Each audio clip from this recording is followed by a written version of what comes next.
Hello friends, welcome. In this video, we decode one of the most profound verses of the Bhagavad Gita to reveal a blueprint for a modern leadership and business's longevity. While the most CEO fear the end of a market cycle or the disruption of their industry, the Gita teaches that dissolution is simply the precursor to a more powerful manifestation. Let us go and discuss this further. Every CEO, every founder, every leader share a common nightmare. That is the end. The end of a product relevance, the end of a market cycle, the end of an era. We spend billions on R&D and strategy just to stave away and stave off the inevitable moment when what we have built is no longer enough. We treat disruption like an enemy and therefore it has to be defeated. But what if the end wasn't a failure? What if it was a biological, even cosmic necessity? Today we are bridging the gap between the modern boardroom and the ancient Vedic philosophy. We are looking at chapter 9, verse 7 of the Bhagavad Gita, where Bhagwan Krishna reveals a concept that can transform your lead, you can scale, and most importantly, how you can pivot. Welcome to the Eternal Pivot Leadership Lessons from the cycle of Kalpa. So friends, if you have reached this far, please inform us from which city you have tuned in and in which language you are watching this video. This will help us determine the reach of our channel. Alright, let's look at the verse. The text says, and in this context, Bhagwan Krishna says to Arjun, quote starts, every material being enter into me at the end of every cycle of Kalpa or a millennium. O Konte, I send them back again at the beginning of the next cycle. Quote close. To understand this, for business, we need to understand two terms, kalpa and dissolution. A kalpa is a massive cycle of time, a cosmic fiscal year or a grand scale. At the end of this cycle, everything, the stars, the planet, the souls, merges back into the source.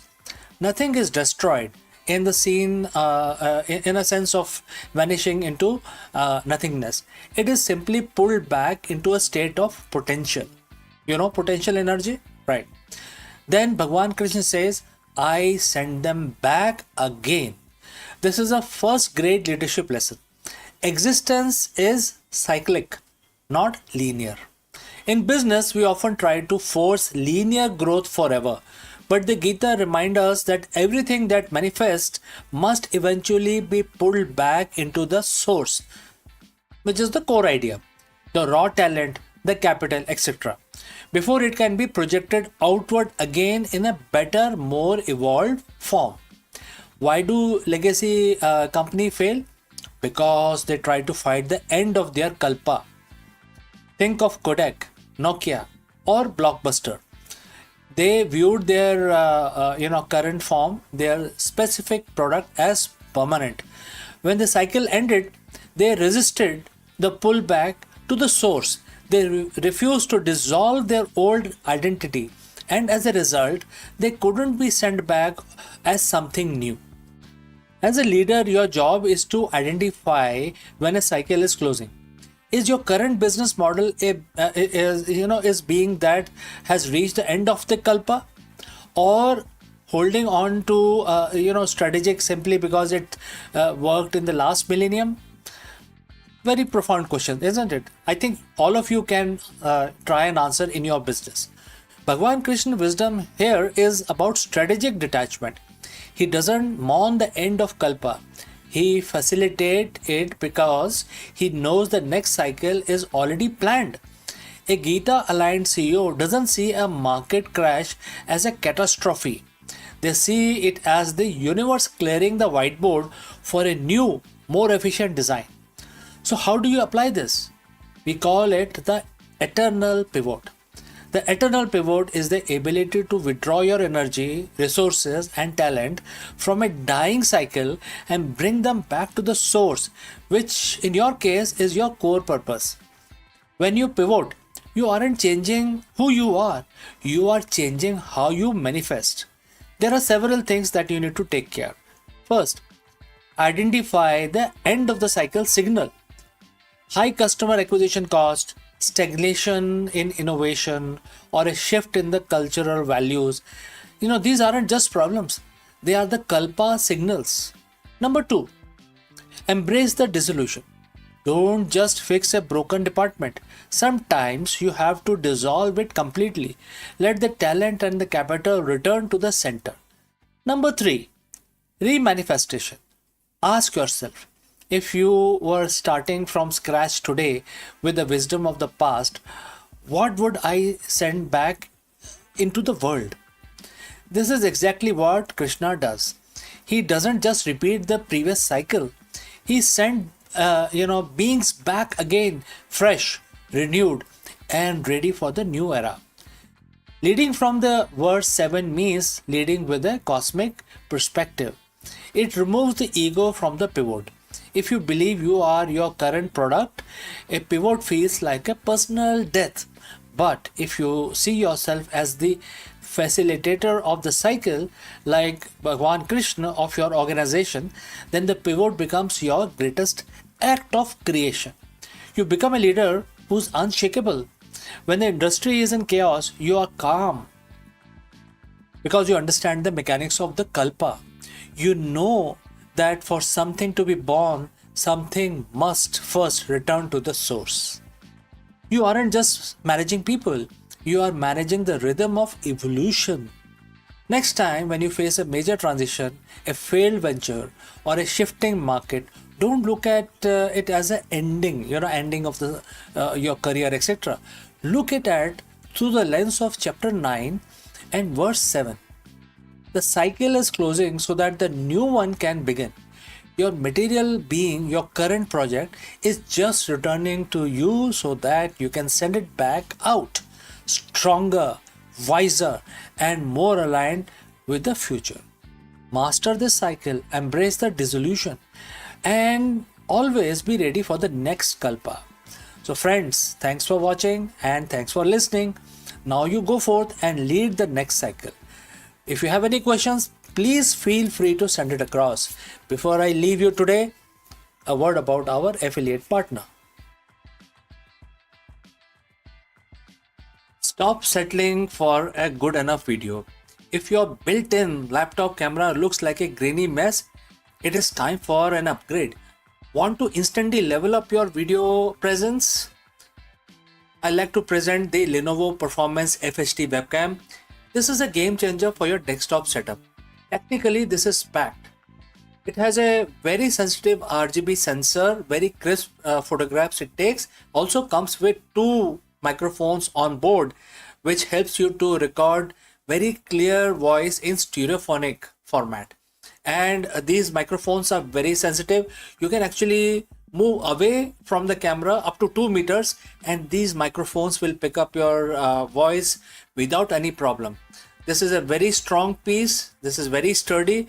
Comes with tripod ready. Comes with a very long leash, so it gives you a lot of flexibility to place the webcam wherever you want to keep in your studio. And also it has a swivel base, which is also very handy. So if you want to basically level up your game and you want to pick up this camera at a discount, please click on the link here or scan the QR code. Now let's get back to our video.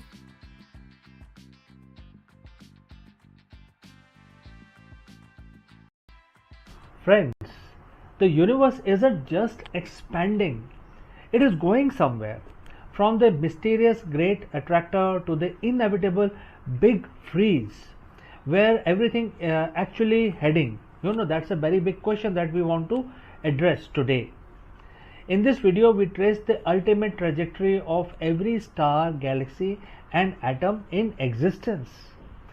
Have you ever wondered about the final destination of the cosmos while we go about our daily lives? Our Milky Way galaxy is screaming through space at 2.2 million kilometers per hour. But where it is going, what is pulling it? Let us discuss this further. On a clear night, the universe looks like a photograph, frozen, eternal. But the truth is, we are living inside a cosmic stampede. Right now, you are sitting on a planet that is spinning at 1600 kilometers per hour. The planet is orbiting a star at 107,000 kilometers per hour. The star is dragging us around the center of the Milky Way at 800,000 kilometers per hour, but even the galaxy itself isn't sitting still. Our entire island universe is screaming through the void towards a destination we cannot see, and the overall speed at which we are moving right now is 2.2 million kilometers per hour. Everything, every star, every black hole, every atom is on a journey, but where is it actually going? Is there a finish line? Or is the universe just running away from itself? Today, we are tracing the ultimate trajectory of the cosmos from the great attractor to big freeze. We are looking at the final map of the existence itself. So friends, if you have reached this far, please inform us from which city you have tuned in and in which language you are watching this video. This will help us determine the reach of our channel. Alright, let's proceed further. To understand where we are going, we have to look at our neighborhood. We live in a Lanakia supercluster, a massive web of 100,000 galaxies spanning 500 million light years. For decades, the astronomer noticed something strange. The Milky Way and our neighboring galaxies aren't just drifting, they are being pulled.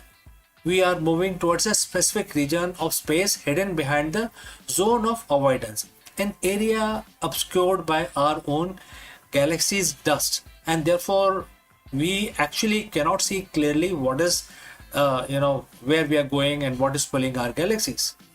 We call this mystery the great attractor. It's the gravitational anomaly so massive it is warping the movement of the galaxies across hundreds of millions of light years. It's like cosmic drain, and we are the water circling it. But here is the twist. We will likely never arrive at that point. Why? Because while gravity is trying to pull us together, something else is trying to rip us apart. In the late 1990s, we discovered the universe isn't just expanding, it is accelerating. This is thanks to the dark energy, a mysterious force that makes up roughly about 68% of the universe. Think of it like this. Gravity is the glue trying to hold the room together, but the dark energy is the floor constantly stretching in every direction.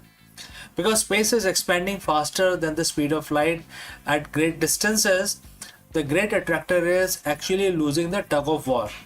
Eventually, the expansion will become so fast that even the pull of the Lanakia won't be enough to hold us into this particular group.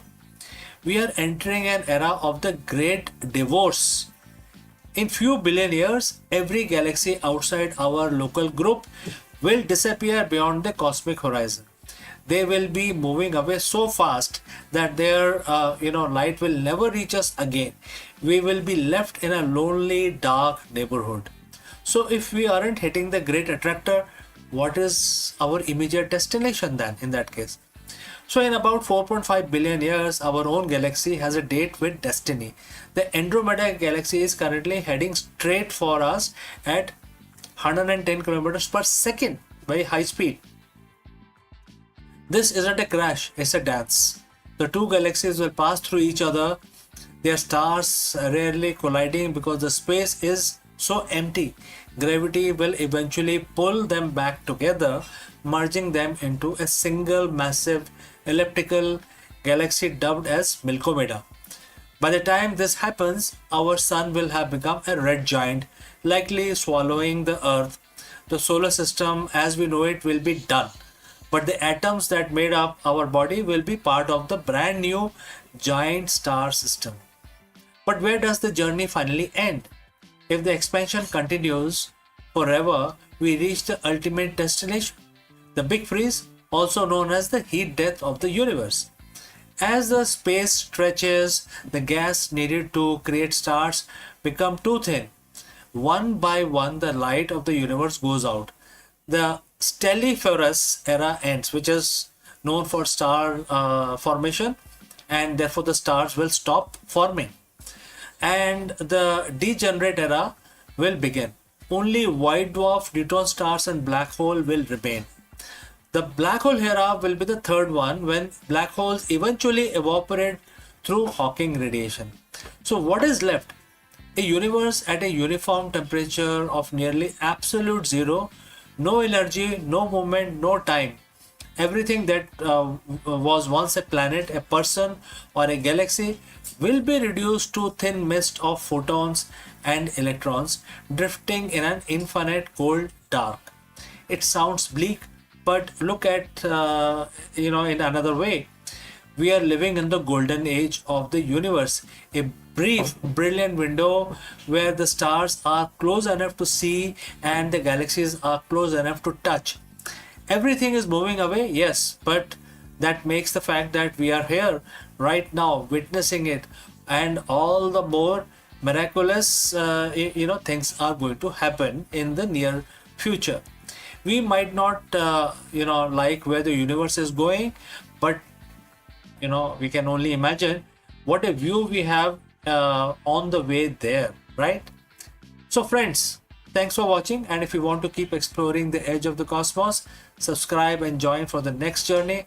Until next time, before we wind up today's session, a word about our affiliate partner. Stop settling for a good enough video. If your built-in laptop camera looks like a grainy mess, it is time for an upgrade. Want to instantly level up your video presence? I like to present the Lenovo Performance FHD webcam. This is a game changer for your desktop setup. Technically, this is packed. It has a very sensitive RGB sensor, very crisp photographs it takes. Also comes with two microphones on board, which helps you to record very clear voice in stereophonic format. And these microphones are very sensitive.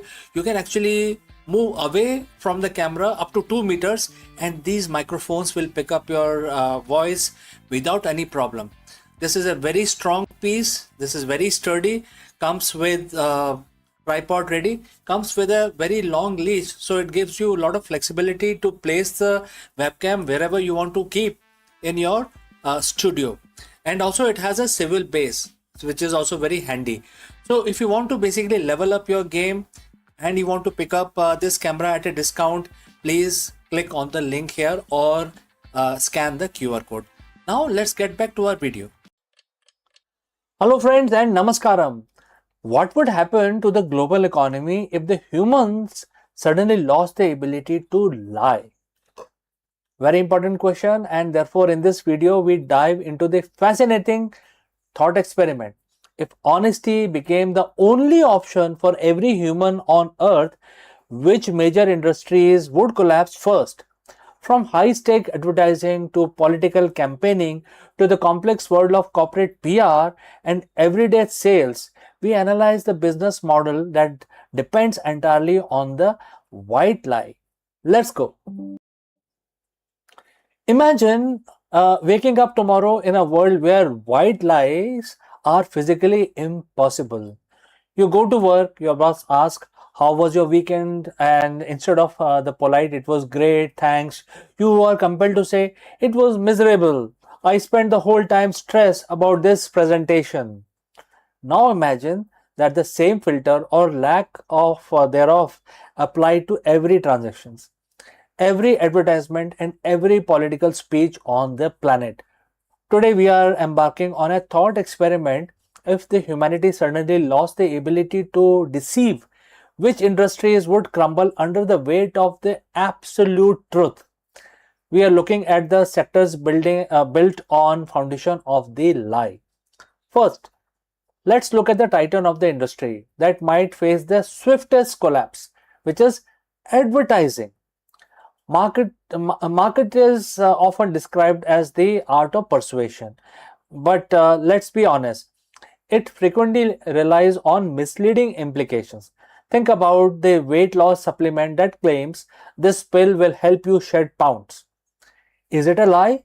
Technically, it might work for one person, but implies a result that isn't a universal result or a guaranteed result.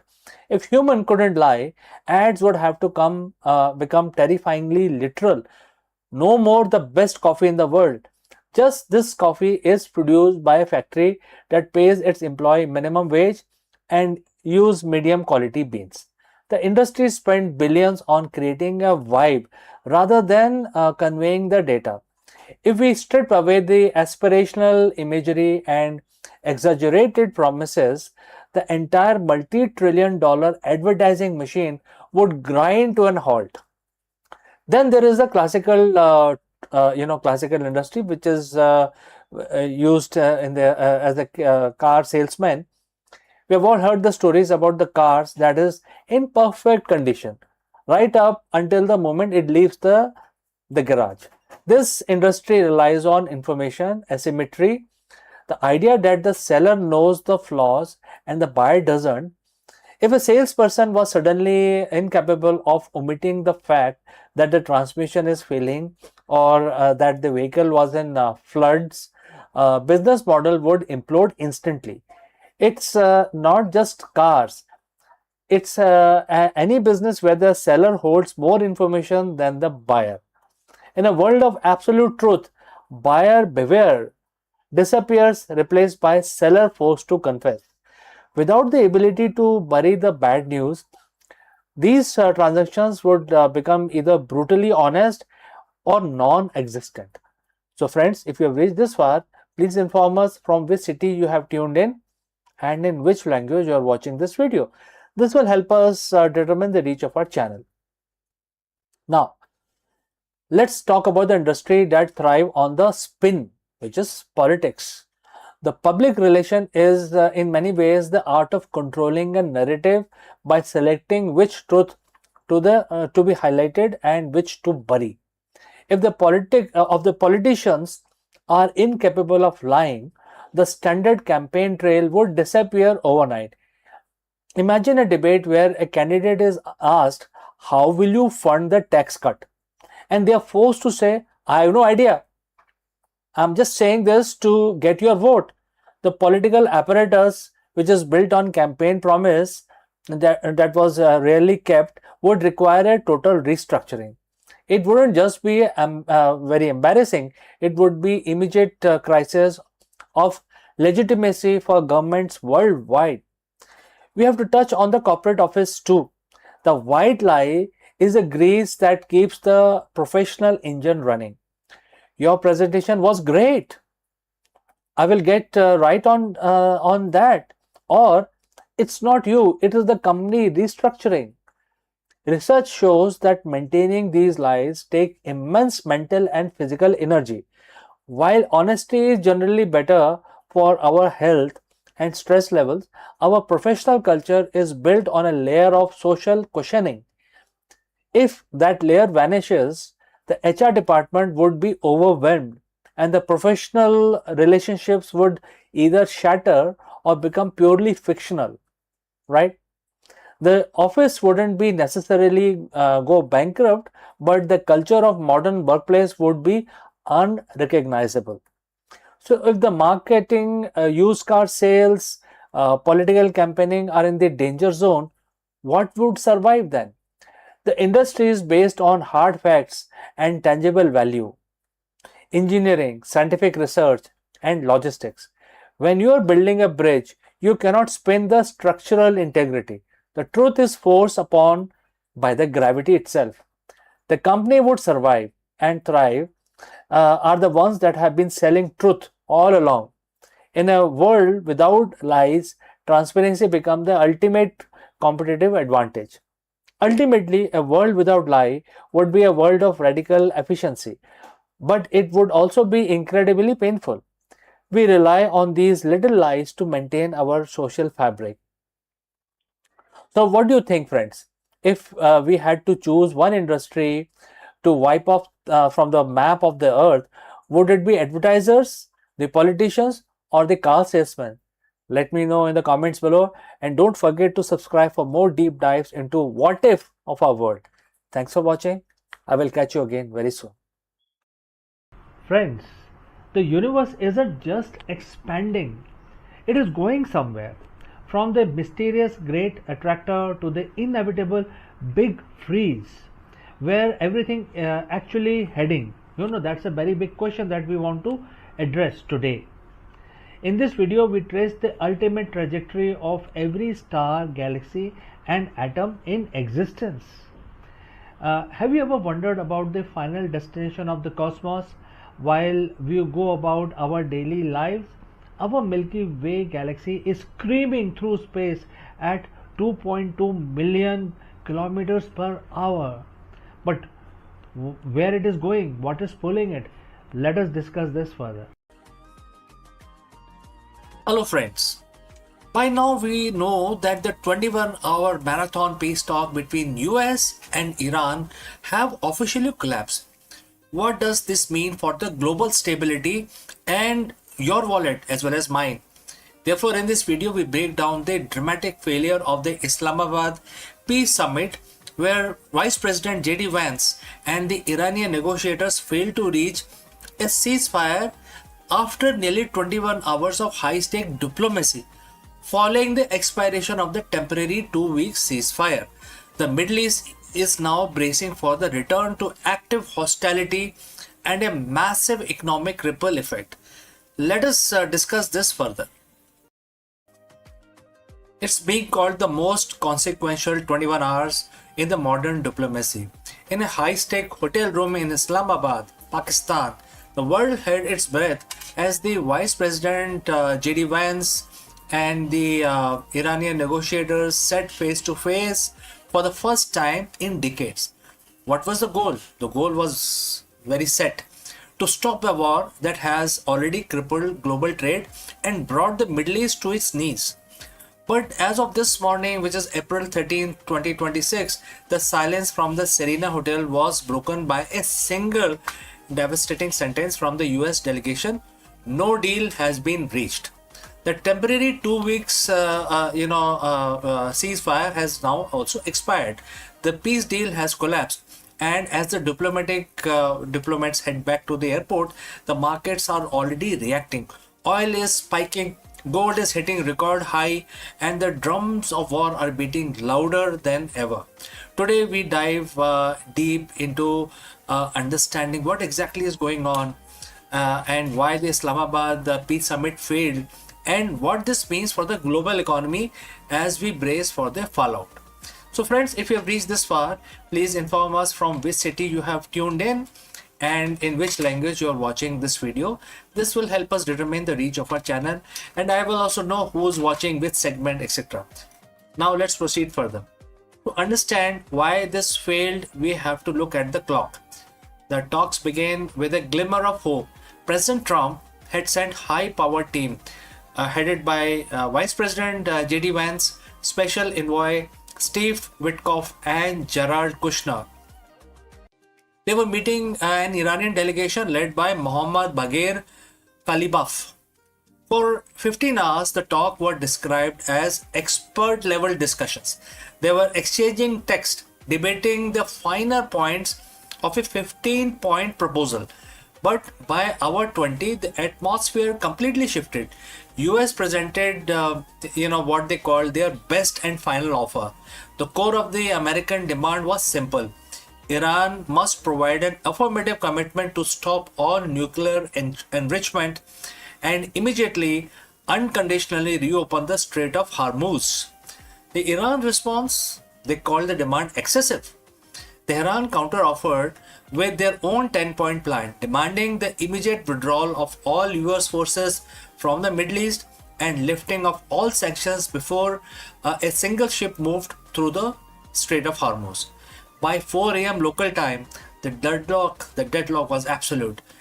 J.D. Vance walked out, stating that if the Iranians weren't willing to negotiate in good faith, the US was not receptive to further stalling.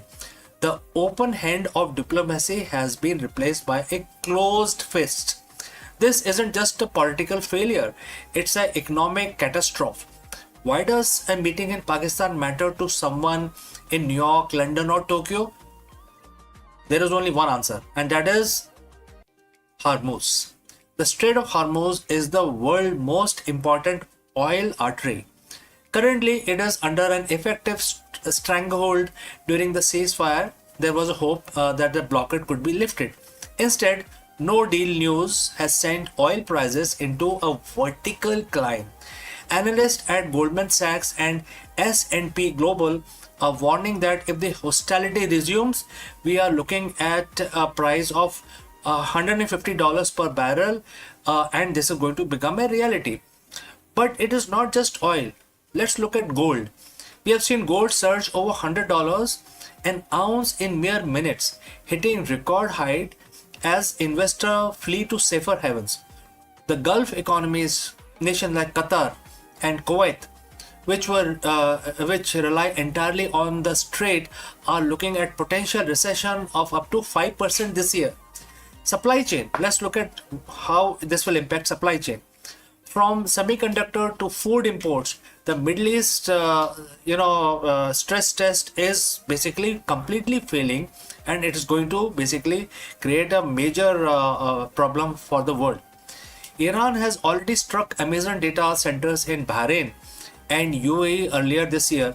With the peace deal dead, tech giants like Microsoft and Google are reportedly considering their entire presence in the region. We are witnessing the de-globalization of the Middle East in real time. So what happens tomorrow? What happens today? 2 week ceasefire is officially over. President Trump has already stated that he is ready to open the strait with or without Iran's cooperation. On the ground that the situation is volatile, Israel has agreed to talks with Lebanon but refused to speak with Hezbollah. In Iran, hardliners are already claiming victory, saying they forced the US to the table and gave up nothing. Well, military buildup is staggering. The US has erected missiles launchers at Qatari airbase, and second aircraft carrier is moving into Gulf. On the other side, Iran has deployed advanced Chinese anti-stealth radar system. The Epic Fury war, as some are calling it, as no longer a threat, it's a renewed reality. If a single spark hit a tanker in the next 48 hours, the limited conflict could transform into a regional issue that involves every major power on earth. Diplomacy is a game of red lines, and in Islamabad, both sides finally hit them. The US won't accept a nuclear Iran. Iran won't accept a US policed region. We are entering a period of extreme uncertainty. The failed peace deal of 2026 will likely be remembered as a moment the world realized that the old rules of Middle Eastern diplomacy are officially broken. For now, keep an eye on the oil stickers and the troop movement in Pakistan and also in Oman. The next move won't be made by diplomat in a suit. It will be made by commanders in cockpit. So friends, what do you think? Was the US too rigid in their demands, or is Iran simply playing for the time while the world's economy burns? Let me know in the comments below. This is a developing story, and we will be here to bring you the update as that happens. Don't forget to subscribe and hit the bell icon. In a world that's this volatile, staying informed is our only hedge. I'm CK, and I will see you in the next one. Before we go to the next section, a word about our affiliate partner. Stop settling for a good enough video. If your built-in laptop camera looks like a grainy mess, it is time for an upgrade. Want to instantly level up your video presence? I like to present the Lenovo Performance FHD webcam. This is a game changer for your desktop setup. Technically, this is packed. It has a very sensitive RGB sensor, very crisp photographs it takes. Also comes with 2 microphones on board, which helps you to record very clear voice in stereophonic format. And these microphones are very sensitive. You can actually move away from the camera up to 2 meters, and these microphones will pick up your voice without any problem. This is a very strong piece. This is very sturdy. Comes with tripod ready. Comes with a very long leash, so it gives you a lot of flexibility to place the webcam wherever you want to keep in your studio. And also it has a swivel base, which is also very handy. So if you want to basically level up your game and you want to pick up this camera at a discount, please click on the link here or scan the QR code. Now let's get back to our video.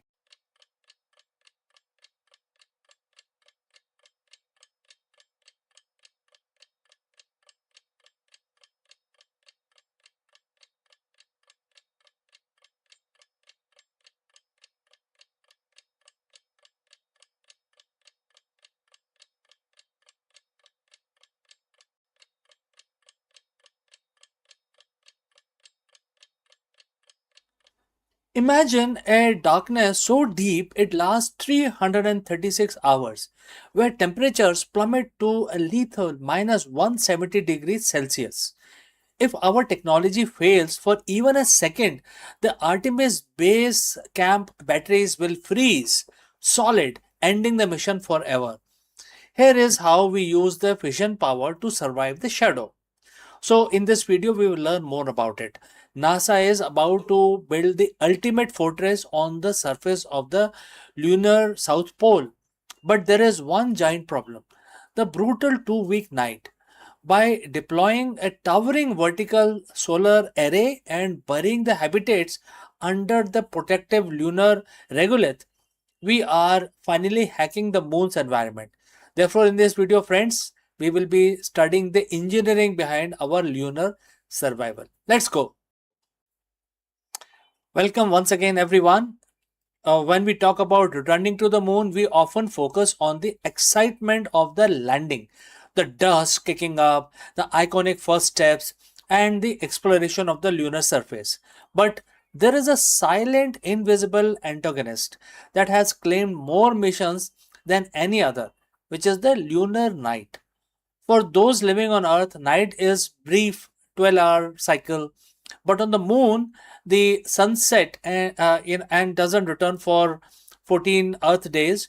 During this time, temperature plummet to below minus 280 degrees Fahrenheit. If we want to establish a permanent presence with the Artemis base camp, we cannot simply pack up and leave when the sun goes down. Today, we are going to explore the cutting edge engineering that will keep our astronauts and equipment alive through the brutal conditions in the solar system. But first, let's talk about the energy gap. Without the sunlight, traditional solar panels, our primary source of power go dark. To survive the Artemis base camp, it relies on a multi-layered power strategy, as visualized by the NASA, and we will discuss this more in detail. Starting with the regenerative fuel cells, RFCs. During the 14 days lunar day, we don't just use power, we bank it. Through electrolysis, we store energy as hydrogen and oxygen. When night falls, these fuel cells recombine that energy is provided like electricity, acting as a massive chemical battery. Modular nuclear fission is the next one. While the batteries and the fuel cells are essential, there are limits to it. To provide a reliable, constant base load power supply, NASA is developing a small modular fission reactor. These reactors operate independently of sun, ensuring that the heaters, life support systems, and communication remains operational even in the depth of 2 week dark period. And the power is only half the battle. If you have all the electricity in the world but can't manage heat, you're still in trouble. The vacuum of space is a perfect insulator, which means heat generated inside the base has nowhere to go and heat outside has no way to keep the base warm. So, friends, as you would have understood by now that the thermal management is a two-way street. Starting with insulation. The base modules are protected by advanced multi-layer insulations, which is also known as MLIs, and vacuum jacketed shells, which acts like a high-tech thermo to prevent heat loss. Next is the active thermal control system, which is in short known as ATCS. Inside the habitat, we use specialized fluid loops to collect waste heat from electronics, life support system, circulating it where it is needed the most. Next is the phase change material.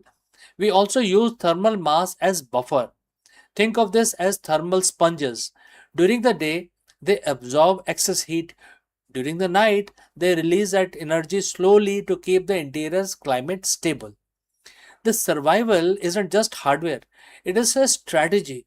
Operational planning is kind of divided into two phases, which is day and night. And friends, you must be knowing that the lunar day is equal to 14 days, and likewise the night as well, 14 Earth days. Now, what we need to do now, we have to make a daytime preparation. This is the harvest phase. We maximize power storage, ensure the habitats are perfectly insulated, and preheat the thermal mass of the base to give us a running start when the sun set for 14 days. Remember that. The nighttime conversion is must be seamless. Once the sun goes down, the base shift into a low power mode. Non-essential systems are powered down, lights are dimmed, and the base transition to the autonomous state governed by the predictive algorithm that manages energy consumption to prioritize life support. Lastly, we have to also talk about redundancy. If one system fails, we have to have a backup of a backup of a backup, right? Because it's about survival of our people. Whether it is the small pressurized rover or providing a mobile shelter or secondary fission unit coming online, the goal is always total system reliability. The lunar night is brutal, unforgiving, and relentless, but it is not unbeatable. By combining nuclear energy, advanced chemistry, and the intelligent thermal management, we are turning the moon from a place where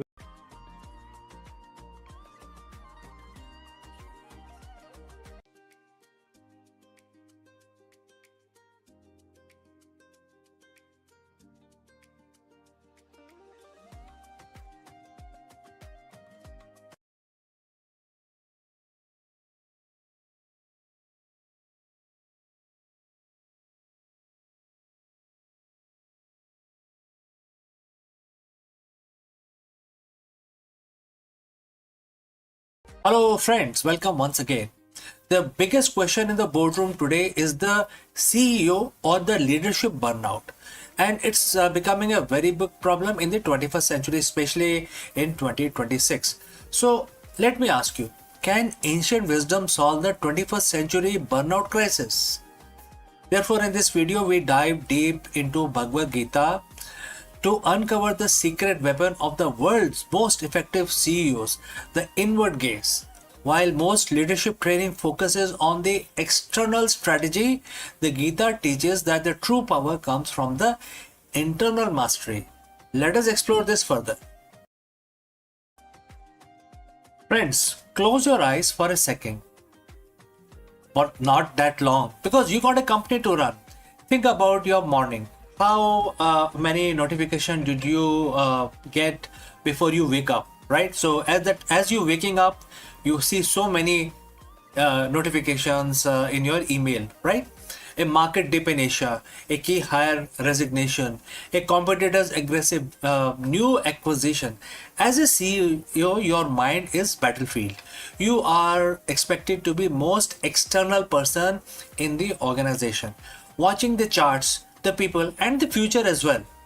But what if I told you that the most successful leaders in history, the one who remain unshakable when the ship is sinking, don't look outward for their primary strategy. They actually look inwards. Today we are decoding 7,000-year-old blueprint for executive excellence. It comes from Bhagavad Gita, chapter 5, verse 28. It's verse about liberation. But for a modern leader, it's a manual for mental sovereignty. Let's look at the text of the verse 28, right? And the quote starts, shutting out all external sense objects, keeping the eye and vision concentrated between the two eyebrows, suspending the inward and outward breathing within the nostrils, and thus controlling the mind and senses and intelligence. The transcendental leader seeking liberation becomes free from desire, fear, and anger. Quote close. Well, friends, if you have reached this far, please inform us from which city you have tuned in and in which language you are watching this video. This will help us determine the reach of our channel. Alright, moving on. At first glance, this sounds like a guide for a monk in a cave. But let's translate this into a CEO speak. Let's look at it again. Shutting your external sense object, which is equal to filtering out the noise. Data is useful, but noise is deadly. Next is vision between the eyebrows. Single pointed focus, eliminating shiny object syndrome. Next, suspending the breathing, regulating the nervous system. You cannot lead if your body is in a permanent state of fight or flight, right? Free from desire, free from anger. That is the next phrase. This is the definition of objective decision making. Why does CEO need an inward gaze? Because the biggest threat in your company isn't the competition. It is your own unprocessed reactivity. When the CEO reacts out of fear, they cut cost into too early and stifle innovation. When they react out of desire, they over leverage and chase vanity metrics. When they react out of anger, they destroy corporate culture. The inward gaze mentioned in Gita is about becoming witness. In business psychology, we call this metacognition. It is the ability to watch your thoughts without being hijacked by them. Imagine a board meeting where room is heated, everyone is shouting, and if your gaze is inward, you aren't caught in the emotional crossfire. You are observing the pattern. You are the eye of the storm. That is a secret weapon. It allows you to see the signal while everyone else is drowning in the noise. The verse specifically mentioned equalizing the inhalation and exhalation. What does a spiritual text care about breathing? Well, because your breath is the remote control of your brain. Many of us know this fact. Breathing is the only a process in the body which can be controlled by you, as well as it is involuntary as well. Even if you don't think about breathing, your body continues to breathe, right? So there is a fine line using which you can start controlling your mind. So it's a common knowledge. Now let's proceed further. Science tells us that when you are stressed, your breathing becomes shallow and rapid. This triggered the situation that most of us are, anxiety situation that most of us are suffering. The primitive part of the brain, which it controls this whole thing, is basically creating an environment of fear in your brain. You lose access to your prefrontal cortex, the part of your brain responsible for complex strategy and empathy.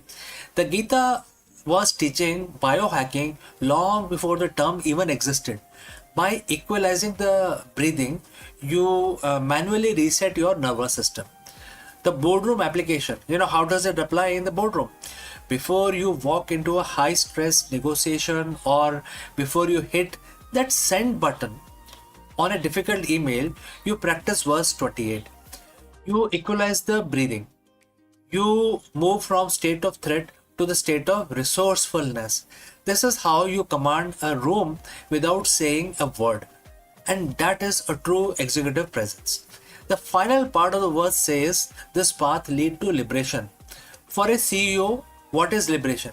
It is a freedom from being a slave to the stock price, slave to the ego, or even opinion of the industry. So Gita teaches a concept called Nishkam Karma, acting without attachment to the results. This doesn't mean you don't care about profits. It means you are so focused on the excellence of the process that you aren't paralyzed by the fear of the outcome. When you are free from the fear of the and desire, you can make hard decisions. You can pivot the company when it is unpopular. You can stand by your values when it is expensive. You are liberated from the need for external validation, which makes you one of the most dangerous and effective leader in the market. So how do you master this inward gaze? It's not about quitting your job to meditate. It's about integrating Gita into your workflow. And how you can do that? Starting with morning silence. Spend 5 minutes shutting out sense object. No phones, no email, just your breathing. Start thinking about your breathing process only for 5 minutes. All right. Next, three breathe rule. Before every meeting, equalize your inhalation and exhalation. Equal, right? Slow it down. Next, the mirror check. Ask yourself, am I moving towards the goal out of fear or out of purpose? Right? Mastering the inward gaze doesn't make you a passive leader at all. It makes you an unstoppable one. It transforms you from a CEO who is pushed by the world into a leadership role, or another person is who's actually shaping the world itself. Right? So it transforms that. Gita says that this is a way for the liberation for the leadership role. In the business world, we just call it the greatness. So friends, what do you think? If you have any questions or any comments, please leave them in the comment section below. Thanks for joining live. Thanks for watching. And if you found this leadership lesson valuable, subscribe for more ancient wisdom for the modern businesses. Now you can go lead from within. All right. So before we end this section, I'd like to speak few words about our affiliate partner. Stop settling for a good enough video. If your built-in laptop camera looks like a grainy mess, it is time for an upgrade. Want to instantly level up your video presence? I like to present the Lenovo Performance FHD webcam. This is a game changer for your desktop setup. Technically, this is packed. It has a very sensitive RGB sensor, very crisp photographs it takes. Also comes with two microphones on board, which helps you to record very clear voice in stereophonic format. And these microphones are very sensitive. You can actually move away from the camera up to 2 meters and these microphones will pick up your voice without any problem. This is a very strong piece. This is very sturdy. Comes with tripod ready. Comes with a very long leash, so it gives you a lot of flexibility to place the webcam wherever you want to keep in your studio. And also it has a swivel base, which is also very handy. So if you want to basically level up your game and you want to pick up this camera at a discount, please click on the link here or scan the QR code. Now let's get back to our video.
Hello friends, did you know that NASA is officially moving beyond the chemical rockets? In this video, we dive deep into the revolutionary nuclear thermal propulsion (NTP) technology that is set to slash travel time to red planet. Imagine a future where Mars isn't a grueling 7 months journey but a weekend trip in comparison to everything we have known about the space exploration. Let us explore this further.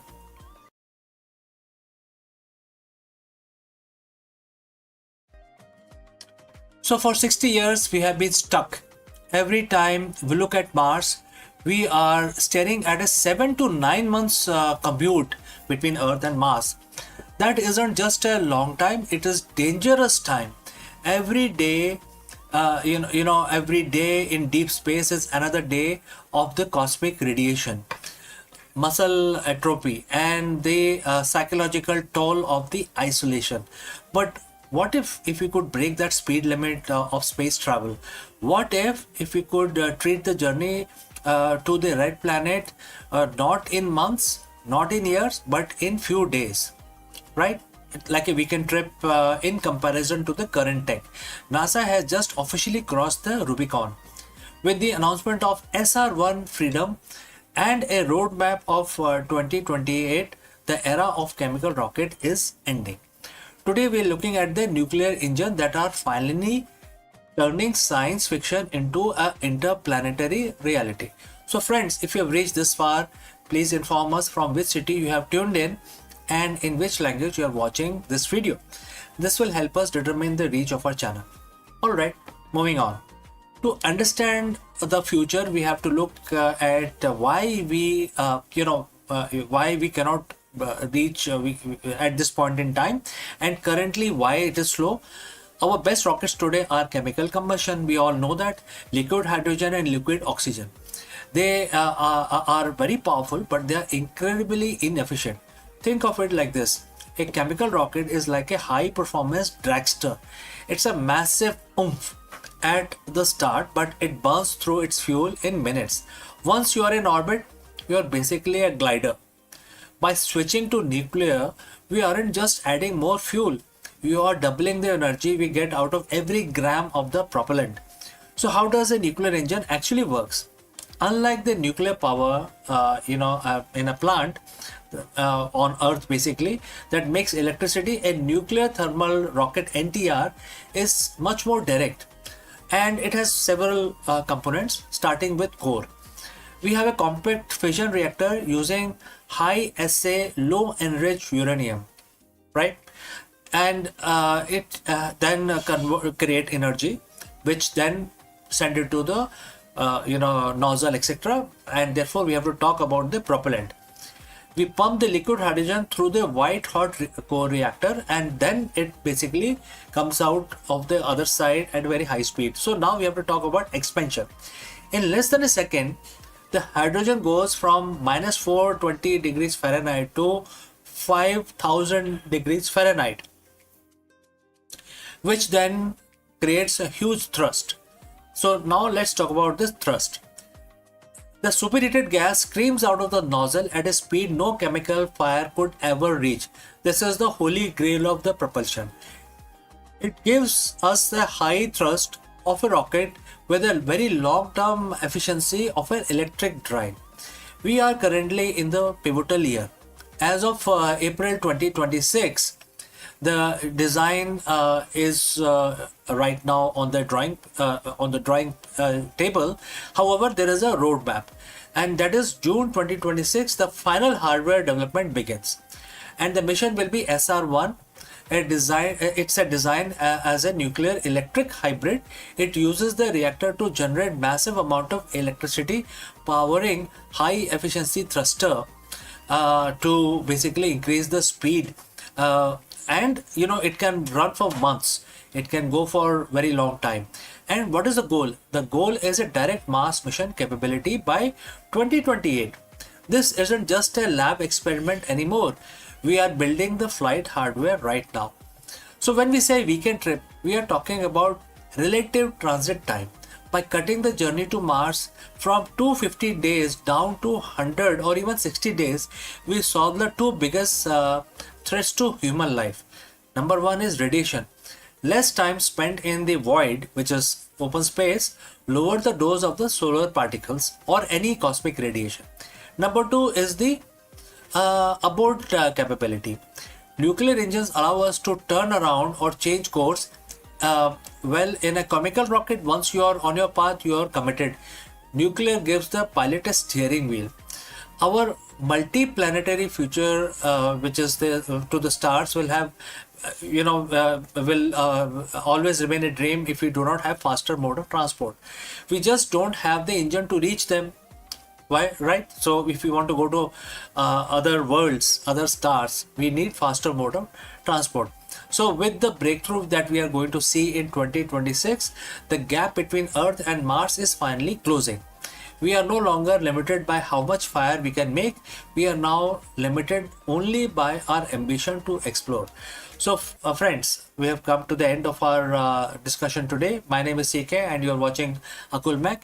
And if you want to stay on the cutting edge of the Artemis era and the nuclear revolution, hit that subscribe button, and the future is arriving faster than you think. So before I go, a word about our affiliate partner. Stop settling for a good enough video. If your built-in laptop camera looks like a grainy mess, it is time for an upgrade. Want to instantly level up your video presence? I like to present the Lenovo Performance FHD webcam. This is a game changer for your desktop setup. Technically, this is packed. It has a very sensitive RGB sensor, very crisp photographs it takes. Also comes with two microphones on board, which helps you to record very clear voice in stereophonic format. And these microphones are very sensitive. You can actually move away from the camera up to 2 meters and these microphones will pick up your voice without any problem. This is a very strong piece. This is very sturdy. Comes with tripod ready. Comes with a very long leash, so it gives you a lot of flexibility to place the webcam wherever you want to keep in your studio. And also it has a swivel base, which is also very handy.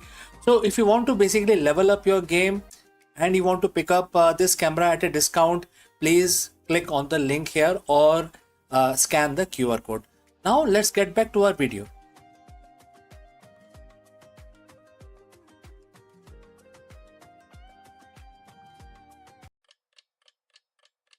Hello friends, welcome and namaskaram. By now, you know that the UK is facing its 7th Prime Minister in just 10 years. In a shocking move that has sent tremors through the Westminster, Prime Minister Keir Starmer has officially announced his resignation as the leader of the Labour Party and the Prime Minister of United Kingdom. After 2 years of governance marked by economic stagnation, internal party fractures, and mounting public dissatisfaction, Starmer has stepped down to allow for a leadership transition. What is going on here? Let us explore this further. The heavy oak door of the 10 Downing Street has opened once again, but this time it isn't for celebration. It is for a departure of the current Prime Minister Keir Starmer because he has resigned. In the span of just 10 years, the UK has burned through 7 prime ministers. 7. Think about that for a second.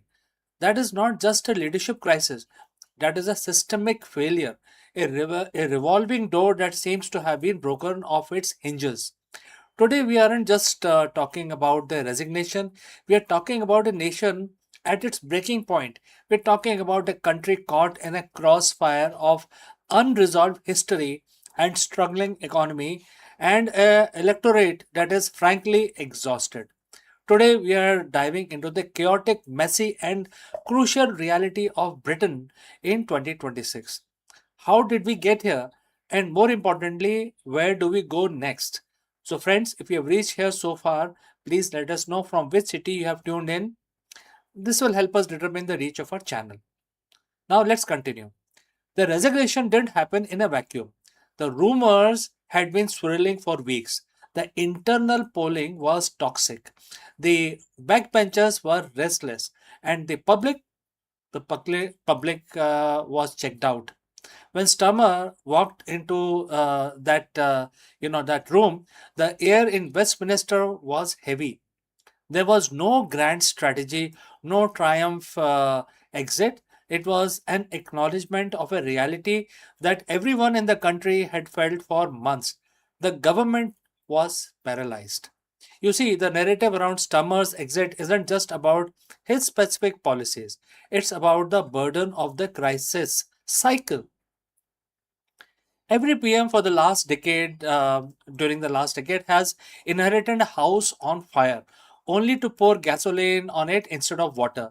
From the shocks of Brexit to the economic aftershock that followed, the office of the Prime Minister has become a poison sort of, a chalice.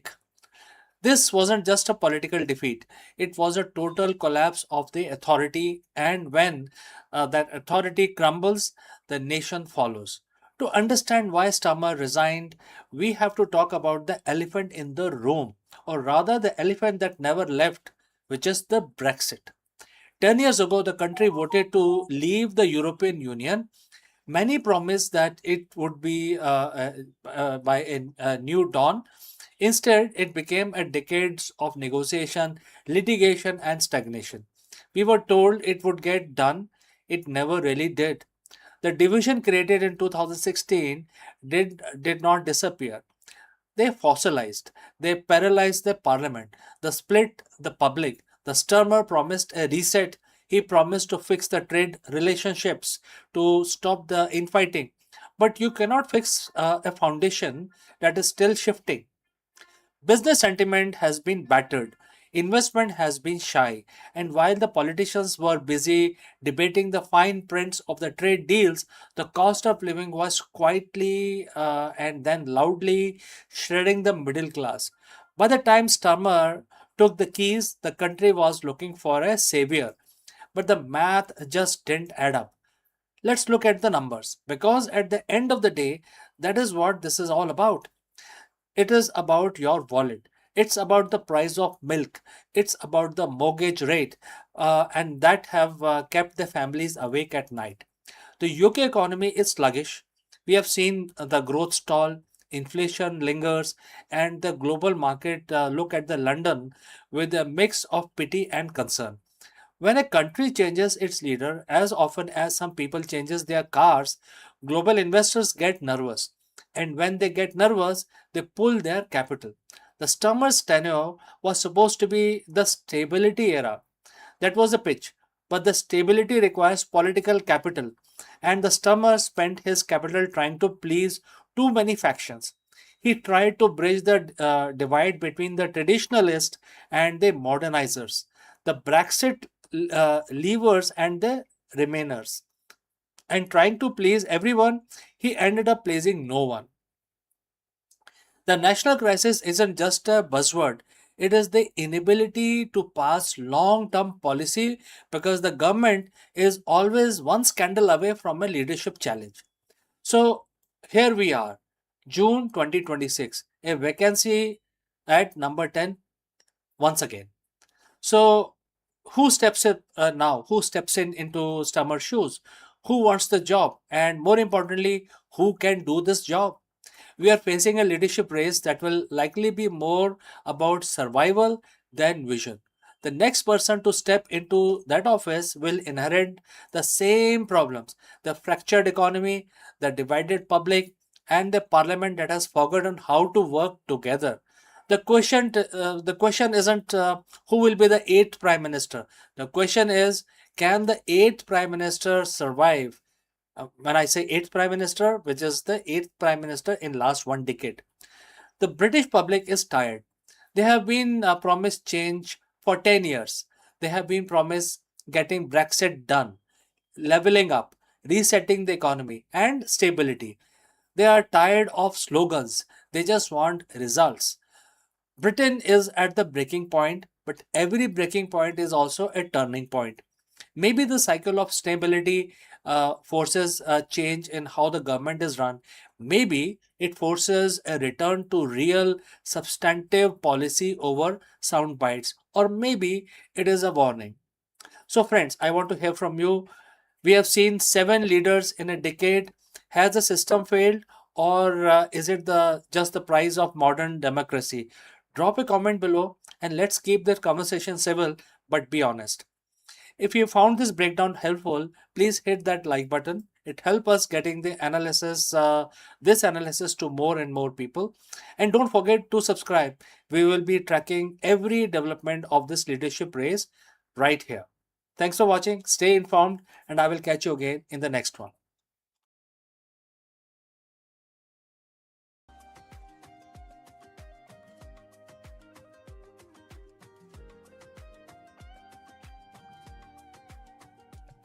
The biggest question today that we have to tackle is, why does everything exist at all?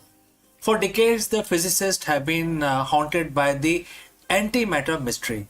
The fact that the Big Bang should have produced equal amount of matter and antimatter, leading to total annihilation and an empty universe. But a groundbreaking theory suggests that answer lies in the exploding black holes. In this video, we dive deep into the world of primordial black holes, PBH, tiny high energy black holes formed seconds after the birth of the universe. Unlike their massive cousins, these tiny titans don't just sit there, they evaporate through Hawking radiation, eventually ending in violent explosions. We will explore how these cosmic firecrackers may have tipped the scale, creating the slight excess of matter that allowed stars, planets, and humans to form. Let us explore this further. Friends, what happens is that everything eventually fall into black hole. If you go very close to the black hole, you will see that the black hole will actually pull you in and then devour you, speedify you, and really bad thing happens to you. Your energy is sucked out and becomes part of the black hole. And so scientists used to wonder, what will happen to black hole. Are they eternal? And it turns out that the Stephen Hawking said no, they are not, because they are also radiating, and that radiation, very very minute radiation, very faint, is now what we call the Hawking radiation. This video is not about Hawking radiation, but the important part is that even black hole, which are the biggest sucker of the universe, also radiate, and therefore if they are radiating, that means their mass is going to reduce eventually, and then they will have to completely evaporate. However, black holes don't go out simply evaporate. When they come to the minimum size that they can have, there is a internal pressure, or the pressure of the vacuum, because of which after crossing that threshold, they have the event horizon, but they also have a minimum size horizon. Once they cross that, they simply explode. They cannot, the inward pressure cannot hold, and it evaporates or explode instantaneously, and the energy is released back into the universe. And that is what may have caused the extra matter that we see, the energy released after exploding of the initial black holes. So now scientists have debated, and they have agreed upon that when the universe formed, there were trillions, gazillions of the primordial black holes formed. These are microscopic black holes, and they are very small as a proton, but they have a mass equal to a moon. So they have still very strong power. They can pull things towards them. They can devour everything, but they are quite small, very difficult to detect. And since they are small, that means their time came before our solar system took birth. When we started coming to the world, the primordial, that's the assumption again, the primordial black holes would have been long gone. So now going back to the mystery. The mystery is, when the universe formed, there should be equal amount of matter and antimatter. Matter is, what we are made of, and antimatter is equally an opposite matter. And when these two guys touch each other or come close to each other, they completely annihilate into a pure energy. So now we know that there was equal amount of matter and antimatter was formed in the initial first day of the universe, and then after some time the matter antimatter came close again and annihilated, and therefore there was a second bang. And we now know that the second bang really happened, and then it was still in the very early stages of the universe formation. However, if we take the if we consider the PBH, which is the primordial black hole, very very tiny small black holes, if they were also formed before the annihilation happened, that means that portion of the matter was not part of the second bang, right? That means the second bang happened, the matter and antimatter collided and exploded with releasing a lot of energy into the space. However, the PBH were out of this explosion, and they evaporated, releasing a lot of matter. And that is where the mystery of why we do not see antimatter in the space. Whatever we see today using our very advanced telescope, we don't see anything made of antimatter. We see everything made of electrons, protons, neutrons, atoms. All of this is matter, and we don't see. Although we can make antimatter in the laboratory, but it does not last because it's very difficult to hold the antimatter. It will mix with matter and annihilate in pure energy, and nothing is left. It's a matter antimatter explosion is the best explosion, best release of energy, because there are no byproducts out of that. Pure energy is released. So when we don't see antimatter in the universe naturally occurring, that gave rise to the mystery, and that is what we are discussing today. What happened to the antimatter and why we exist at all? I mean, when matter and antimatter were produced, and then the second bang happened, then from where this matter remained in the universe, of which we are all made of, all the stars in the heavens, all the planets, all the living beings are made of matter. So scientists are now saying that the PBH may be responsible, because PBH would have survived the second bang, and then later they evaporated, releasing the energy, which then condensed into matter. And there was no question of antimatter, that energy condensing into antimatter. And that is why, if this is true, well, it is very difficult to prove or disprove this, but if this is true, this explains why we exist, why the universe exists, why stars, why the physics exist, right? So this is something which I wanted to discuss in the universe section today. If you have any thoughts, any comments, please share those in the comment section below. Thanks for joining live, and I will catch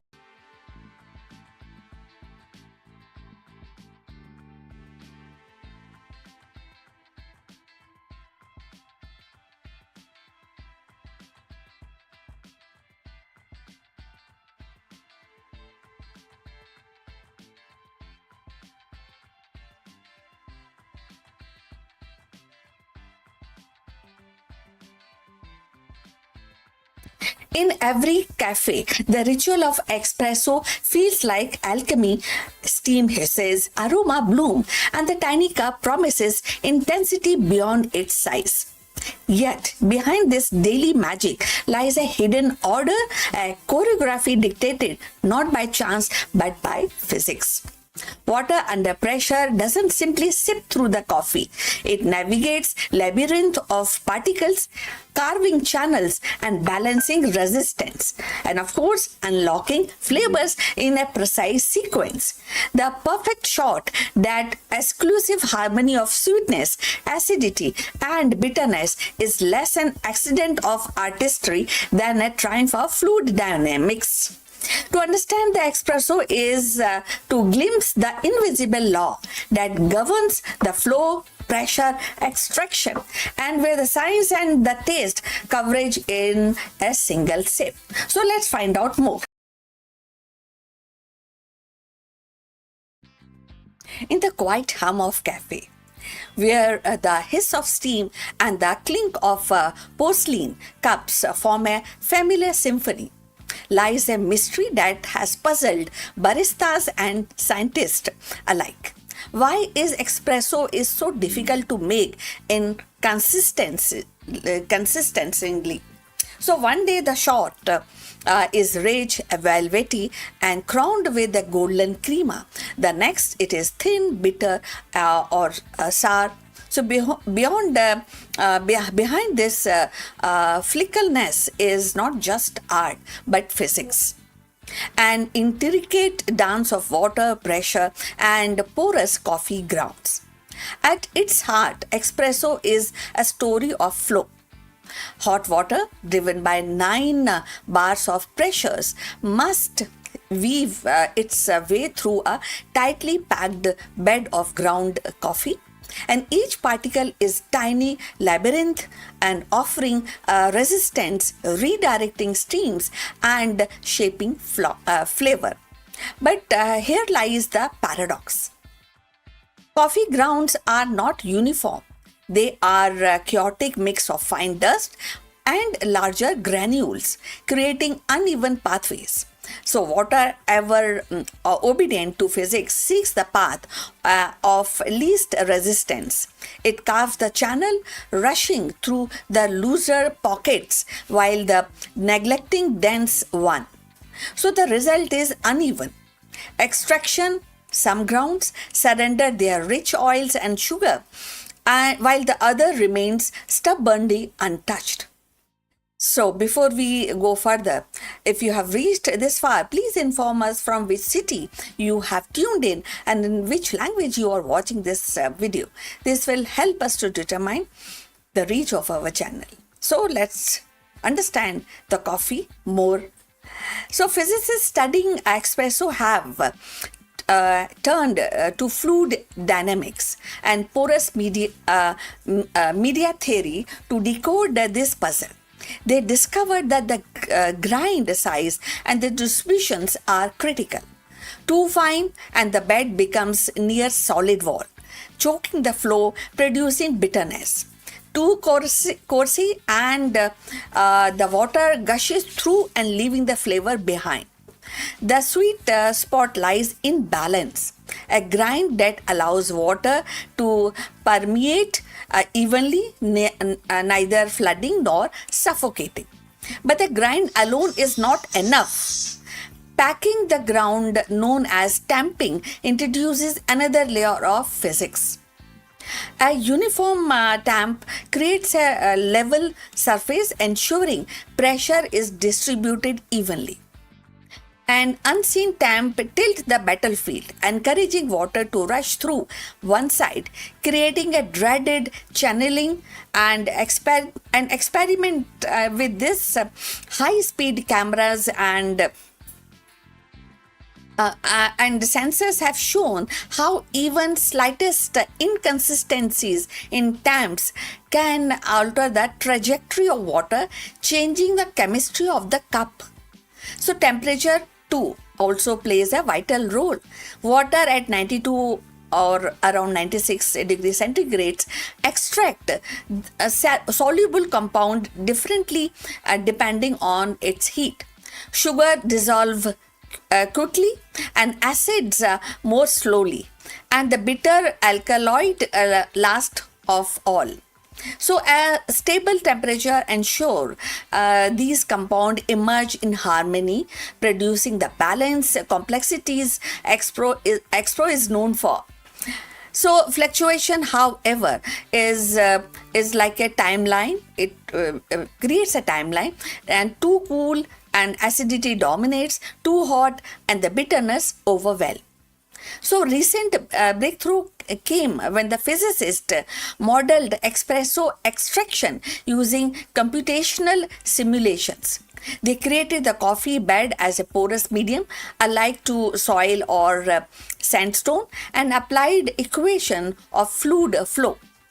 The model revealed that the consistency improves not by maximizing the extraction but by accepting the slight reduction.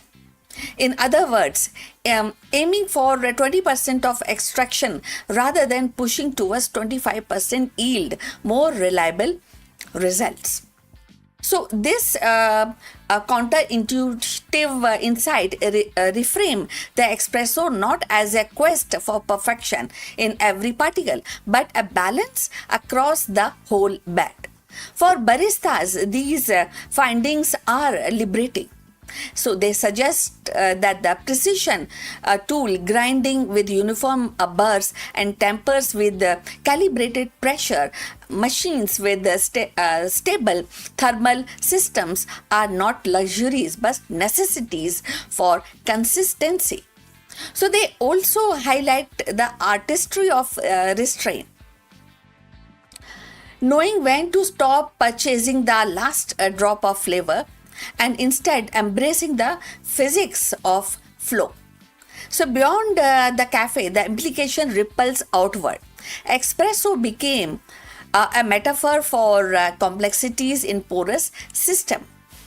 From oil recovery to geology to drug recovery, delivery to in medicines.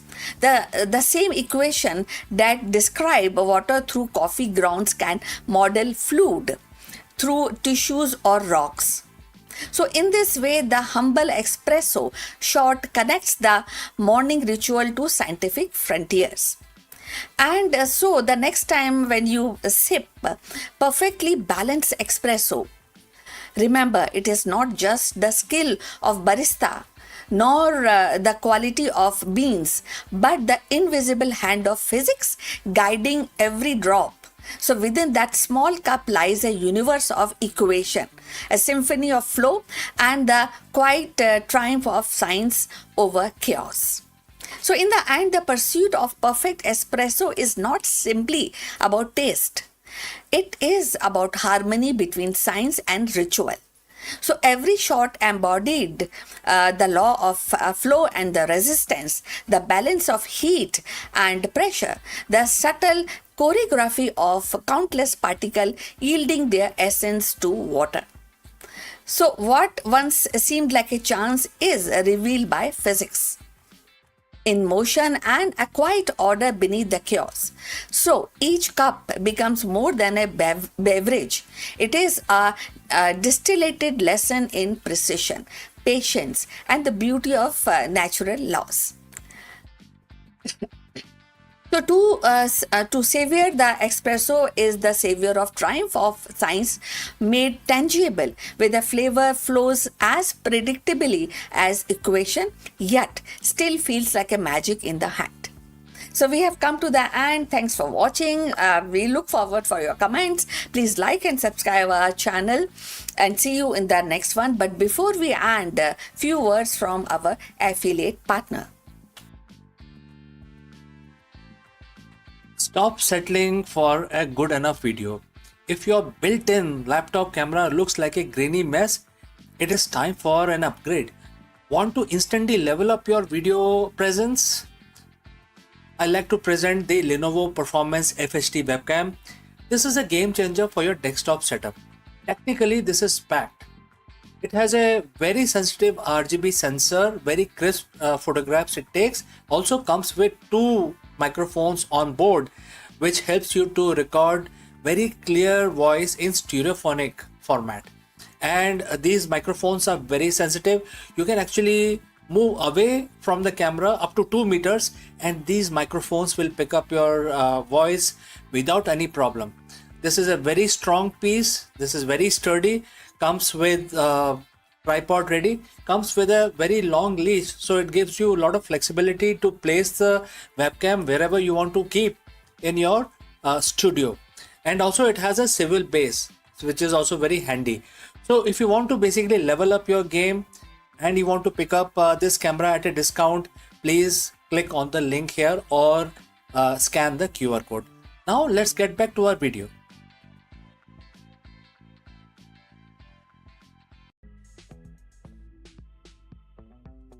Friends, the question today is, as wealth grows, do men decay? Well, some people say they do.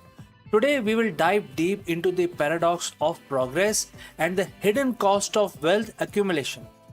In this compelling video, we will explore the psychological, moral, and the social changes that can occur as the men gain wealth and power. Let's go.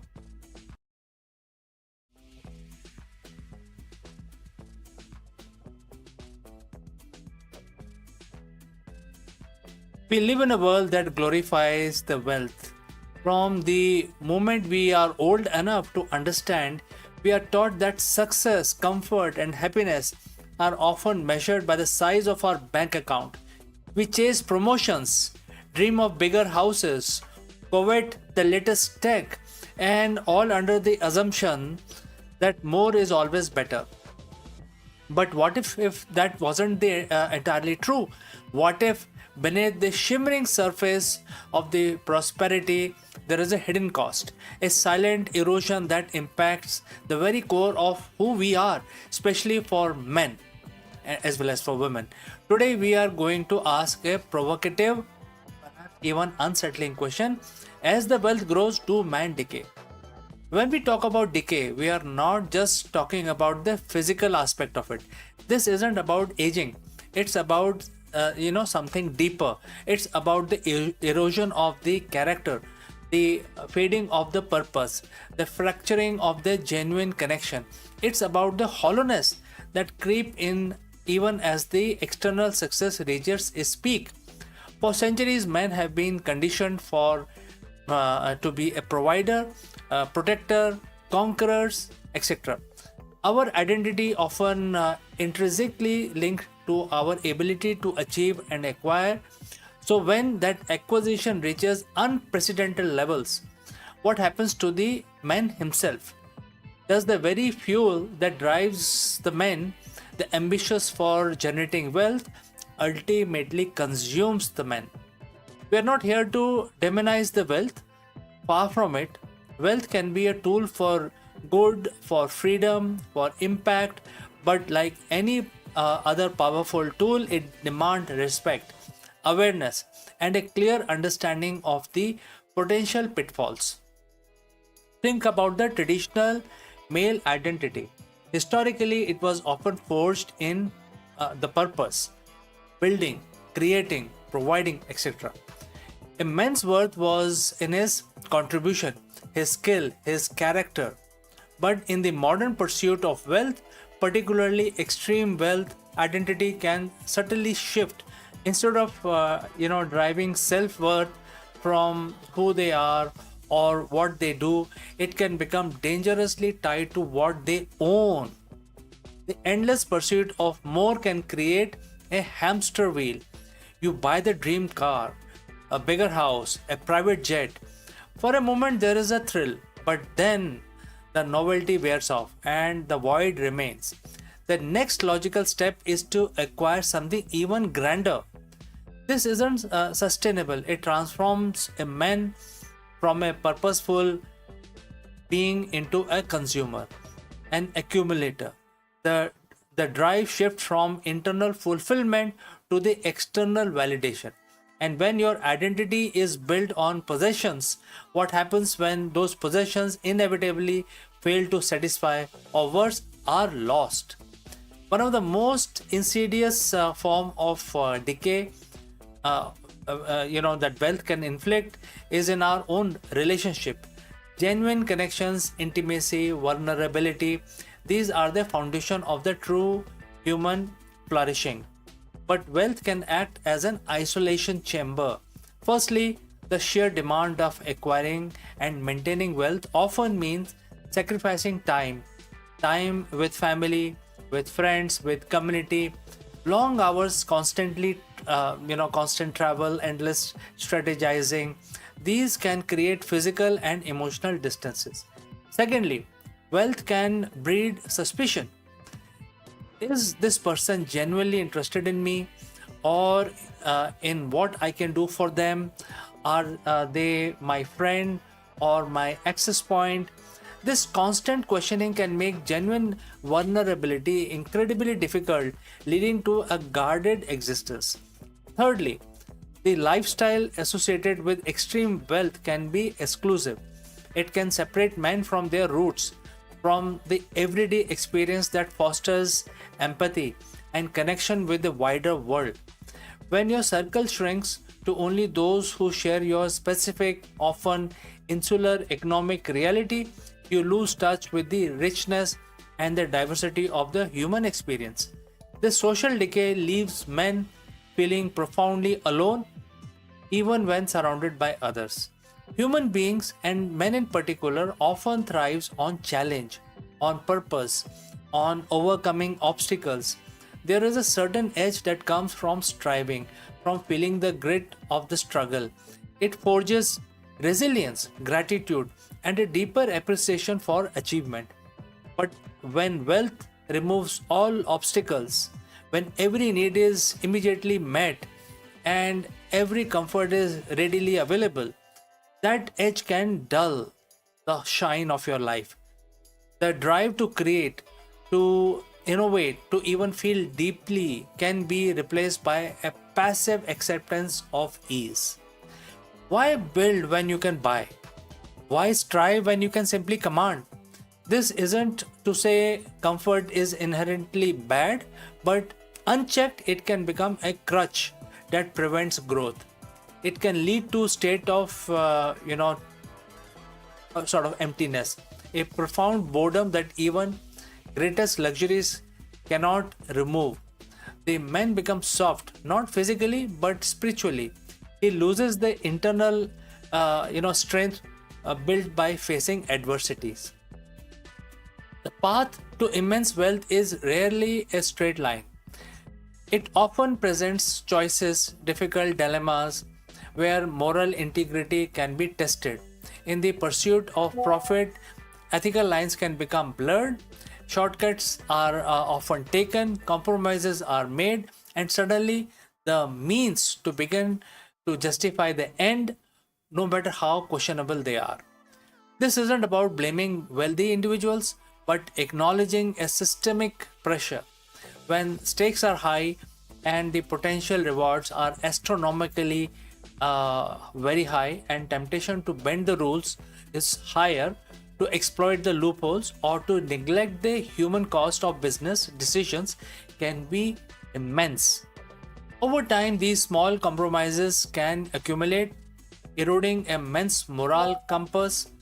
What was once unthinkable becomes unacceptable, or rather acceptable, and then it becomes absolutely normal. The decay here is in the spirit, in the values that once defined the man. When a man loses his ethical grounding, he loses a fundamental part of his humanity. Wealth can create powerful illusions of control. The belief that money can solve every problem, protect against every threat, and guarantee a certain future. This can lead to hubris, a sense of invincibility that blind men to their own vulnerability and unpredictable nature of life. But beneath this illusion often lies a profound fear, the fear of loss. The more you have it, the more you have to lose. The constant pressure to maintain, to grow, to protect assets can be a source of immense anxiety. This fear can consume mental space, leading to an inability to truly relax, to be present, or to simply enjoy what has been accumulated. This isn't just about financial loss, it's about the loss of identity tied to that particular wealth, the loss of status, the loss of perceived power. This fear can lead to desperate measures, further ethical compromises, and overall sense of unease, even in the midst of the luxury. It's a mental decay, a constant state of low grade panic regardless of external circumstances. So, if the potential for decay is real, how do we reverse it? How do we cultivate growth even amidst immense wealth? It starts with awareness and intention. Recognize that wealth is a tool, not an identity. It's about consciously choosing where to focus your energy and attention. Re-establish purpose beyond profit. Find meaning in contribution, in creation, in legacy that isn't just about monetary value. What problems can you solve? What goods can you foster? Prioritize genuine connections. Actively invest time and vulnerability in your relationships. Seek out authentic friendships. Nurture family bonds and engage with diverse communities. Embrace discomfort and growth. Don't let comfort breed stagnation. Seek out new challenges, learn new skills, push your boundaries in a way that aren't tied to financial gains. Cultivate gratitude and mindfulness. Appreciate what you have rather than constantly striving for what you lack. Practice mindfulness to stay present and connect to the richness of everyday life. Define your value and live them. Regularly assess your actions against your core values. By willing to make it harder, more ethical choices, even if it means sacrificing short-term gains. Wealth in itself is neutral.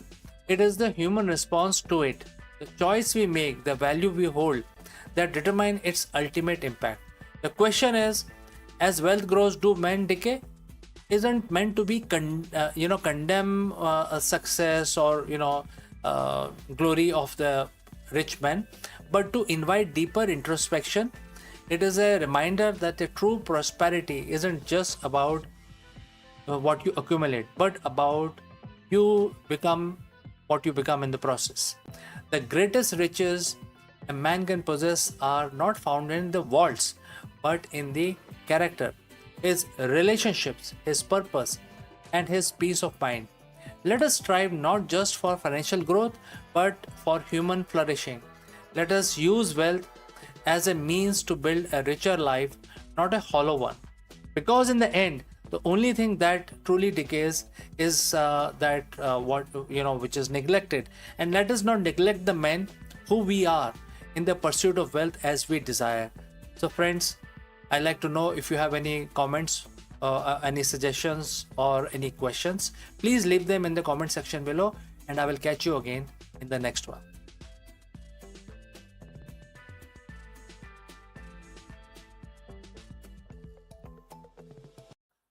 Hello दोस्तों, आप सबका स्वागत है। गणेश जी की पूजा start करते हैं और गणेश जी की पूजा हम एक मंत्र का उच्चारण करके करेंगे।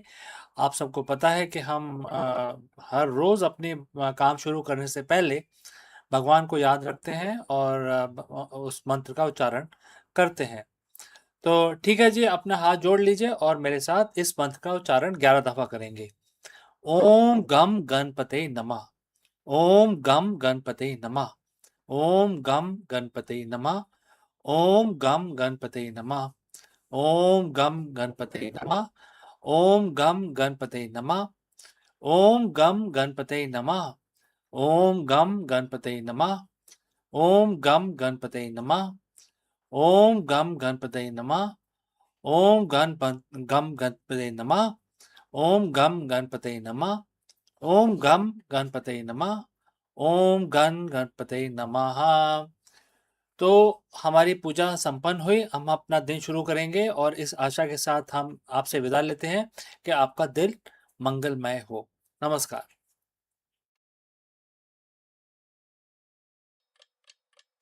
Hello friends, welcome. Namaskaram. Are you obsessed with hitting your target at the expense of your performance? If yes, you have reached the right place, because in this video, we explore a transformative management philosophy from Bhagavad Gita. The ancient concept of Nishkam Karma, performing your duty without attachment to the result, might sound counterintuitive in today's performance driven culture. However, it is actually the secret to sustainable growth, sharper decisions making, and long term business success. Let us go and explore this concept further. As a CEO or an executive, you are defined by your results. You live and die by the quarterly reports, the growth percentage, and the share price and the KPIs. If you miss, you answer for it. If you hit, you get a pat on the back, and then you are expected to do even better next quarter. It's a relentless cycle, but I want to ask you a question that might sound counterintuitive. What if your obsession with the result is actually the reason you have not got the result that you want? In the corporate world, we are conditioned to believe that we aren't fixated on the outcome. We aren't serious about the business. But today, I'm going to share a perspective from 5,000 years ago, which is Bhagavad Gita, specifically chapter 2, verse 47. That suggests that exact opposite of whatever we think, whatever the modern playbook tells us. It suggests that the secret to exponential growth isn't about obsession. It's a profound strategic form of detachment. So, friends, if you have reached this far, please let me know name of your city and the country so that we are in a position to ascertain reach of our video. All right, let's move ahead. Let's look at the psychology of the high performance. When you are a hyper focused on the result, let's say a specific revenue target, you inadvertently do three things that damage your business. One, your current tunnel vision. When you only look at the target, you ignore the peripheral data, the market shifts, and the subtle innovation that could actually move the needle. Number two, you inject fear in your culture. If the CEO is terrified of missing a number, that fear cascades. Your team becomes risk averse. They stop innovating because innovation, by definition, involves risk of failure. They play it safe to hit the number, and in doing so, they miss the massive opportunity. Next, you lose your cognitive bandwidth. Stress isn't just an emotion, it's a biological drain. When your brain is occupied with what if we don't hit the number, you have less mental energy to solve the complex problem that actually drives the number. We have all seen the result obsessed leaders. They are reactive, they are micromanaging, they are usually burnt out. But there is a better way to lead, a way that is ancient yet arguably more relevant to the modern business landscape than ever before. Let's look at the verse. It is one of the most famous line in Bhagavad Gita, and the quote starts, "You have a right to perform your prescribed duties, but you have no right to the fruits of your action." Quote close. At first glance, this sounds like it goes against everything we teaches in business schools. No, right to the results. Yes, if you don't care about result, won't I fail? That's a big question that you might ask me. No, this is a misunderstanding. This is not a philosophy of passivity. It is a philosophy of extreme ownership of the process. Think about it like an archer. You can control the stance, the grip, the breath, and the release of the arrow. Those are your duties. The target is 100 yards away. Can you control what happens to the arrow once it leaves your bow? No, a gust of wind could move it, the target could shift, etc. If you're obsessed with the target, your hand shakes, you overthink, you tense up. But if you are entirely focused on the process of the shot, the technique, the result becomes a natural, inevitable consequence of your skill. In business terms, your duty is the strategy, the team, the culture, the product development, and the customer experience. Those are the archery skills. The revenue, the market share, the stock prices, those are the wind and the target. They are the outcome. The verse is telling you put your heart into the work because that is the only thing you actually control. So, how do we apply this in our boardroom? How do we use this to drive our growth? First, shift the KPI focus. Don't just track lagging indicators, things like revenue, profit, the result, etc. Heavily weigh your management towards leading indicators like employee management, R&D, progress, customer satisfaction, scores, etc. These are the duties you control. If you master these, result will come automatically. Number 2, foster safe failure. If you detach from the fear of outcome, you can give your team permission to experiment. When the team knows that a failed experiment isn't a career ending disaster, they innovate, they move faster, they uncover the next big product. It is how you drive growth by removing the paralysis of outcome anxiety. Third, gain the CEO's composure. When a market crash happen or a competitor undercut you, the result obsessed CEO panics. The detached CEO assess the situation calmly because their ego isn't tied to being the person who never fails. They can pivot, adapt, and iterate with cold, clear head. The paradox of Gita is that by letting go of the desperate need for the result, you actually become more capable of achieving it. You work smarter, not harder. You lead with clarity instead of chaos, etc. The most effective leader I've studied are not those who spend every waking hour trembling about the bottom line. They are the ones who build incredible systems, nurtured incredible teams, and focus obsessively on craft of building the business, not the result. The result weren't their masters. The result was a byproduct of their excellence. So here is a challenge for the next 3 months, for the next quarter. Identify the things you're doing solely because you are afraid of the result, and then shift your energy. Pour it into the process, pour it into the people, pour it into the strategy. Let go of the outcome and watch how much more effective you can drive the growth that you're looking for. Because when you stop shaking from the pressure of the result, your aim becomes incredibly steady. So, friends, thanks for watching. If this perspective resonated with you, I invite you to share your thoughts in the comments below. What is one process you have been neglecting because you were too busy chasing a result? Let us discuss this further in the next video. Friends, have a nice day ahead, and I will catch you again in the next one. Friends, a very big question that we want to address today is, are we alone or are we just being watched? For decades, we have scanned the stars for signals, but new speculation from SETI and leading astrophysicists suggest a chilling possibility. It is already too late to hide. While we search for them, humanity has spent the last century broadcasting our presence to the cosmos. In this video, we dive deep into the great silence and why the latest breakthrough in technosignatures and planetary direction suggests that any advanced civilizations within 100 light years likely to already know Earth is a home to an industrial civilization. Let us explore this further.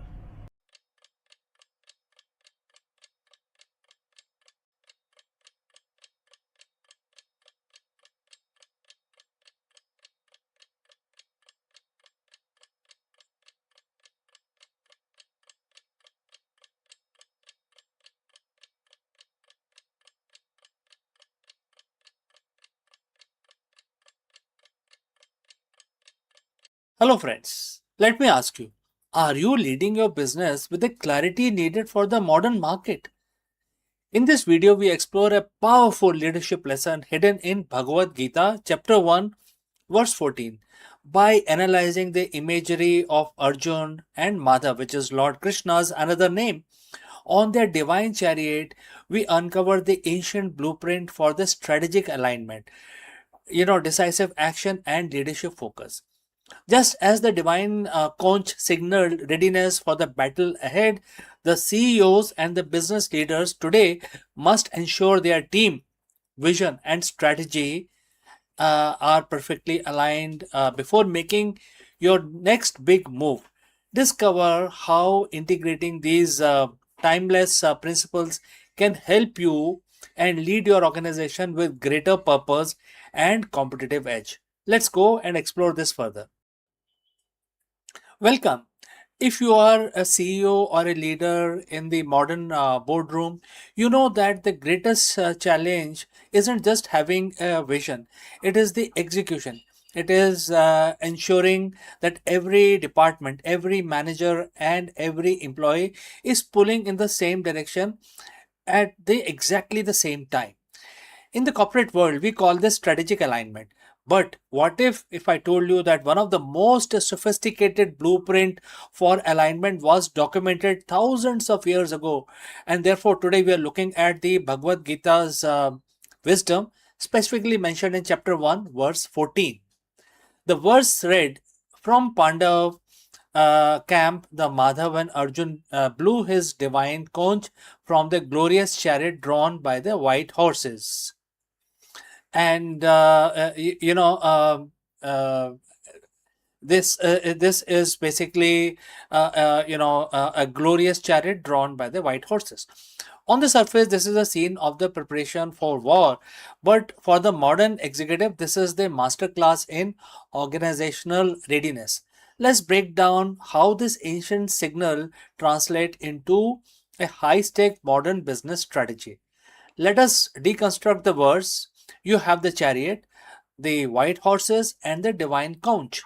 The chariot, which is your business model, the chariot represents the structural foundation of your organization. It must be glorious, meaning robust, well maintained, and built to handle the terrain of the competitive market. Next is the white horses, which is your strategic asset. Horses in Gita symbolizes the senses and energy driving the movement. For a CEO, these are your teams, your capital, and your technology. If your horses are not perfectly aligned, the chariot moves into circles and therefore it will not go anywhere. Next is divine conch, the leadership, which is the leadership signal. This is the most crucial part.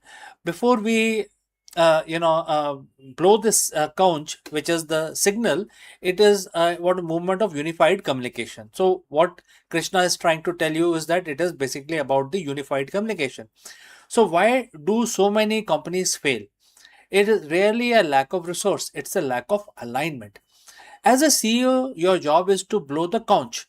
You are the source of signal. If your signal, your vision is muffled or inconsistent, your horses will lose focus.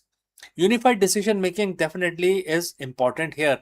Like Arjun and Madhav, you need a partnership between the driver, which is the operation strategy, and the warrior, which is the market execution. And this will all basically all about readiness. The blowing of the conch signifies that the decision has been made and the organization is now in a state of readiness for execution. No more deliberations are required, no more doubts. The signals have been given. Friends, how do we apply this on Monday morning? Very good concept, but how do we actually implement it? First is audit your signals. Are you constantly pivoting, or is your conch blast clear enough for everybody to understand?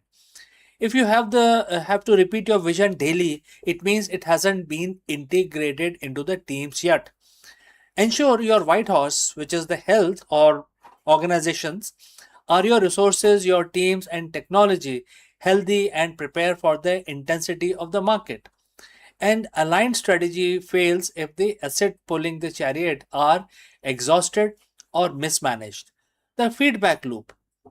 In the Gita, the sound of the conch was meant to be heard across the entire field.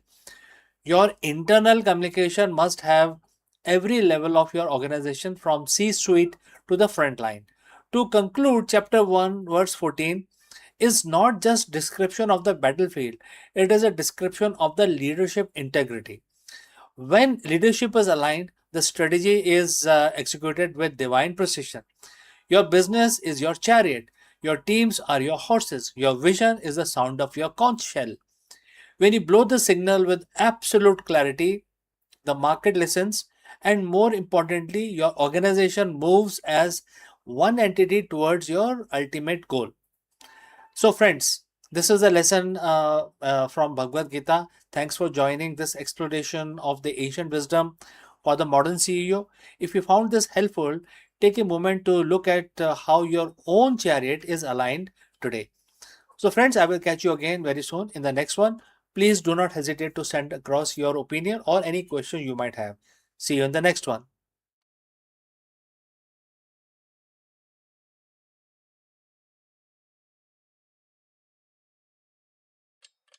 Hello, friends, welcome and namaskaram. Let me ask you, are black holes actually a myth? In this video, we challenge the fundamental understanding of the universe. Modern physics hits a wall when it comes to the singularity inside a black hole. But what if the math is wrong because the object isn't there at all? We are diving into the dark star hypothesis, a revolutionary theory proposing that instead of crushing matter into a point of infinite density, the dark matter fermions accumulate to form a massive invisible star. This could finally solve the greatest space mystery of the decade.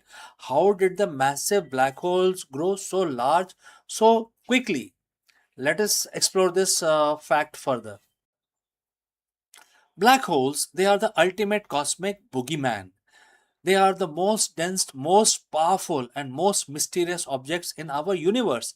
We see their silhouette. We track the trace of their star devouring, dancing around them, and we see massive jets of energy shooting from their centers. We are taught that these are singularities, point of infinite density where gravity is so strong that not even light can escape. But what if I told you that everything we think we know about them might be wrong? What if the black holes as we define them don't actually exist? What if the math we use to describe them, the math that forces us to deal with infinities, is actually a sign that our current model is fundamentally broken? Today, we are going to explore a radical hypothesis which is known as the dark star hypothesis. Could it be that what we call a black hole is actually a dense cluster of unknown dark matter fermions, mimicking the behavior of a black hole without this singularity, without the infinities, and without breaking the laws of physics? Let's dive in. But first, why would we want to get rid of black holes? They seems pretty solid, right? Well, the problem isn't about the observation, it's about the theory. In physics, whenever our equations produce an infinity, it's a giant red flag. It usually means our theory has reached its breaking point. Inside a standard black hole, the math of general relativity predicts a singularity, a point where density is infinite and volume is zero. So, when you get an infinity in physics, it's not an answer, it's an error message. It means our current tool for describing reality has failed. And then there is a big growth problem. We have observed supermassive black hole in very early universe, objects billions of times the mass of our sun. According to our current models of how matter collapses and how these holes fade, they shouldn't have had enough time to get that big. There are too big, too fast. It's like finding a fully grown a teenager in a nursery. Uh, it shouldn't be possible at all. So we have a choice. Either our understanding of how things grow is wrong, or the object itself isn't what we think it is. This is where the dark star hypothesis comes into play. So, friends, before we move forward, if you have reached this far, please inform us from which city you have tuned in and in which language you are watching this video. This will help us determine the reach of our channel. Now, let's continue with our discussion. So, what is a dark star? Instead of a singularity, which is just a point, imagine a massive super dense cluster of dark matter. Now, we don't know exactly what dark matter is, but we know it interacts via gravity. Some theory suggests it is made of fermions, which are particles that follow the Pauli's exclusion principle. So, friends, if you know what is Pauli's exclusion principle, briefly I will tell you that no two particles in the space or universe can occupy the same position and space at the same time. This is not allowed, and that is what is defined in Pauli's exclusion principle. So, in simple terms, fermion hates being in the same place at the same time, and therefore, because it is not allowed, they exert outward pressure. In traditional star, pressure from the nuclear fusion pushes out against the gravity, keeping the star stable. In a dark star, it is the degeneracy pressure of these dark fermions pushing back against the gravity. This creates a stable, solid object. It is incredibly dense, so dense that it bends the light and warps the space-time almost exactly like a black hole. To an observer from a distance, it looks like a black hole. It has an event horizon of sorts, a point of no return for light, but inside there is no singularity, there is no infinity. There is just a really, really tight, packed ball of dark matter. So, why is this such a game changer? First, it solves the infinity problem. If you don't have a singularity, you don't have a infinite density. You have a finite physical object. Physics laws don't break down anymore because you are dealing with a material object, not a mathematical point of nothingness. Second, it solves the formation problem. If these supermassive objects are actually dark matter stars, they could have formed much earlier and much faster than the standard collapse model allows. They could have been the seeds of galaxies, existed long before the first star were ever born or turned on. This isn't just about changing a name, it's about shifting our view of the architecture of the cosmos. It suggests that the dark matter isn't just a ghostly filler, it's the actual backbone of the universe. Now, is this proven? Absolutely not. This is a theoretical proposal. Science is a process of constantly refining our models. When we look at the universe, we see the effects of gravity, but we interpret them through the lens of what we currently know. If we keep finding that black holes model can't explain the early growth of the galaxies or the quantum mechanics and gravity refuses to shake hands, we have to look for the alternative. Could the dark star be the answer? Maybe, maybe not. But the thrill of science isn't in having all the answers. It's in having the courage to ask, what if we were wrong? So, friends, what do you think? A black hole is the final word, or is there a dark secret hiding in the center of our galaxy? Let me know your thoughts in the comments below, and don't forget to subscribe for more deep dives into the mysteries of the universe. Thanks for watching, and I will see you very soon again in the next one. परिवार केवल रिश्तों का नाम नहीं है, ये हमारे दिमाग और भावनाओं की असली प्रयोगशाला है। जब हम अपने प्रियजनों के साथ समय बिताते हैं, हंसी बांटते हैं, सुख दुख साझा करते हैं, तो हमारे भीतर ऐसी मानसिक ऊर्जा पैदा होती है जो हमें जीवन के हर चुनौती से लड़ने की ताकत देती है।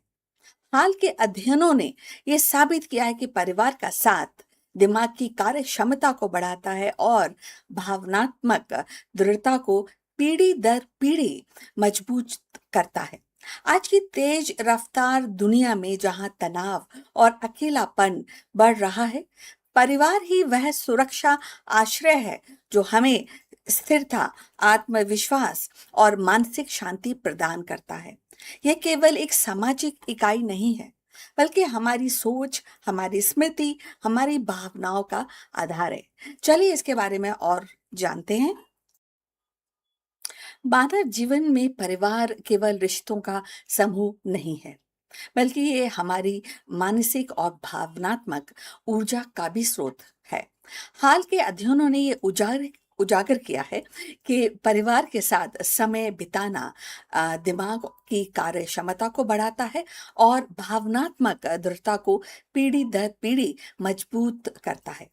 जब हम अपने प्रियजनों के साथ बैठते हैं, बातचीत करते हैं, हंसी मजाक जो है वो साझा करते हैं या कठिन समय में एक दूसरे का सहारा बनते हैं, तो दिमाग में सकारात्मक रसायन सक्रिय होते हैं।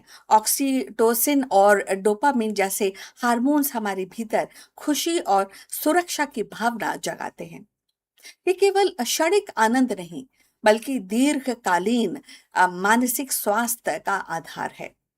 परिवार के साथ बिताया गया समय बच्चों के लिए विशेष रूप से महत्वपूर्ण है। माता पिता और दादा दादी के साथ संवाद बच्चों के दिमाग में भाषा, स्मृति और भावनात्मक संतुलन को मजबूत करता है। यही कारण है कि जिन बच्चों का पारिवारिक वातावरण सहयोगी और स्नेहपूर्ण होता है, वे जीवन की चुनौतियों का सामना अधिक आत्मविश्वास से कर सकते हैं। वयस्कों के लिए भी परिवार मानसिक ऊर्जा का स्रोत है।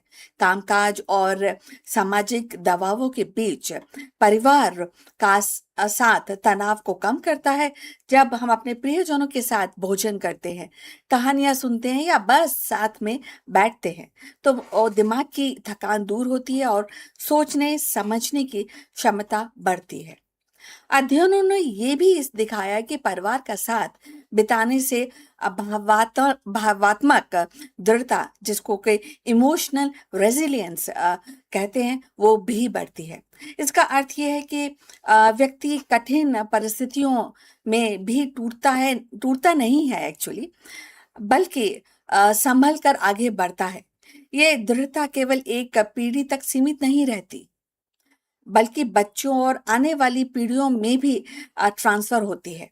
इस प्रकार परिवार का एक जीवंत अगर रूप देखा जाए तो वो विद्यालय से कम नहीं है, जहां हम धैर्य, सहयोग और प्रेम सीखते हैं। 2026 के संदर्भ में ये और भी महत्वपूर्ण है। आधुनिक जीवन की तेज रफ्तार, तकनीकी दबाव और सामाजिक चुनौतियों के बीच परिवार ही वह स्थान है जहां मनुष्य को अपनी जड़ों से जोड़ता है और ये जुड़ाव माइंड को स्थिरता देता है और व्यक्ति को मानसिक रूप से स्वस्थ बनाए रखने में मदद करता है। अगर देखा जाए तो परिवार केवल सामाजिक संस्था नहीं है, बल्कि मानसिक भावात्मक शक्ति का केंद्र है। परिवार के साथ बिताया गया समय दिमाग को सक्रिय करता है, भावनाओं को संतुलित करता है और जीवन को सार्थक बनाता है। ये एक ऐसा विशेष या कह सकते हैं विशेष मोड है या एक निवेश है जो न केवल वर्तमान को उज्जवल करता है, बल्कि आने वाली पीढ़ियों को भी दृढ़ और सक्षम बनाता है। यदि आप यहाँ तक पहुंचे हैं तो कृपा करके ये बताइए कि आप किस शहर से हमसे जुड़े हैं, किस सिटी से आप हमको देख पा रहे हैं और किस भाषा में ये वीडियो देख रहे हैं। इससे हमारे चैनल की पहुंच को समझने में हमें मदद मिलेगी। अब चलिए इस चर्चा को आगे बढ़ाते हैं। 2026 में और आने वाले वर्षों में पारिवारिक जो इकाई है कई वैश्विक चुनौतियों का सामना कर सकती है और वो अभी कर भी रही है। आधुनिक जीवन की रफ्तार, तकनीकी दबाव और आर्थिक असमता के और प्रवास के कारण परिवारों में दूरी बढ़ रही है।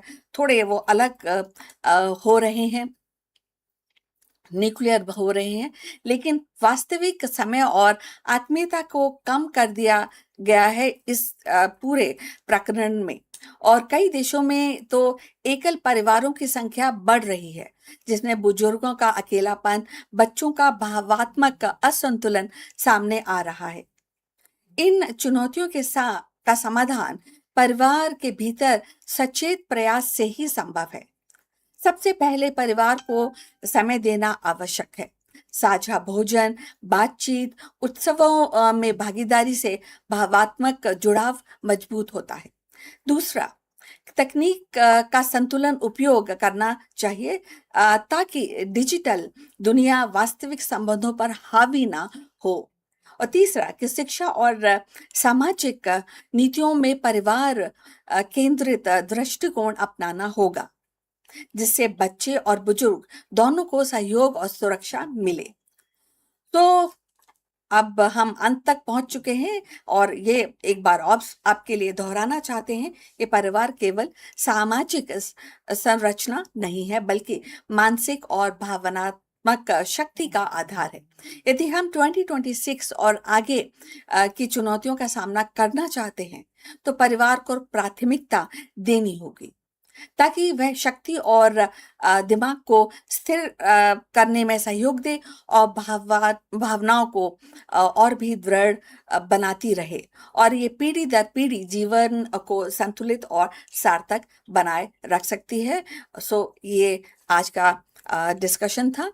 आप से गुजारिश है कि आप इस टॉपिक पर अपने कमेंट हमको लिखकर भेजिए। इसके साथ ही कृपा करके हमारे चैनल को लाइक एंड सब्सक्राइब करना मत भूलिए।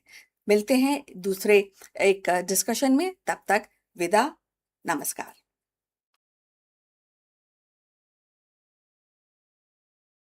For decades, the Indian nuclear sector was a forbidden fortress. It was state-run, shielded from private players, and largely close to the global capital. But in 2025, everything changed.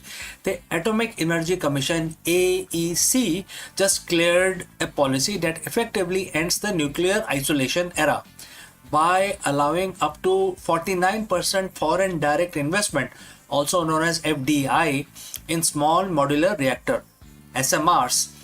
India has fired, starting a pistol for a multi-billion-dollar race. Why now? Well, the world is hungry for carbon-free base load power, and India has world's most ambitious energy roadmap. We aren't just talking about a few power plants. We're talking about a $200 billion shift. Today, we are breaking down the global investor from the US, France, and Russia are suddenly lining up at the India's door. So, friends, if you have reached this far, please inform us from which city you have tuned in and in which language you are watching this video. This will help us determine the reach of our channel. Alright, let's proceed further. Let's talk technology. Traditional nuclear plants are like massive cruise ships. They take 15 years to build and cost 10 billion or more. If one thing goes wrong, the whole project stalls. Small modular reactors, or the SMRs, are the speedboats and speedboats of the nuclear world. These are the reactors that produce between 77 megawatts and 300 megawatts of power. They are built in factories on the assembly lines and shipped to the site. India has introduced its own version, the Bharat Small Reactor, which is acronym for BSR. Why investors love them? They offer lower entry price. Instead of risking $10 billion, a private company can partner with the Nuclear Power Corporation of India to build a modular unit for a fraction of the cost. So it has speed of delivery. Definitely, you can actually go from groundbreaking to grid connected in about 5 years. For an investor, faster construction means a faster return on investment. The real magic happened in the boardroom. The Indian government passed the Shanti Act of 2025. This wasn't just another law, it was a legal bridge. Before this, foreign companies were terrified of Indian civil liability laws. If there was an accident, the supplier could be sued into bankruptcy. The new policy provider, in fact, clears a framework for risk sharing between Indian state and the foreign investor. By allowing 49% FDI, India is saying, we want your tech and we want your cash, but we will keep the keys to the security of the facility. Therefore, the balance of 51% will be state control and 49% will be private investment. And that is why this is a sweet spot. And that has a global giant like Holtec International, GE, Hitachi dusting off their blueprints for Indian soil. The investment isn't just about technology, it's about demand. Indian economy is booming, and definitely it's also growing by leaps and bounds. And the rest of the world can only dream of at that kind of speed India is moving forward. We are building gigafactories for EVs, massive data centers for AI, and huge green hydrogen hubs. All these things have one thing in common. India needs 24 by 7 power. Solar and wind are great, but they don't work when the sun goes down and the wind stops, right? So SMRs are being pitched as the captive power sources.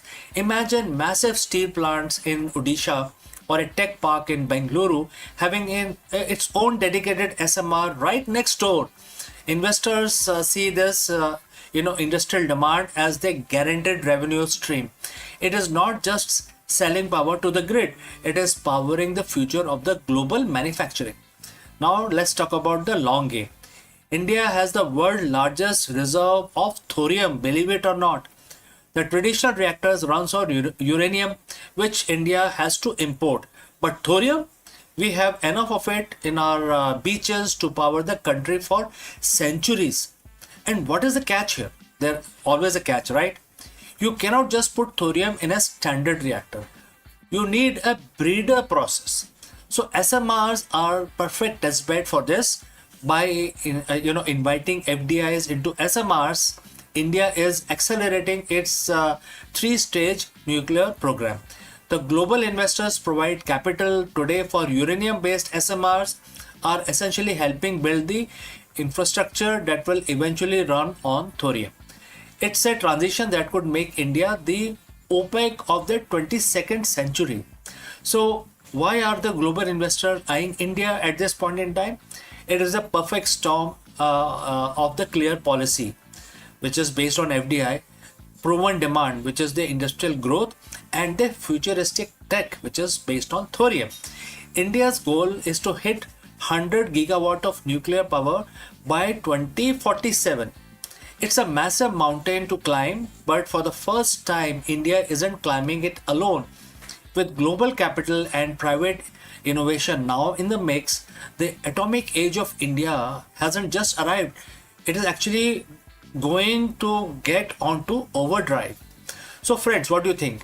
Is opening nuclear power to foreign investment is a master stroke for energy independence or a risky move? Let me know in the comments below. Don't forget to like this video and subscribe for more deep dives into the tech and policy that is shaping India's future.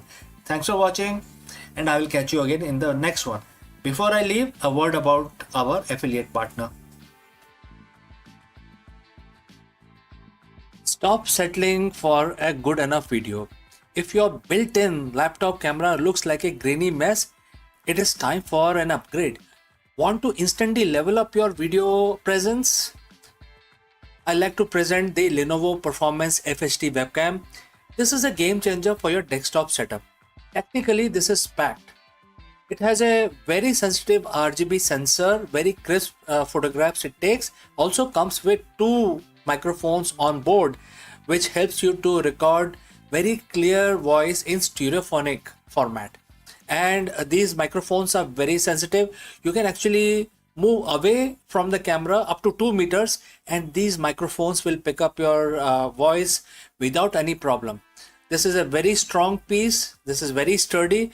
Comes with tripod ready. Comes with a very long leash, so it gives you a lot of flexibility to place the webcam wherever you want to keep in your studio. And also it has a swivel base, which is also very handy. So if you want to basically level up your game and you want to pick up this camera at a discount, please click on the link here or scan the QR code. Now let's get back to our video. Hello friends, welcome and namaskaram. In this video, we explore the bold, uncompromising move by Netaji Subhash Chandra Bose to step away from the Congress party and establish the Forward Bloc. Why did he break away? What was his vision for a radical nationalism, and how did this decision challenge the political status quo of the British India? Join us as we analyze the historical context of the Congress split, the ideological rift between Bose and party leadership, and the lasting impact of the forward bloc on the fight for the Indian independence. Let's go. The year was 1939. The world is on the brink of the Second Global War. But inside India, a different kind of war is brewing. A political struggle that could redefine the fight for independence. Most of us know Netaji Subhash Chandra Bose as a commander of the Azad Hind Fauj, a man of action, a man of war. But before he picked up the rifle, he picked up the pen and the podium, challenging the very establishment he helped build. Today we are talking about something which happened in 1940. We are going to deconstruct one of the most controversial and pivotal movement in the Indian freedom struggle, the split that birthed the forward bloc. Was it a betrayal of unity, or was it a necessary evolution for the revolution? So let's dive into the history of Netaji's rebellion. But friends, before that, please let us know from which city you have tuned in into this video. That will help us determine the reach of our channel. To understand the birth of the forward bloc, we have to understand the breaking point. The year was 1939. The Indian National Congress was the undisputed face of the freedom movement. Subhash Chandra Bose ji had just been re-elected as the president of the Congress at Tripuri. But this victory was bitter. It was clear that Bose's ideology, which favored an immediate, armed, struggle and unyielding push for independence, was increasingly at the odds with the mainstream leadership, particularly the faction aligned with Mahatma Gandhi ji. Gandhi ji famously said, "पता है भाई, defeat is my defeat. Your defeat is my defeat." The pressure became very immense. The Congress was caught between two paths: the path of non-violent and the gradual constitutional change, and the path for radical mass mobilized resistance. Bose realized that if he stayed, he would be a figurehead with no power to act. So he did the unthinkable. He resigned. Imagine the tension. The hero of the youth, the man who stood up to the British Empire with fire in his eyes, was now an outsider in his own political home. But Bose wasn't the type to walk away from the mission. He realized that if the Congress wasn't going to lead the radical charge, he would have to build a new platform to do it himself. And so on May 3rd, in the year 1939, Subhash Chandra Bose ji founded the Forward Bloc. At first, it wasn't a separate party, it was a faction within Congress. It was sort of a pressure group, but what it stands for, why the name was forward is a big question that we will tackle now. The name was deliberate. Bose wanted to move the country forward. He wasn't interested in slow negotiations. He was a socialist at heart, deeply influenced by the global anti colonial movement of the time. He believed that the only way to break the British hold on India was through mass mobilization. He wanted Congress to adopt a policy of uncompromising anti imperialism. He wanted the working class, the farmers, and the youth to be the engine of the revolution. To his critics, he was sort of a rebel. To his followers, he was realist. Bose understood that World War II was an opportunity. He knew the British Empire was overstretched. He saw that the chaos of war was the perfect opening for an Indian uprising. The forward bloc was built to capitalize on that opening. It wasn't just a political party, it was a call to arms for the Indian consciousness.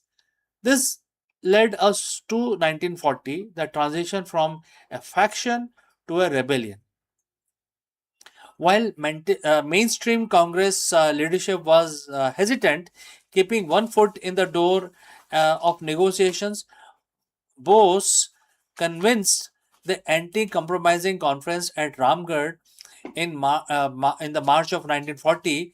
This was a moment the bridge was completely broken. At Ramgarh, Bose didn't mince his words. He called for a massive nationwide civil disobedience movement. He declared that no compromise should be made with the British, especially while they were weakened by the war in Europe. While the Congress was organizing the individual satyagrah, Bose was organizing the masses for a total blockade of the British administration. This is why it is called the rebellion. Bose did just disagree with the method. He challenged the mandate of the Congress leadership. He challenged the status quo. He essentially said, if you are afraid to lead the people to total freedom, step aside. We will do it for you. It was a bold, dangerous, and incredibly lonely path, but it was exactly the kind of path Netaji was known for. So, looking back from 2026, why does this matter? Why does the story of 1940 forward block still resonate? Because the history is rarely a straight line. It's sometimes messy, conflicted, and intense struggle of ideas. The split between Congress and the forward bloc teaches us about the nature of leadership. It highlights the eternal struggle between patience and urgency. It reminds us that sometimes to stay true to your own principles, one has to be willing to stand alone. Netaji's forward block wasn't just a footnote in history, it was also a catalyst. It forced the mainstream movement to keep the pressure on. It gave a voice to the radicals who felt that the dream of independence was being stifled by the bureaucracy. Netaji Subhash Chandra Bose ji left the Congress, but he never left the cause of India's freedom. The forward block was just one chapter in much larger, more legendary life of Netaji's. But it remains a fascinating study of conviction. It's a reminder that the political courage isn't just about winning an election, it's about defining what you stand for, even when everyone else tells you to fall in line. So, friends, what do you think? Was Netaji's decision to break away away the right move for India's freedom struggle, or would a united front have been more effective? Let me know your comments below. And friends, as you know, I read each and every comment that I receive from you. So if you learned something new about 1940 today, hit that like button and subscribe for more deep dives into turning points of our history. Thanks for watching, and friends, I will see you very soon in the next one.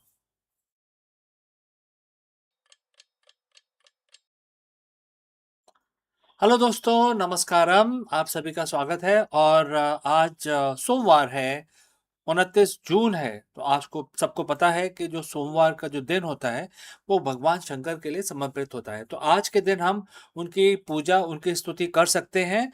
तो आज हम अपना दिन शुरू करेंगे भगवान शिव की आराधना करके।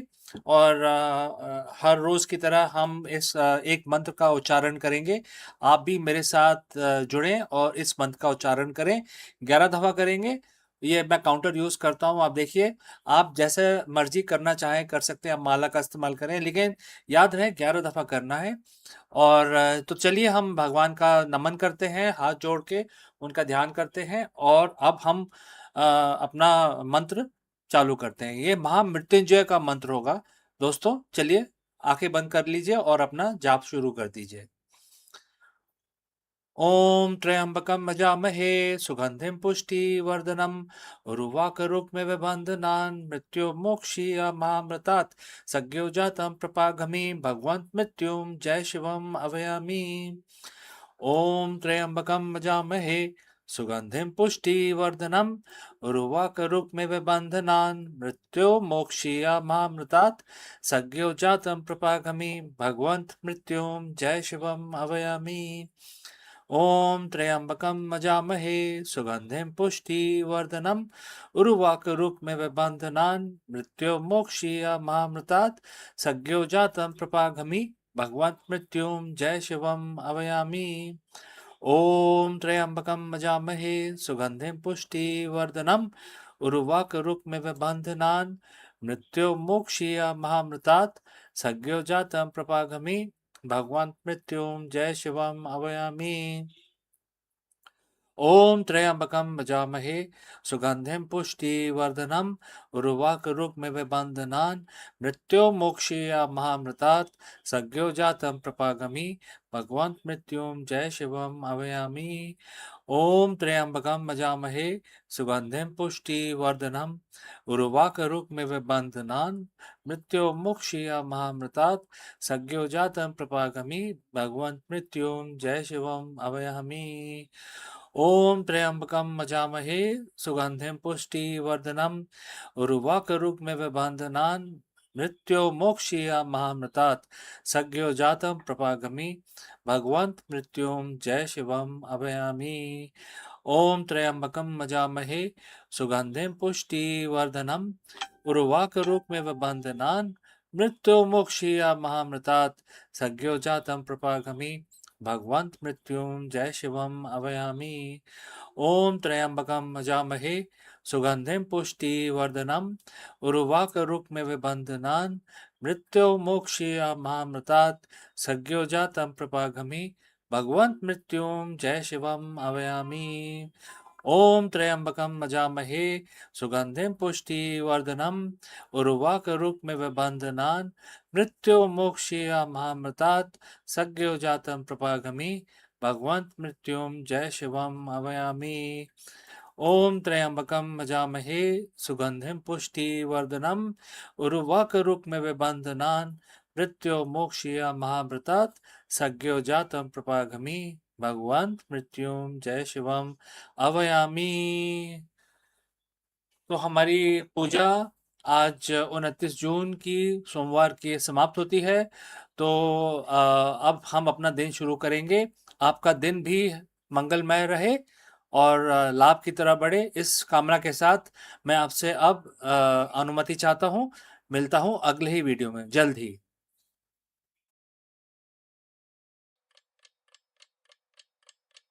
Hello friends and namaskaram.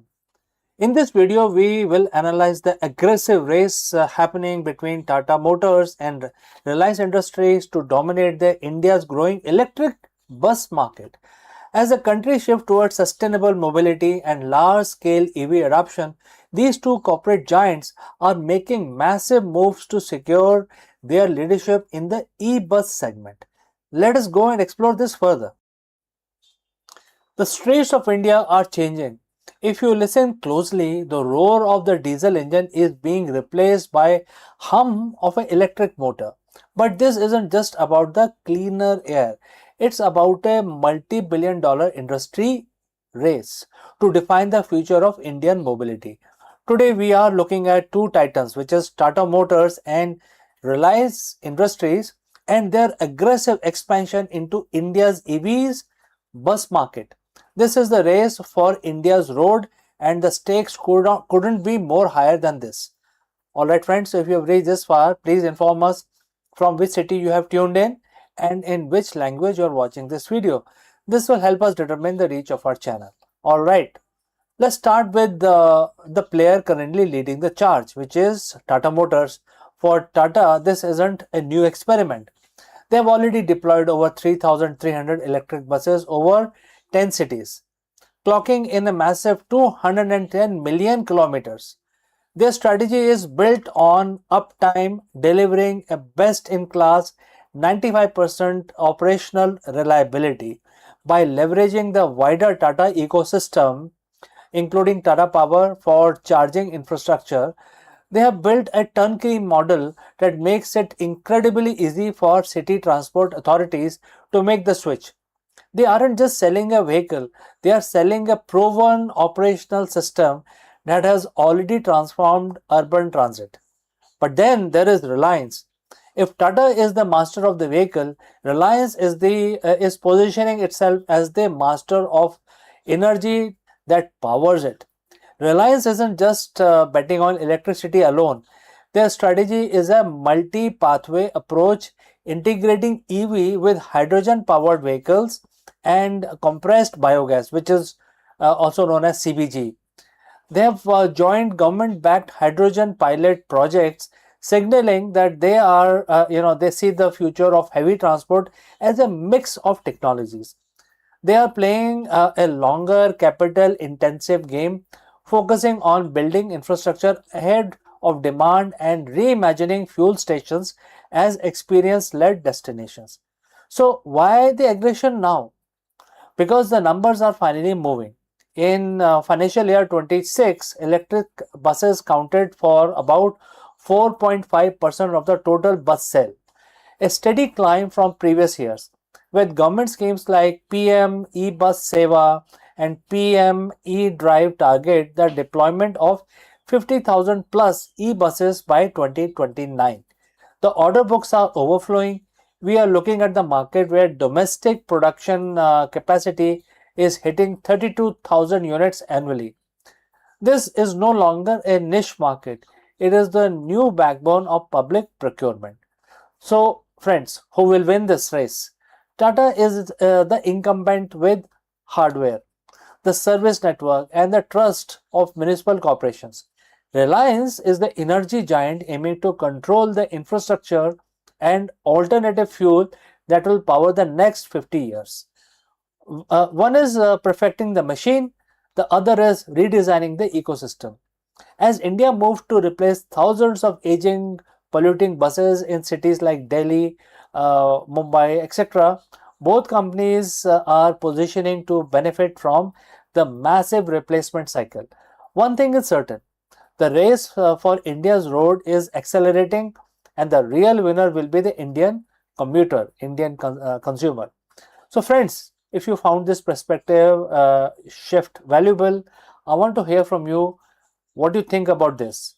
And friends, do not hesitate to send across your questions or any suggestions. I will see you again very soon in the next one. Hello friends, did you know that NASA is officially moving beyond the chemical rockets? In this video, we dive deep into the revolutionary nuclear thermal propulsion (NTP) technology that is set to slash travel time to red planet. Imagine a future where Mars isn't a grueling 7 months journey but a weekend trip in comparison to everything we have known about the space exploration. Let us explore this further.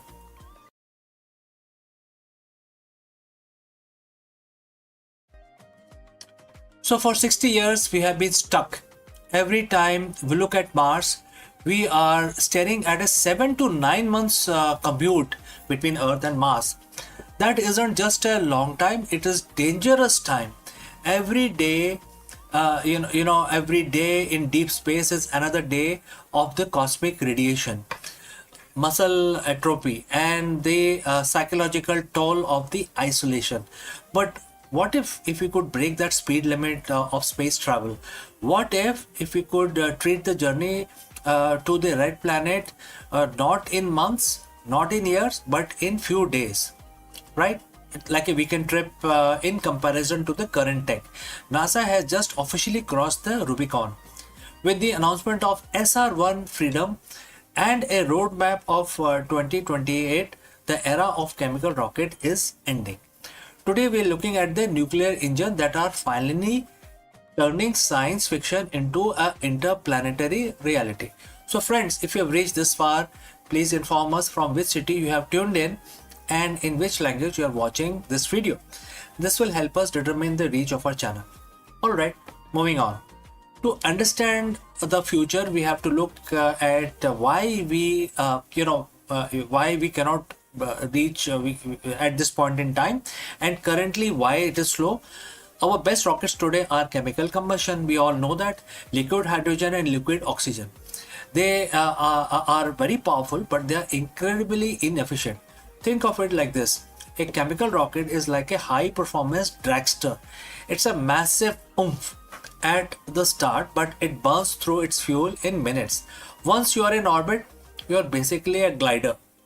By switching to nuclear, we aren't just adding more fuel, we are doubling the energy we get out of every gram of the propellant. So how does a nuclear engine actually works?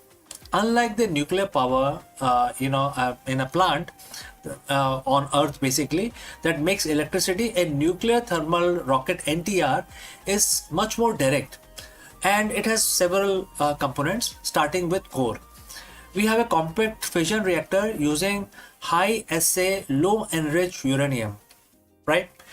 And it then create energy, which then send it to the nozzle, etc. And therefore we have to talk about the propellant. We pump the liquid hydrogen through the white hot core reactor, and then it basically comes out of the other side at very high speed. So now we have to talk about expansion. In less than a second, the hydrogen goes from minus 420 degrees Fahrenheit to 5000 degrees Fahrenheit, which then creates a huge thrust. So now let's talk about this thrust. The superheated gas screams out of the nozzle at a speed no chemical fire could ever reach. This is the holy grail of the propulsion. It gives us the high thrust of a rocket with a very long-term efficiency of an electric drive. We are currently in the pivotal year. As of April 2026, the design is right now on the drawing table. However, there is a roadmap, and that is June 2026. The final hardware development begins, and the mission will be SR1. It's a design as a nuclear electric hybrid. It uses the reactor to generate massive amount of electricity, powering high efficiency thruster to basically increase the speed. And it can run for months, it can go for very long time. And what is the goal? The goal is a direct mass mission capability by 2028. This isn't just a lab experiment anymore, we are building the flight hardware right now. So when we say weekend trip, we are talking about relative transit time. By cutting the journey to Mars from 250 days down to 100 or even 60 days, we solve the two biggest threats to human life. Number one is radiation. Less time spent in the void, which is open space, lower the dose of the solar particles or any cosmic radiation. Number two is the abort capability. Nuclear engines allow us to turn around or change course. Well, in a chemical rocket, once you are on your path, you are committed. Nuclear gives the pilot a steering wheel. Our multi-planetary future, which is to the stars, will have, will always remain a dream if we do not have faster mode of transport. We just don't have the engine to reach them. Why, right? So if we want to go to other worlds, other stars, we need faster mode of transport. So with the breakthrough that we are going to see in 2026, the gap between Earth and Mars is finally closing. We are no longer limited by how much fire we can make. We are now limited only by our ambition to explore. So friends, we have come to the end of our discussion today. My name is CK and you are watching Akulmach. And if you want to stay on the cutting edge of the Artemis era and the nuclear revolution, hit that subscribe button. And the future is arriving faster than you think. So before I go, a word about our affiliate partner. Stop settling for a good enough video. If your built-in laptop camera looks like a grainy mess, it is time for an upgrade. Want to instantly level up your video presence? I like to present the Lenovo Performance FHD webcam. This is a game changer for your desktop setup. Technically, this is packed. It has a very sensitive RGB sensor, very crisp photographs it takes. Also comes with two microphones on board, which helps you to record very clear voice in stereophonic format. And these microphones are very sensitive. You can actually move away from the camera up to 2 meters and these microphones will pick up your voice without any problem. This is a very strong piece. This is very sturdy. Comes with tripod ready, comes with a very long leash, so it gives you a lot of flexibility to place the webcam wherever you want to keep in your studio. And also it has a swivel base, which is also very handy.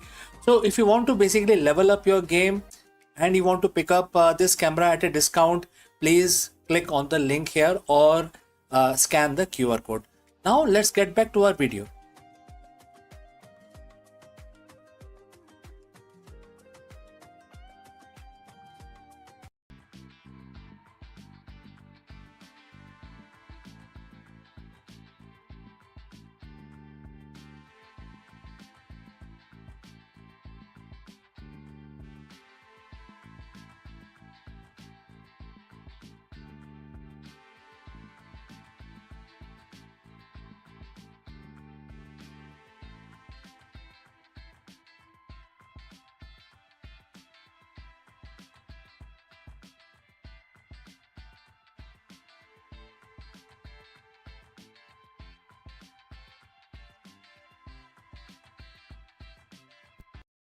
Let me ask you, why do highly successful CEOs suddenly burn out, lose their grip, or watch their corporate empire crumble?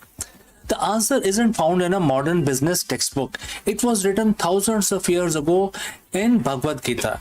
Therefore, in this video, we break down Bhagavad Gita and translate its profound wisdom into survival guide for the modern executive.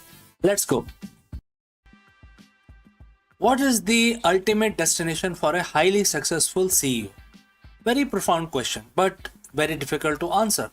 If you look at the tech world, Wall Street or startup ecosystem, the playbook says exponential growth, massive exits, and legacy carved in stone, and ultimate control. But look at all this a little closer at the corporate history.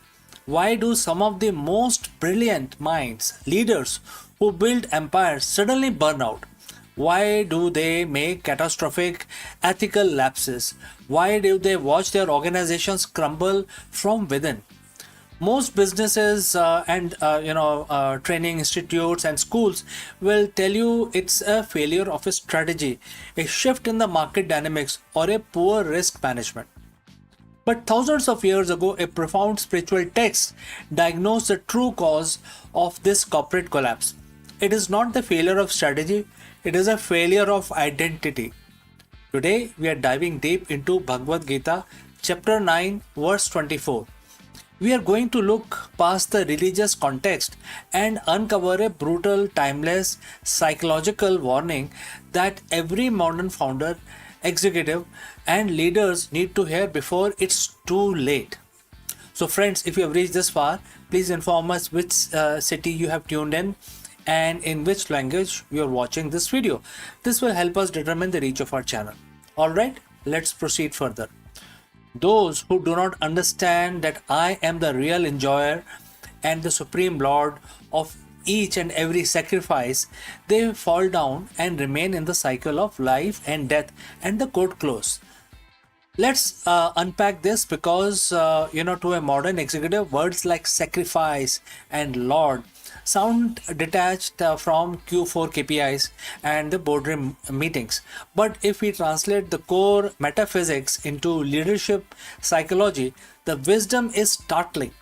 In Gita, sacrifice, which is in other words yagna, represents collective effort, hard work, dedicated action towards a goal. In your company, the sacrifice is the late night your engineers pull, and the capital your investor risk, and the daily grind of your sales team.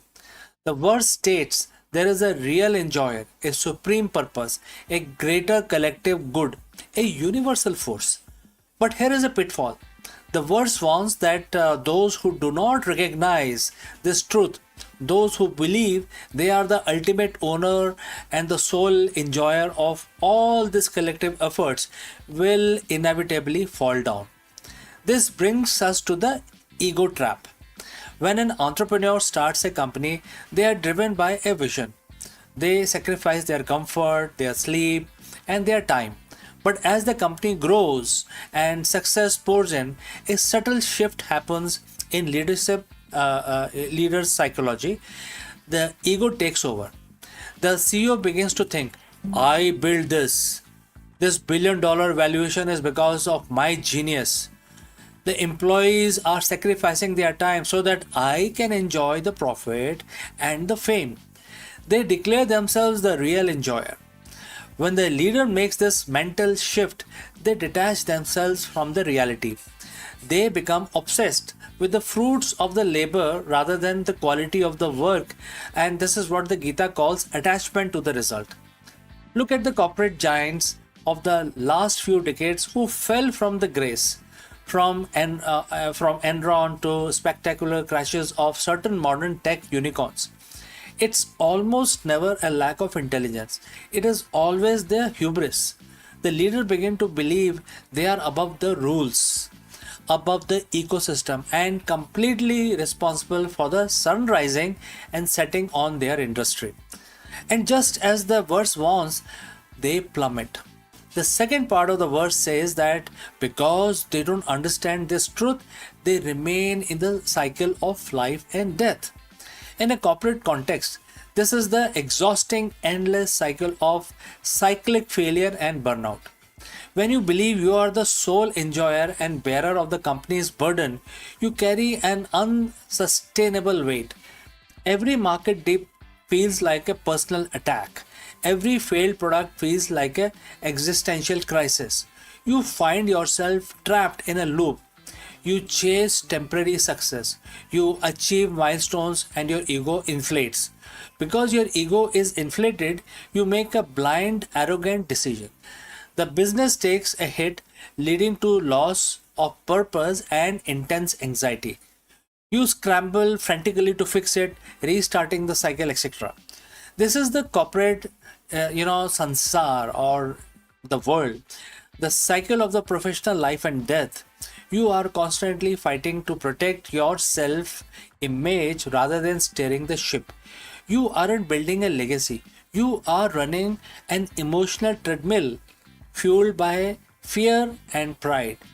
So, what is the antidote here? How does the modern CEO applies chapter 9 and verse 24 to find sustainable success? The secret lies in moving from ownership mind to a stewardship mindset. In the visual rendering of this lesson, I mean, if you start imagining, the act as a steward, your relationship with the company changes. First, the burden lifts. If you are not the ultimate owner of the result, you no longer carry the paralyzing fear of the failure. You focus purely on the execution, the karma, and leave the outcome to the market, the universe, or the collective ecosystem. Second, your team thrives. True sustainable leadership happens when a CEO realizes they are there to serve the vision and not the other way around. Employees can sense when a leader wants all the credit. Conversely, they will run through brick walls for a leader who shares the triumph and views the company's success as a collective sacrifice. You shift from saying, "Look what I made," to "Look what I have been trusted to guide." So, next time when you look at your company's quarterly metrics, your rising valuation, or even your personal achievement, take a step back. Remember the warning of Gita 9.24. Do not fall into the trap of thinking you are the ultimate master of the universe. Recognize the immense sacrifices of your employees, your customers, and the ecosystem supporting you. Dedicated your corporate efforts to cause higher than your own bank account or your personal ego. When you shift from being a self-proclaimed leader of your empire to the humble steward of your vision, you don't just avoid the ultimate CEO pitfall, you unlock a deeper level of clarity, resilience, and sustainable success that no market crash can ever take away from you. So friends, thanks for joining live. Thanks for watching. If this ancient perspective on the modern business resonate with you, hit the like button, share this with your fellow leaders, and subscribe for more deep dives into timeless wisdom for the modern business world. Lead with humility, focus on the effort, and let go of the ego.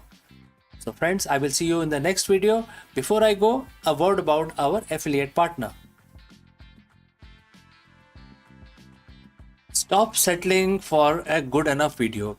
If your built-in laptop camera looks like a grainy mess, it is time for an upgrade. Want to instantly level up your video presence? I like to present the Lenovo Performance FHD webcam. This is a game changer for your desktop setup. Technically, this is packed. It has a very sensitive RGB sensor, very crisp photographs it takes. Also comes with two microphones on board, which helps you to record very clear voice in stereophonic format. And these microphones are very sensitive. You can actually move away from the camera up to 2 meters and these microphones will pick up your voice without any problem. This is a very strong piece. This is very sturdy. Comes with tripod ready. Comes with a very long leash, so it gives you a lot of flexibility to place the webcam wherever you want to keep in your studio. And also it has a swivel base, which is also very handy. So if you want to basically level up your game and you want to pick up this camera at a discount, please click on the link here or scan the QR code. Now let's get back to our video.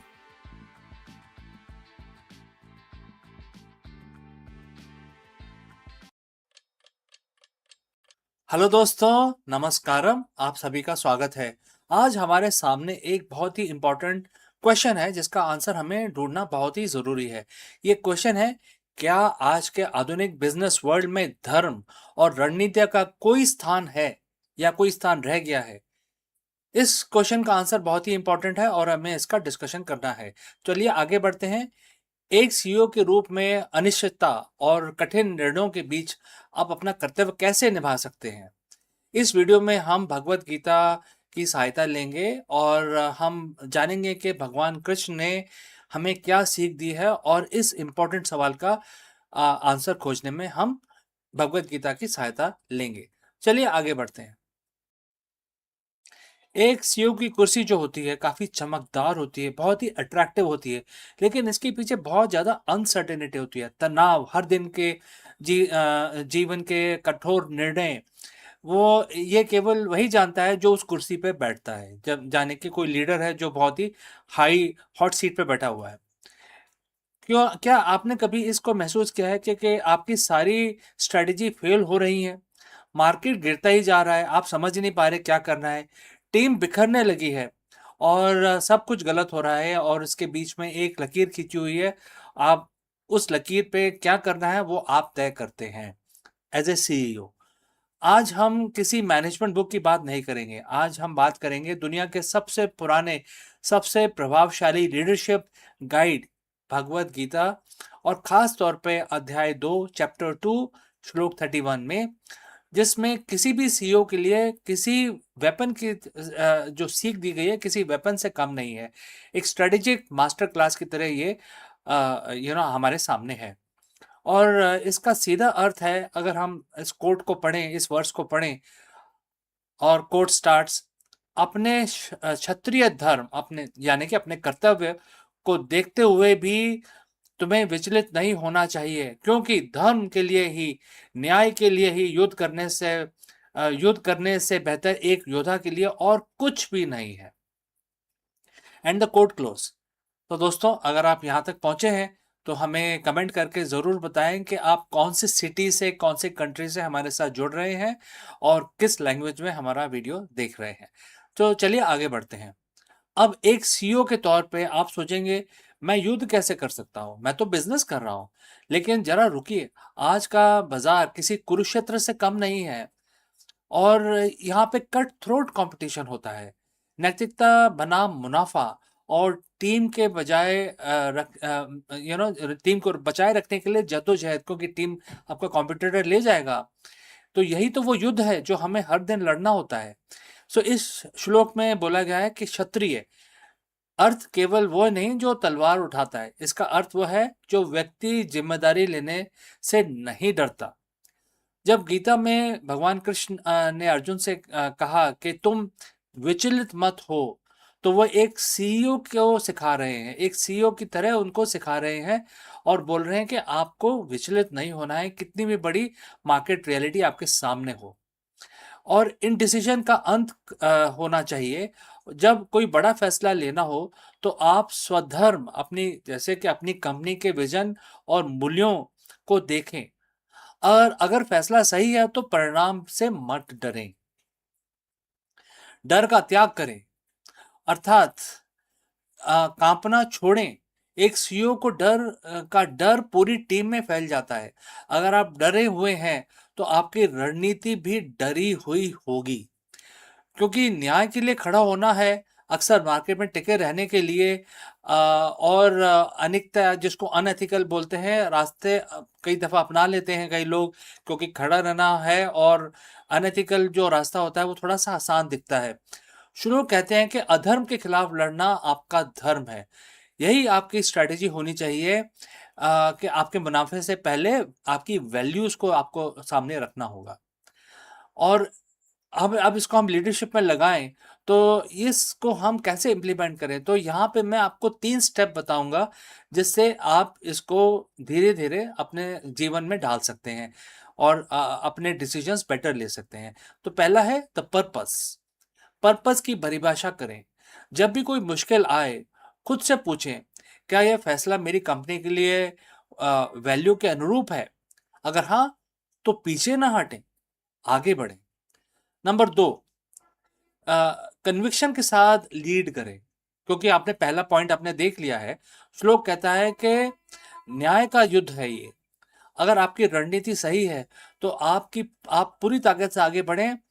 अधूरे अधूरे मन से लिए गए फैसले हमेशा घाटा देते हैं। नंबर 3, स्टेक होल्डर की सुरक्षा करें। एक योद्धा अपने राज की रक्षा करता है, अपने कर्मचारियों को, इन्वेस्टर जिसको हम निवेशक भी बोलते हैं, ग्राहकों की रक्षा करता है। और जब आप डिफेंसिव नहीं बल्कि वैल्यू ड्रिवन लीडर बनते हैं तो आप अजय हो जाते हैं। तो दोस्तों, ये 3 मंत्र हैं जो आप अपनी लाइफ में उसको फॉलो कर सकते हैं, जो हमें भगवत गीता से इस पर्टिकुलर 2 लाइनों के श्लोक में मिलते हैं। दोबारा से बोलता हूँ, चैप्टर 2 श्लोक 31, और आपको यह याद दिलाता है कि आप एक सीईओ ही नहीं, आप एक लीडर हैं जिसे न्याय और प्रगति के लिए खड़ा होना है। आज अपने बोर्डरूम में जाने से पहले बस ये याद रखें कि जो कंडीशंस हैं वो कितनी भी कठिन हो, अगर आपका धर्म, आपका कर्तव्य और नैतिकता आप के रास्ते पे आप चल रहे हैं तो हारने का कोई सवाल ही नहीं पैदा होता। अगर आप लीडर हैं और आपको लगता है कि ये संदेश आपके किसी सहकर्मी या दोस्त के काम आ सकता है, तो उनके साथ शेयर करें और हमें कमेंट करके बताएं कि आपके लिए कॉर्पोरेट धर्म का सबसे बड़ा चैलेंज क्या है। हम उस पर चर्चा करेंगे आने वाले वीडियो में। सब्सक्राइब करना ना भूलें। मिलते हैं जल्दी अगले वीडियो में। तब तक के लिए आपका हम प्रार्थना करेंगे आपका दिन शुभ रहे और आप सक्सेस पाएं। Thank you. नमस्कार। कश्मीर की धरती ने अनेक महान शासकों को जन्म दिया, परंतु उसमें से एक नाम विशेष रूप से इतिहास में चमकता है। कश्मीर की वादियों में जब सत्ता डगमगाने लगी, तब एक महिला ने अपने साहस और बुद्धिमत्ता से इतिहास की दिशा बदल दी। वह थी रानी दिद्दा।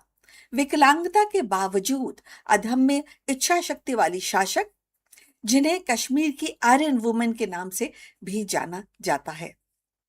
उनका जीवन की जो कहानी है हमें बताती है कि शक्ति केवल शरीर में नहीं होती, बल्कि मन संकल्प में होती है। दिद्या का शासन का लगभग 22 वर्षों तक चला और उनका जीवन साहस, राजनीति की गहरी समझ और अदम्य इच्छा शक्ति का प्रतीक है। दिद्या का जन्म 1924 ईस्वी में हुआ था। बचपन से ही शारीरिक रूप से कमजोर थी। उनकी एक टांग विकलांग थी, लेकिन इस कमजोरी को उन्होंने कभी अपनी शक्ति पर हावी नहीं होने दिया। उनका मनोबल इतना दृढ़ था कि उन्होंने अपने जीवन को एक चुनौतीपूर्ण किंतु प्रेरणादायक यात्रा बना दिया। लोहारा वंश की राजकुमारी थी और कश्मीर के राजा क्षेम गुप्त से उनका विवाह हुआ था। विवाह के बाद वे कश्मीर की रानी बनी। क्षेम गुप्त की मृत्यु के बाद दिद्दा ने शासन की बागडोर अपने हाथों में ली। प्रारंभिक रूप में उन्होंने अपने पुत्र अभिमन्यु के साथ शासन किया। 1975 ईस्वी में पुत्र अभिमन्यु की मृत्यु हो गई और दिद्दा ने अपने पोते नरेंद्र गुप्त, त्रिभुवन गुप्त और भीम गुप्त को क्रमशः गद्दी पे बिठाया, परंतु वास्तविक सत्ता उनके हाथ में ही थी।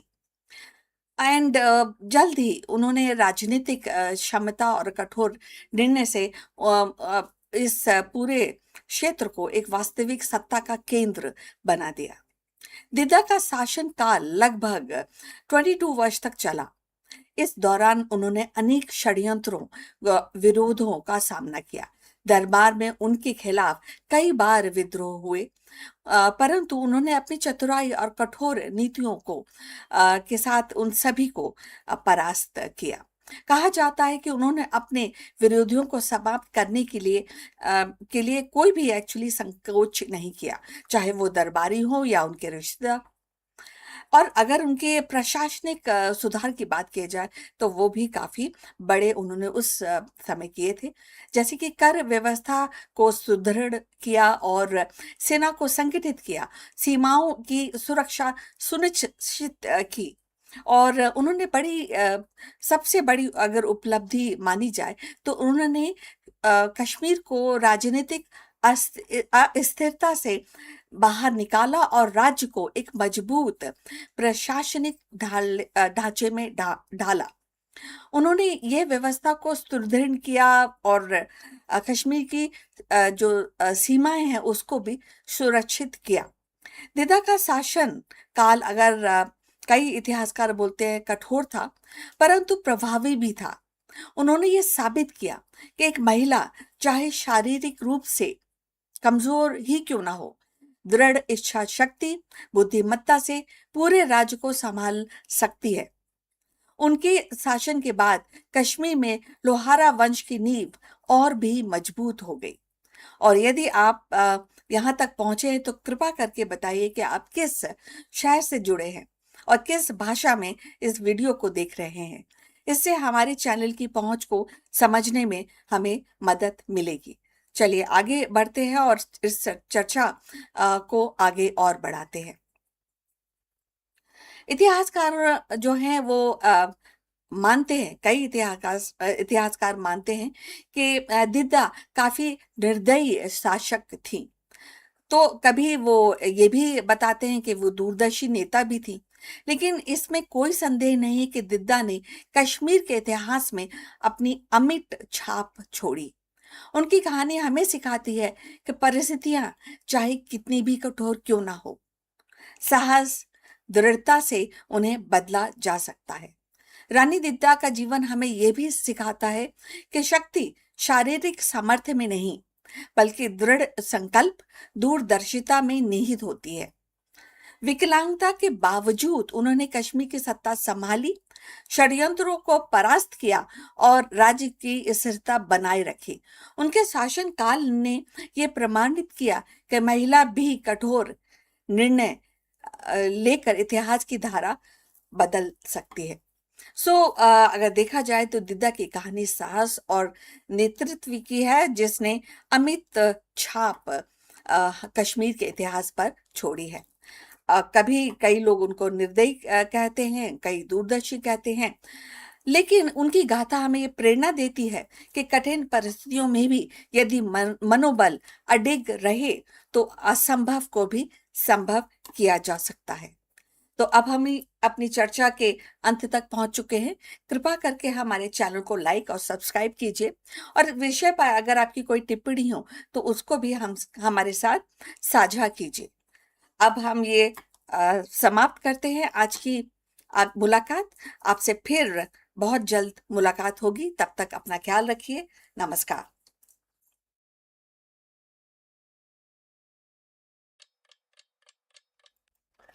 नमस्कार दोस्तों, आपका स्वागत है। और हर रोज की तरह हम भगवान की पूजा करके अपना दिन आरंभ करेंगे। आज शुक्रवार है, फ्राइडे, तो आज तो लक्ष्मी जी का पूजन बनता है। तो हम लक्ष्मी जी का एक मंत्र पढ़ेंगे, 11 दफा पढ़ेंगे और इस काउंटर का इस्तेमाल करेंगे। जैसे आप जानते हैं हमारे पास एक काउंटर है, जिससे हम आसानी से नंबर निकाल सकते हैं। वैसे आप जैसा चाहें वैसा कर सकते हैं। आप माला का इस्तेमाल कर सकते हैं। आप अपने मस्तिष्क में, अपने ब्रेन के अंदर भी गिन सकते हैं। तो जैसे आपको कंफर्टेबल हो आप करें। ये इस मंत्र का हम जाप करेंगे। आप हमारे साथ जुड़ें और इस मंत्र का जाप करें। चलिए हाथ जोड़ के हम लक्ष्मी जी का ध्यान करते हैं और अब मंत्र शुरू करते हैं। श्री ह्रीं क्लीं श्री सिद्धाय लक्ष्मी नमः। ओम श्री ह्रीं क्लीं श्री सिद्धाय लक्ष्मी नमः। ओम श्री ह्रीं क्लीं श्री सिद्धाय लक्ष्मी नमः। ओम ह्रीं श्रीं क्लीं सिद्धाय लक्ष्मी नमः। ओम ह्रीं श्रीं क्लीं श्री सिद्धाय लक्ष्मी नमः। ओम श्री ह्रीं क्लीं श्री सिद्धाय लक्ष्मी नमः। ओम श्री ह्रीं क्लीं श्री सिद्धाय लक्ष्मी नमः। ओम श्री ह्रीं क्लीं श्री सिद्धाय लक्ष्मी नमः। ओम श्री ह्रीं क्लीं श्री सिद्धाय लक्ष्मी नमः। ओम ह्रीं श्रीं क्लीं श्री सिद्धाय लक्ष्मी नमः। ओम श्री ह्रीं क्लीं श्री सिद्धाय लक्ष्मी नमः। ओम ह्रीं श्रीं श्री सिद्धाय लक्ष्मी नमः। तो ओम लक्ष्मी नमः, ओम लक्ष्मी नमः। तो हमारा ये मंत्र समाप्त हुआ और हम अब अपना दिन शुरू कर सकते हैं। तो आपका दिन भी शुभ रहे, मंगलमय रहे, इसी कामना के साथ इस वीडियो को बंद करते हैं। मिलते हैं जल्द ही दूसरे वीडियो में। कहीं मत जाइएगा। Hello friends, Namaskaram. You are most welcome. Let me ask you, are you obsessed with KPIs, quarterly targets, and the constant fear of failure? If yes, then you have reached the right place. Because the world's most effective leaders have discovered a secret that seems counterintuitive. The most sustainable success comes from when you stop chasing the result and start mastering the action. Therefore, in this video, we dive deep and take help from Bhagavad Gita and its profound implications for the modern executive strategy. This is not just a philosophy, it is a tactical manual for achieving the steadiness of yoga in the high pressure boardroom. We will discover how the Nishkam Karm, the practice of detached action to sharpen your decision making, reduce executive burnout, and drive long term business growth. Let us explore this novel idea further. In the world of business, we are obsessed with one thing: the results. We live by the numbers, quarterly earnings, KPIs, growth metrics, market share. If the numbers are up, you are a genius. If they are down, you are becoming a liability. But what if I told you that the highest performing CEOs are the one who navigate market crashes, technological shifts, and internal crises with uncanny calm, are the ones who have mastered the art of ignoring the results. Today, we are looking at the radical shift in executive strategy. We are bridging the gap between the 21st century management and 5,000-year-old wisdom. We are talking about chapter 2, verse 48 of the Bhagavad Gita, and why this specific verse might just be the most powerful business tool you never knew you had. So, friends, if you have reached so far, please let me know name of your city or country from where you are, tuned in and watching this video. All right, let's proceed further. We operate in a state of constant anxiety. When the CEO focuses solely on the outcome, they become a hostage to that outcome. If you are desperate for a specific result, say a certain stock price by Q3, you lose your ability to make rational long term decisions. When the market dips, the result obsessed CEO panics. They slash budgets indiscriminately. They pivot too quickly or they burn out their talent to save the numbers. They are playing the game of catch up with the future because they are terrified at the present. This is a result trap. If the force it forces you into a short-termism, a short-term goal, a short-term vision, it kills innovation because innovation requires failure, and the result obsessed mind cannot tolerate the possibility of the failure. So, how do we break free from this situation? The Bhagavad Gita offers us a solution that seems almost counterintuitive for a capitalist society. Chapter 2, verse 48 says, and the quote starts, O Dhananjay, fix your mind on duty without any thought of the resulting success or failure and achieve the steadiness of yoga. And the quote close. Let's unpack this. First, fix your mind on duty. In Sanskrit, it is known as swadharma. It means focusing on your role, your specific function, and your inherent purpose. You are not the quarterly report creator. You are the leader. Your duty is to manage culture, strategy, vision, and execution. Second, without any thought of resulting success or failure. This is the core of the Nishkam Karma or detached action. It means you stop caring about profit. It means you stop letting your emotional state to be dictated by the outcome. And finally, achieve the steadiness of yoga. In this context, yoga isn't about physical posture. It's about equanimity, a state of mind that remains unshakable whether the deal closes or the market crashes. So, friends, how does this translate into your boardroom, my boardroom, our boardroom?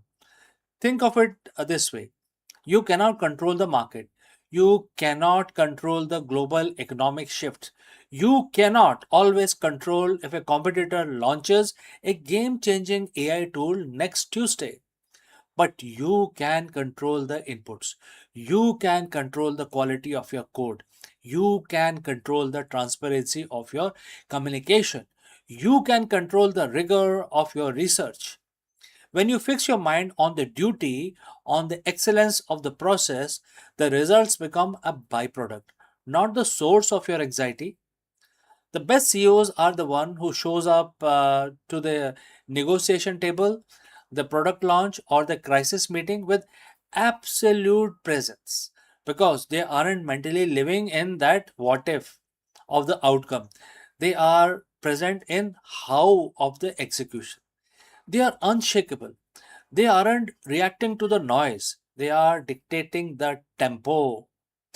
So if you want to integrate this, here are few points like a playbook for this week. First, detach from the metrics. Next time you look at the dashboard, ask yourself, am I looking at this to learn or am I looking at this to soothe my anxiety? If it is anxiety, step away from that. Number two, focus on the duty blocks. Dedicate your morning to your highest value activity, the duty that moves the needle without checking the inbox or the stock price.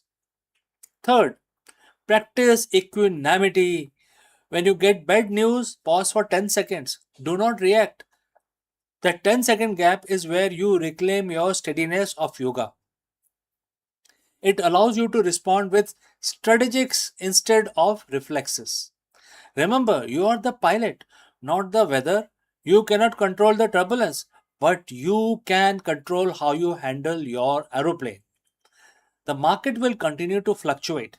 The result will come and go, but the leader who acts with purpose, with precision, and with steadiness of yoga, that leader is the one who lasts the longest. Stop chasing the result, start mastering the action. Everything else will follow. If this resonated with you, hit the subscribe button. We are building a community of leaders at Akulmach, and these leaders who aren't afraid to take challenges and do not follow the status quo. So please subscribe our channel. I am CK, and I will see you very soon in the next one. The idea of robots living alongside us has been belonged to the realm of science fiction. Yet today it is edging into the reality.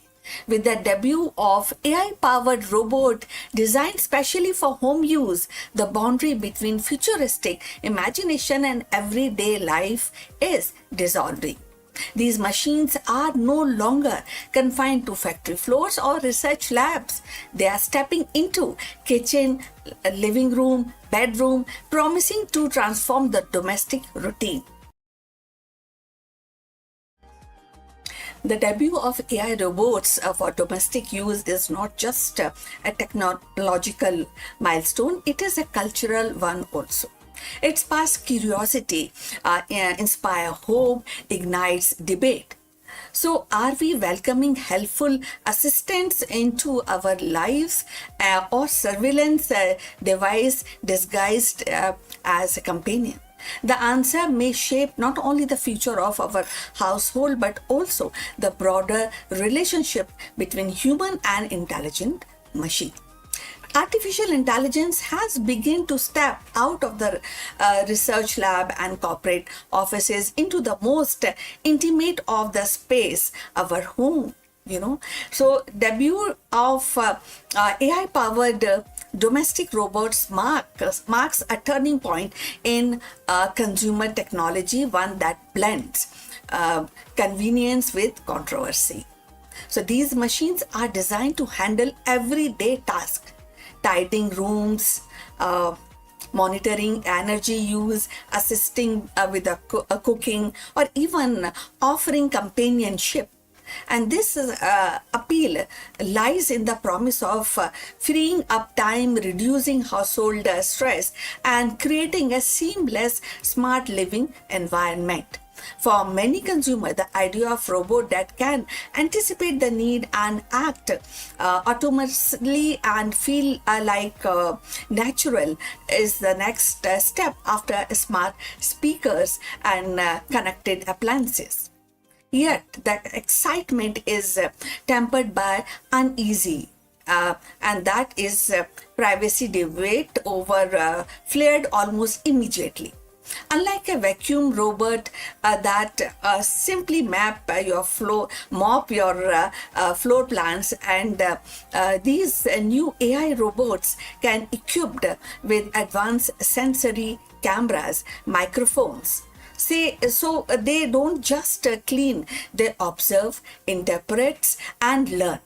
That means that they are constantly collecting data from household routine, personal habits, even private conversations. So for some, this feels like inviting a surveillance device into the living room. The questions become: who owns that data and how securely is it stored? So if you have reached this far, please inform us from which city you have tuned in and in which language you are watching this video. This will determine the reach of our channel. So going forward, the consumer interest is undeniable. Early demonstrations have drawn crowds, and pre-orders suggest a strong demand. Families imagine robots that can help elderly relatives, parents, and vision assistants with the childcare. And the professionals see value in delegating some routine work. So, but alongside with enthusiasm, the critics warn of the risk of dependency and erosion of boundaries. So, if a robot can recognize emotions, respond to the stress, and adapt to the personal preferences, does it cross into the territories of replacing human interaction?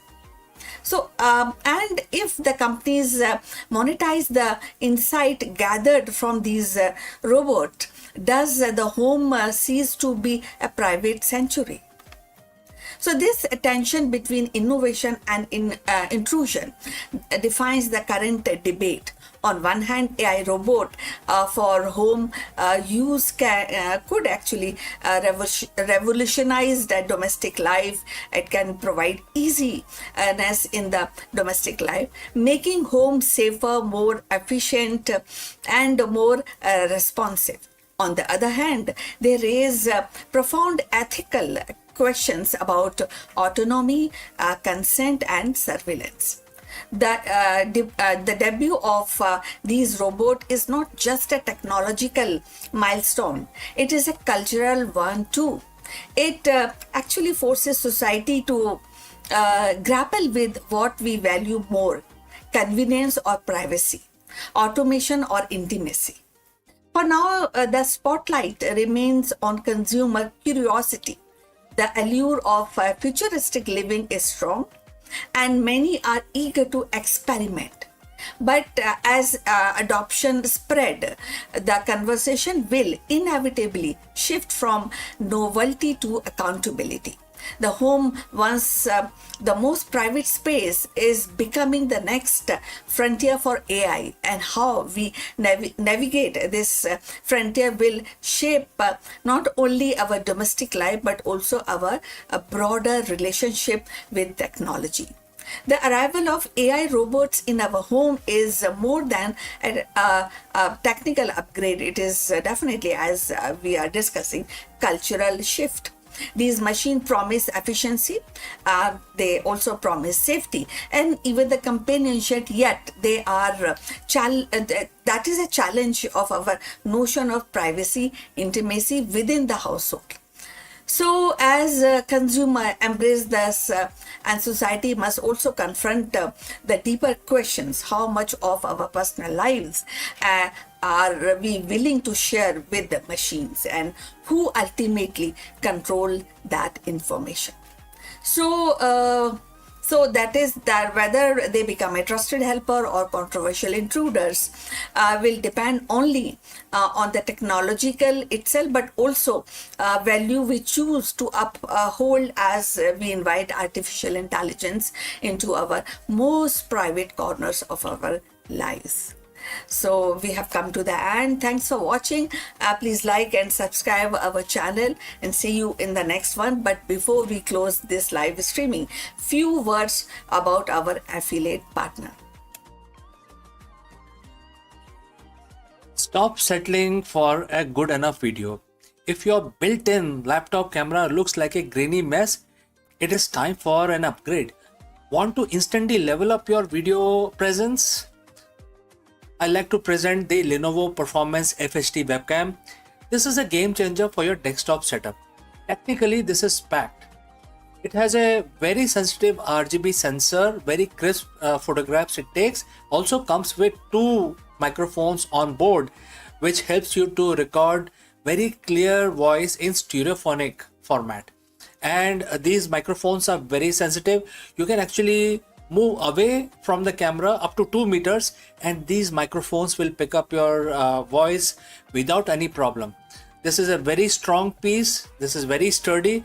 Comes with tripod ready. Comes with a very long leash, so it gives you a lot of flexibility to place the webcam wherever you want to keep in your studio. And also it has a swivel base, which is also very handy. So if you want to basically level up your game and you want to pick up this camera at a discount, please click on the link here or scan the QR code. Now let's get back to our video. Hello friends and namaskaram. In a landmark deal that reshapes the global AI landscape, Meta has officially partnered with Reliance Industries to build its first ever AI-enabled data centers in India. Located in Jamnagar, Gujarat, this 168 megawatt facility is more than just infrastructure. It is a clear signal that India is rapidly becoming the backbone of the next generation of artificial intelligence. Let us explore this further. Hello everyone, my name is CK and welcome back to Akulmach Business. If you have been following the global tech landscape, you know the narrative has shifted. For years, the story of artificial intelligence was written almost exclusively in Silicon Valley. But today, the center of gravity is moving. Just day before yesterday, on June 10th, 2026, we saw a watershed movement. Meta has officially announced its first build-to-suit AI data center in India, located in Jamnagar, Gujarat. in partnership with Reliance Industries. We are talking about massive 168 megawatt facility that will eventually power some of the most advanced AI workloads on this planet. So friends, if you have reached this far, please inform us from which city you have tuned in and which language you are watching this video. This will help us determine the reach of our channel. Alright, but why India? Why is a global giant like Meta pouring such massive capital into our backyard? Today we are going to peel back the layers of this strategy. This isn't just about servers, it's about the intelligence era. Let's look at the logistics. Why Jamnagar? Reliance isn't building a warehouse, because usually all the big business of Reliance, which are bulk in nature, are all located in Jamnagar. So they are building a hyperscale campus. This facility isn't just powered by the grid, it is designed for sustainability using renewable energy and desalinated seawater for cooling. Meta is covering the cost to ensure this just isn't just big, it is efficient. And look at the geography. Jamnagar sits right next to the key undersea cable landing station. Meta is connecting this facility to Project Waterworth, the world's longest subsea cable system. This allows them to tie India's digital infrastructure directly to their global nervous system. For Meta, India isn't just a market of 1.4 billion people anymore. It is becoming a compute hub. They are betting that India's infrastructure can handle the most complex AI reasoning models, and they are backing it with over a gigawatt of renewable energy agreement with partners like CleanMax. Think back to 2016. The conversation in India was about the cost of the data. We led a revolution that made the internet accessible for everyone. Mukesh Ambani said recently, India cannot afford to rent intelligence. Therefore, we will have to reduce the cost of intelligence as dramatically as we did with the cost of data. And that is the mission. Meta's partnership with Reliance and their joint venture in artificial intelligence is aimed at democratizing high-end AI tools. And what is that we are talking about here? We're talking about starting with business agents, automating customer services across WhatsApp, Messenger, Instagram for millions of small businesses. Number two, creator assistant, giving the massive Indian creator economy the tools to analyze performance and generate content in real time. Meta is betting that if they provide the tool for intelligence, the Indian market will build the solution on top of it. So why are they doing this now? Because the data is undeniably very important. A recent BCG report shows that India leads the world in workplace AI adoption. 97% of the Indian managers are using AI regularly. We aren't just consumers of technology, we are at its most enthusiastic implementers. When you combine our demographic dividend, our massive technical talent pool, and now this world class infrastructure that Meta and Reliance are laying down, you got an ecosystem that is perfectly primed for a particular scaling. A global giant realized that if they want to win in AI, they don't just need to sell to India, they need to build in India. So what does this mean for people like you and me, for the developers, for the business owners, and for the students watching this channel? It means the barriers to entry for AI innovation is collapsing. With the level of infrastructure, India is transitioning from service provider to global hub for AI driven transformation.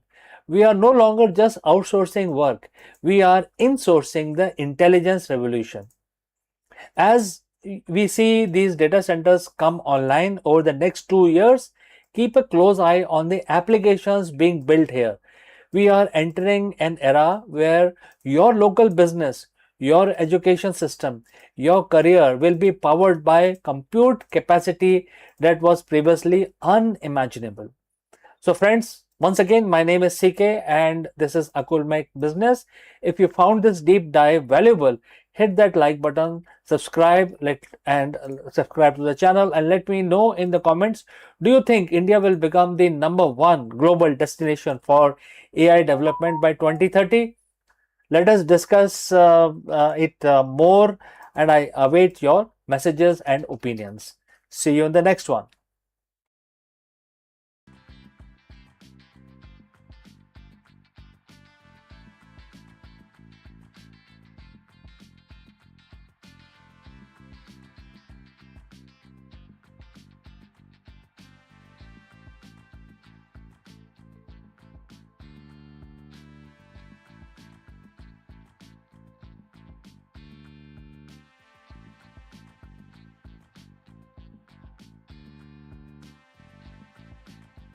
On a planet where silence resigned and the dust storm sculpted the horizon, a robotic explorer has uncovered whispers of possibilities. NASA's Curiosity rover has detected 7 distinct organic molecules, the richest chemical treasure yet found on Mars. Each molecule is a clue, a fragment of story billions of years old, hinting that Red Planet may once have been more than a barren rock. In Gale craters, ancient soil, chemistry speaks, and the echoes sound strikingly like a prelude of life. So let's find out more about this. The Red Planet has always carried with its aura of mystery. A silent world that seems both familiar and alien. For decades, scientists have asked whether Mars once harbored life and whether its barren rocks conceal traces of more vibrant past. Now, the Curiosity rover has delivered a discovery that pushes its questions into sharper focus. The detection of 7 new organic molecules, the most diverse collection yet found on Mars. Organic molecules are the building block of life as we know it. They are not the proof of life in themselves, but they are the chemical kind of hand-holding upon which biology is built. The fact that Curiosity has uncovered such a varied suite of organic suggests that Mars was once far more a chemical rich environment than previously imagined. Each molecule carries with it a whisper of possibilities, a hint that Mars may have been habitable in its distant past. So, if you have reached this far, please inform us from which city you are tuned in and in which language you are watching this video. This will help us to determine the reach. And moving forward on this interesting topic, so the rover's instruments, particularly sample analysis at Mars, SAM, suit have been strikingly actually collecting the data, and it also actually painstakingly analyzing soil and rock sample from Gale crater. This ancient basin carved by water millions of years ago has been considered one of the most promising sites for uncovering the signs of habitability. The detection of these molecules ranging from simple carbon chain to more complex structures adds weight to the idea that Mars once had the right ingredient of life. So, isn't it interesting? So, what makes this discovery remarkable is not just the presence of organics, but their diversity. Previous mission had hinted at organic compound, but often in a limited or degraded form. Now, with the 7 distinct molecules identified, scientists can begin a piece together and a more complete picture of Mars' chemical history. It suggests that planet's surface and subsurface may have hosted a dynamic chemistry influenced by water, volcanic activities, and perhaps even biological processes. The implication ripples outward. So, if Mars could sustain such chemistry, then the boundary between lifeless rocks and living system becomes thinner. It raises the possibility that microbial life could have emerged, thrived, and perhaps even persisted in hidden niche. It also strengthened the fact, or it also strengthened the case for the future mission, such as the Mars samples return a project to bring these material back to Earth for a deeper analysis. So, beyond the scientific excitement, there is a philosophical resonance. Humanity has long looked to Mars as a mirror, a world that reflects our own questions about existence. The discovery of a diverse organic does not answer the question of life, but it sharpens it actually. So, if it also tells us that Mars was not sterilized, or it is not something very distinct and without any, it's a barren land. It tells us that the Mars actually a planet of potential, a world where the chemistry of life was least possible. So as curiosity continues, it slow track across Gale crater, and each drill, sample, and each analysis adds another brushstroke to the canvas of Martian history. The rover, a lone emissary of human curiosity, is revealing that Mars is not just a cold desert, but a planet with a story, one that may intersect with our own. So, in the end, the detection of 7 organic molecules is more than a scientific milestone. It is a reminder that the universe is filled with possibilities. And even in the silence of distinct world, the echoes of life's potential can be found. So Mars may yet prove to be chapter in the grand narratives of biology, a testament to resilience of chemistry and the universality of life's ingredients. So finally, we have come to the end of this video. Thanks for watching. Please like and subscribe our channel, and we will see you in the next one. But before we end, few words from our affiliate partner. Stop settling for a good enough video. If your built-in laptop camera looks like a grainy mess, it is time for an upgrade. Want to instantly level up your video presence? I like to present the Lenovo Performance FHD webcam. This is a game changer for your desktop setup. Technically, this is packed.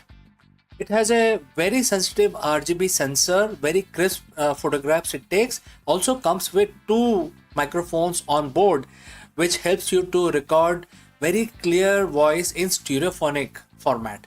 And these microphones are very sensitive. You can actually move away from the camera up to 2 meters, and these microphones will pick up your voice without any problem. This is a very strong piece. This is very sturdy. Comes with tripod ready. Comes with a very long leash, so it gives you a lot of flexibility to place the webcam wherever you want to keep in your studio. And also it has a swivel base, which is also very handy. So if you want to basically level up your game and you want to pick up this camera at a discount, please click on the link here or scan the QR code. Now let's get back to our video.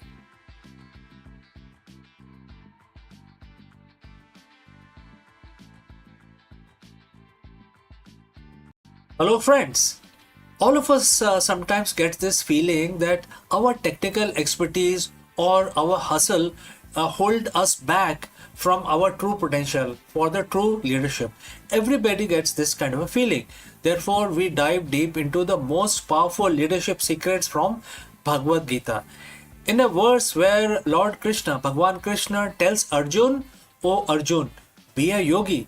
But what does this mean for a modern CEO or an entrepreneur to be a yogi? Today, we are going to break down why the yogi, the leader with disciplined equanimity, consistently outperform the three most common type of executive. Let's go. Friends, the mystery of our third interstellar visitor has finally been solved. In this video, we dive into the groundbreaking discovery of 3i Atlas and the incredible journey astronomers took to trace its path back to its source.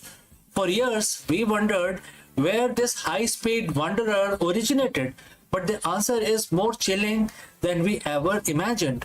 While Oumuamua and Borisov gave us the glimpse into the other star systems, 3i Atlas is different. New data reveals it was born in an environment of absolute extremes and extreme cold galactical origins that challenges everything we know about how comets and the planetary system forms. Let us explore this further. In the vast silence of ocean of the cosmos, things usually stay in their place. Stars keep their clusters, planets follow their tracks, but every once in a while a ghost appears, a wanderer. In 2017, we saw Oumuamua, a bizarre cigar-shaped shard that defied explanation. In 2019, we saw 2i Borisov, a rogue comet that looked familiar but felt alien. But now in 2026, we have the third visitor, which is 3i Atlas. In fact, 2025, but we are still tracking in 2026. When it first appeared in 2025, July 1st, we knew it was fast. We knew it was big. But as it sped past our sun and began its long journey back into the void, it left us a parting gift, a chemical fingerprint. For months, the world's most powerful telescopes from Alama Array in high desert of Chile or the James Webb Space Telescope have been staring at this frozen traveler. And the data just came back, and we are now finally, we know where the 3i Atlas came from. And this truth is, it is colder than anything we have ever imagined. Alright, so friends, if you have reached this far, please inform us from which city you have tuned in and in which language you are watching this video. This will help us determine the reach of our channel. Alright, let's proceed further. To understand why 3i Atlas is so terrifying, we have to look at what it is. Astronomer calls it an interstellar object. It wasn't born in our solar system. It didn't form near Jupiter or just in the Oort cloud. It's an immigrant from another star system, likely ejected billions of years ago. On April 24th, 2026, a team from the University of Michigan led by astronomers Teresa Caureno and Luis Salazar Manzano published a paper in Nature Astronomy that changed everything. They weren't just looking at the comet's shape, they were looking at its heavy water, specifically deuterated water or HDO. In our solar system, comets have a specific ratio of regular water to heavy water. It's like a biological signature of our sun's birth. But 3i Atlas was different. Its ratio of heavy water is 30 times higher than any comet in our solar system, and it is 40 times higher than the water in our own oceans. This isn't just a slight difference. This is a neon sign screaming that this object was born in an environment we can barely comprehend. So what does this heavy water ratio tells us? It's a thermometer for the deep past. Chemical processes that create this much deuterium only happens in extreme conditions, specifically temperatures below 30 Kelvin.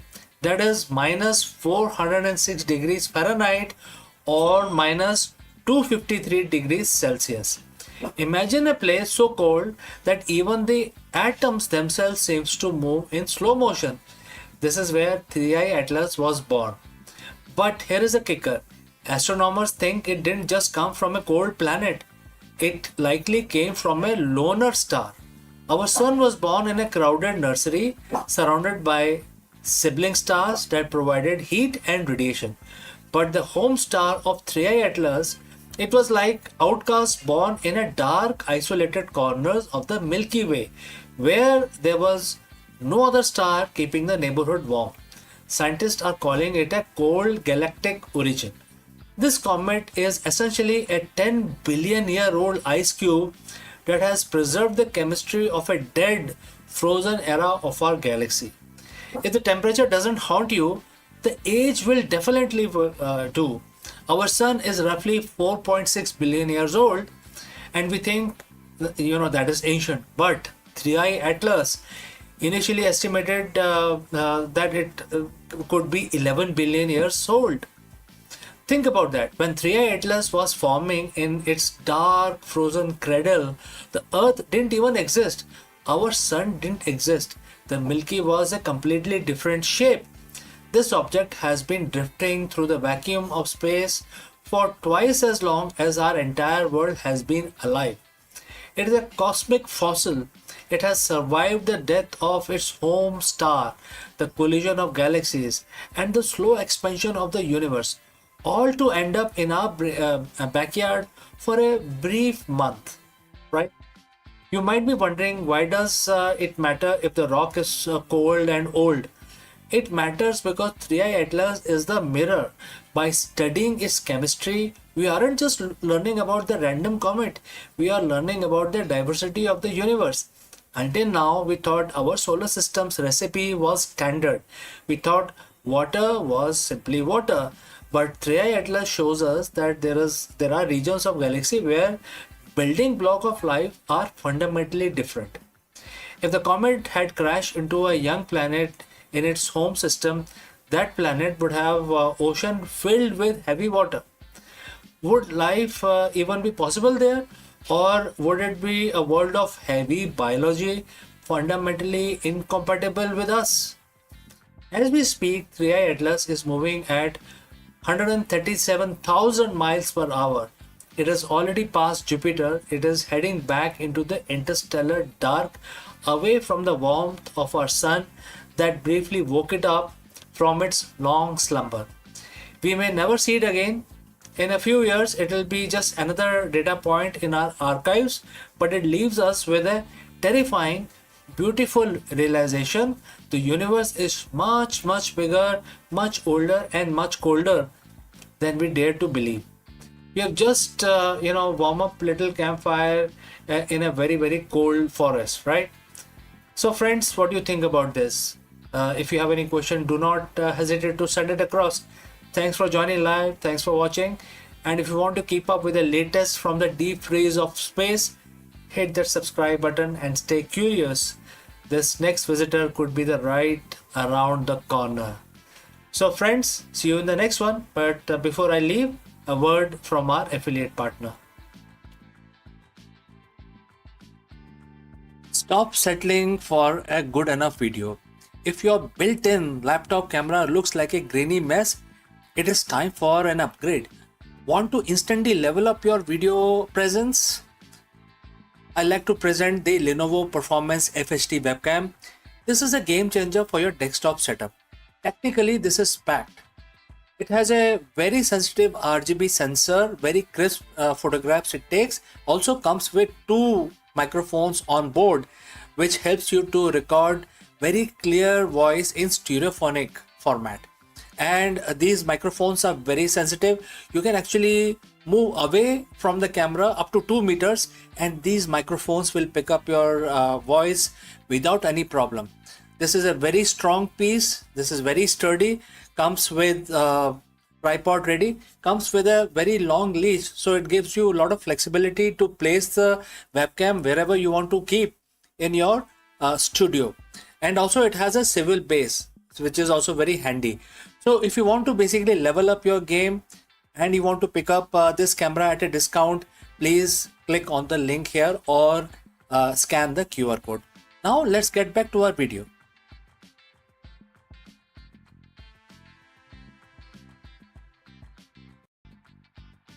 Stop. Before you hit the delete channel button or give up on your next upload, you need to watch this. Most creators quit YouTube exactly 3 feet from the gold. They see flat lines in their analytics and assume they are failing. But in reality, they are simply in a ghost phase, the period where the algorithm tests your consistency and your skills are being sharpened for the big break. In this video, we dive deep into the psychology of the content creation and why zero views might actually be your biggest competitive advantage. How? Let us discuss this further. You are checking your phone again. It's been 3 hours since you uploaded your latest video and the one you spent all weekend editing. You have refreshed the studio app 10 times and the number hasn't budged. 4 views, 2 of which were probably you. The thought starts creeping in. Is this even worth it? You see other creators blowing up overnight and you feel like you are shouting into a void. You are ready already to quit, but before you hit that delete channel button, I need you to understand one thing. You aren't failing. You are actually in the most important phase of your journey. Most creators quit exactly 3 feet from the goal. Today I'm going to show you why nobody is watching is actually your secret weapon and why your biggest breakthrough is like hidden right behind the urge to give up. Let's dive in. But before, if you have reached this far, please inform us from which city you have tuned in and in which language you are watching this video. This will help us determine the reach of our channel. I would also know who's watching and who's not. Alright, let's proceed further. Let's address the elephant in the room, which is the algorithm. We talk about it like it's a sentient being that hates us. It doesn't, but it's a system built on trust. When you are a new creator or you're trying to pivot, you enter what I call the ghost phase. Think about it. Why would YouTube push your content to millions of people if you are only person you can stay consistent for only 2 weeks? The algorithm is testing two things, your competence and your consistency. During this ghost phase, you have a massive advantage that no big creator has, which is freedom to fail. When nobody is watching, you can experiment, you can find your voice, you can mess up the lighting, and you can make terrible jokes without hundreds and thousands of people judging you. This is your training ground. You are not being ignored, you are being incubated. This is the concept from the book Atomic Habits called the plateau of latent potential. We expect progress to be in a straight line up. We think if I put in X amount of work, I should see X amount of views. But the growth on YouTube is exponential, not linear. You spend months, maybe years working in the valley of disappointment, and this is where you are putting in the work, but the results aren't showing yet. You are building the foundation. It's like bamboo tree. It grows underground for 5 years, developing a massive root system, and then it shoots up 80 feet in 6 weeks. So if you quit during the root building phase, the tree will never grow. Every video you make into a flop is actually a root. It's a data point. It's a lesson. It's one step closer to the 80-foot breakthrough. So why do most creators quit right before they win? It's because of the psychological phenomena called cognitive friction. The effort required to make a video feels much higher than the reward of 10 views. To survive this, you have to shift your win condition. If your win condition is to get 1000 views, you get 50, you feel like as if you have lost it. You feel defeated. But if you win condition is like getting 1% better at color grading or write a more compelling hook, or you do that, you have won already, right? I mean, if you do all of these core competencies, regardless of the view counts, don't you think so? Winning on YouTube is a war of attrition. The pros aren't necessarily the most talented people on the platform. They are the one who refuse to go away. They stayed in the game long enough for the luck to find them. Because on YouTube, luck is just where the preparation meets the long enough timeline. Now, as a disclaimer, I'm not saying that you should keep doing exactly the same thing if it is not working. There is a difference between quitting and pivoting. If you have made 50 videos and they all have 0 views, don't quit YouTube. Change your strategy. Maybe your thumbnails are weak. Maybe your intros are too slow. Use the silence to audit yourself. When nobody is watching, you have the lowest stakes possible to reinvent yourself. Don't you think so? So ask yourself, am I making content for me, or am I making content to that solves a problem or provide value for someone else? Once you align your passion with audience's need, the nobody watching problem start to disappear. The hardest part of YouTube isn't the editing or the SEO. It is the mental game.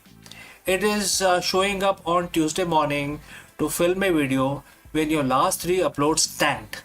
But remember this, every major creator you admire today, from Mr. Beast to MKBHD, had a period where they were talking, making videos, but generating zero interest, 0 views.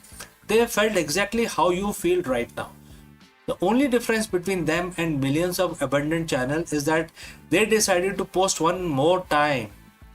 Your breakout video is already in your head. It's coming.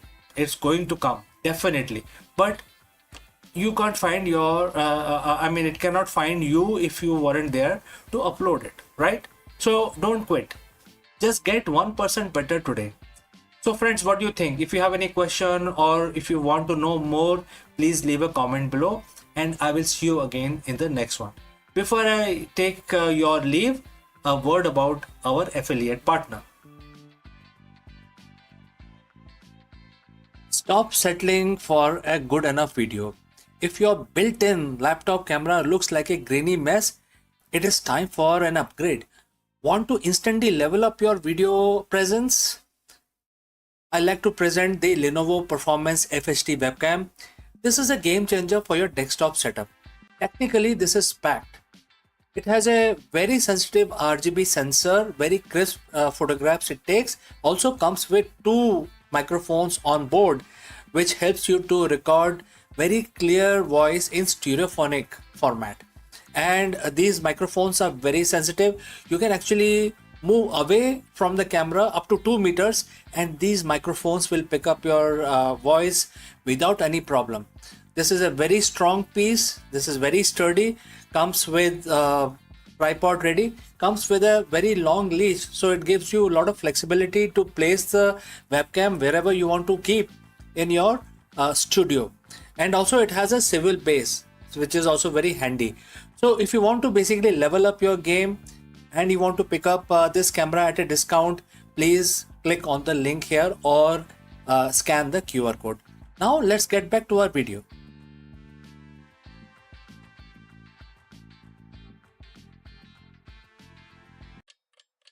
Hello friends, Namaskaram. Let me ask you, what if our cosmic backyard is far more crowded than we ever imagined? For years, the astronomers have mapped the nearby universe, but the new cutting edge simulation suggests we have been missing something massive, a hidden population of ghost galaxies that simply don't shine. In this video, we dive into the dark side of the cosmos. Why are these galaxies invisible? And how are researchers using supercomputer simulations to predict where these dark neighbors are hiding?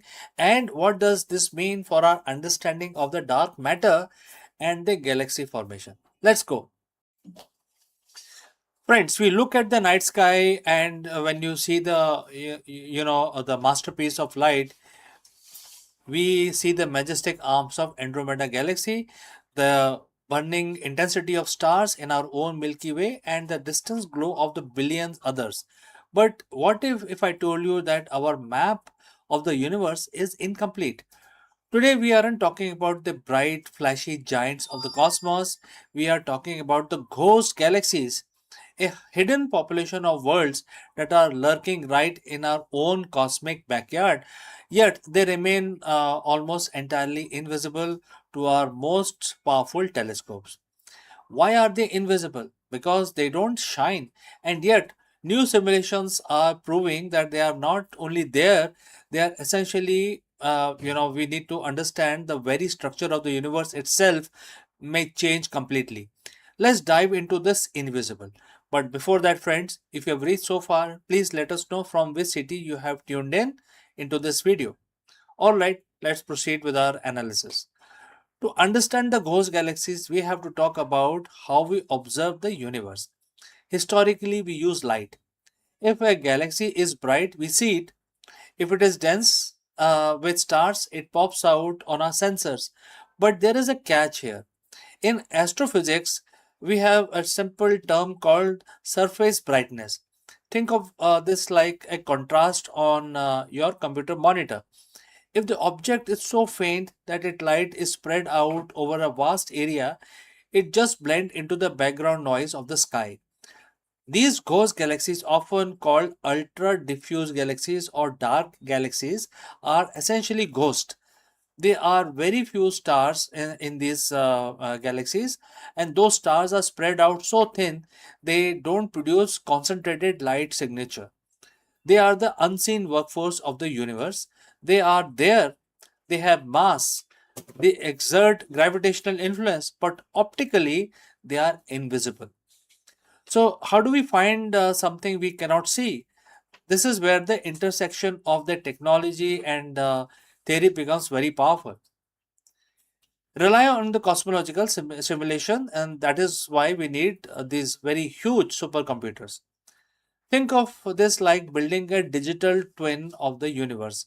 Scientists take the known laws of physics, which is gravity, dark matter, and its behavior, expansion rates. They hit the play button and they simulate the history of the universe from Big Bang till today. And here is a fascinating part.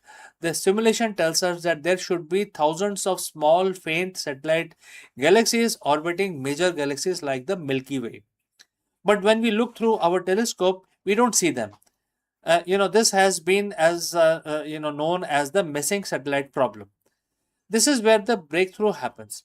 New high resolution simulations are suggesting that these galaxies aren't missing, they are just ghosts. They were formed in dark matter halos, the invisible scaffolding of the universe, but for various reasons their star formation was stunted. They are the corporate startup of the universe that never quite scaled up to become an enterprise. They are there, held together by dark matter, just waiting for better technology to reveal them. Now, why should a business consultant or an entrepreneur or a student of strategy care about invisible galaxies? Now, this is a lesson here about the invisible infrastructure. In business, also, we often focus on the metrics that are obvious, things like revenue, user growth, immediate public milestone, and we call them the bright galaxies of our organization. But the stability of a company, the long term sustainability, often relies on the dark matter, the unseen processes, the organization culture, and the underlying infrastructure, and the quite steady work that doesn't generate headline but holds the entire enterprise together. So, if we only pay attention to the bright galaxies, we fundamentally misunderstand the mass and the scale of the system. The same is true for the universe as well. By ignoring ghost galaxies, we were essentially miscalculating the mass of our own local group. We were miscalculating the distribution of the dark matter also. When we start acknowledging the invisible, we start seeing the real map. So, friends, what next? We are entering a new era of ghost hunting with the sensitivity of James Webb Space Telescope and the upcoming missions like the Roman Space Telescope. We are finally getting the resolution required to see the unseeable. We aren't just looking for the bright light anymore. We are looking for the subtle gravitational ripple and the faint, diffuse glimmers that betray the presence of these hidden worlds. We are on the verge of mapping our cosmic neighborhood with level of precision that humanity has never achieved before. We are moving from a universe of what we see to universe of what we understand. The universe is far more crowded, more complex, more mysterious when it looks than it looks in the first glance, and perhaps that is the most exciting part. So, friends, what do you think? Are we on the verge of discovering that our local group is twice as populated as we thought previously? And what other invisible phenomena are shaping our reality without us even knowing it? Let me know your thoughts in the comments below. And if you enjoyed this journey into the invisible, don't forget to like and share, subscribe Akulmach channel for more deep dives into space technology and strategy. I am CK, and I will see you again very soon in the next one. In 2026, as humanity navigates in an era defined by artificial intelligence, quantum computing, and digital economics, it is striking to realize that most advanced systems will rest upon the foundation laid nearly 1400 years ago by Brahmagupta. His recognition of zero as a number, his rules for negative values, his algebraic formulations are not a relic of antiquity, but living principle embedded in every algorithm, blockchain, and ledger and machine learning model today. When we speak of data science and or when we speak of coding language that drives modern innovations, we are echoing Brahmagupta's vision of mathematics as a universal language, now capable of describing both void and infinite. So, in the world where the billions of calculations occur every second, Brahmagupta's insight actually reminds us that the progress is always built upon the courage of pioneers who dare to redefine the possible.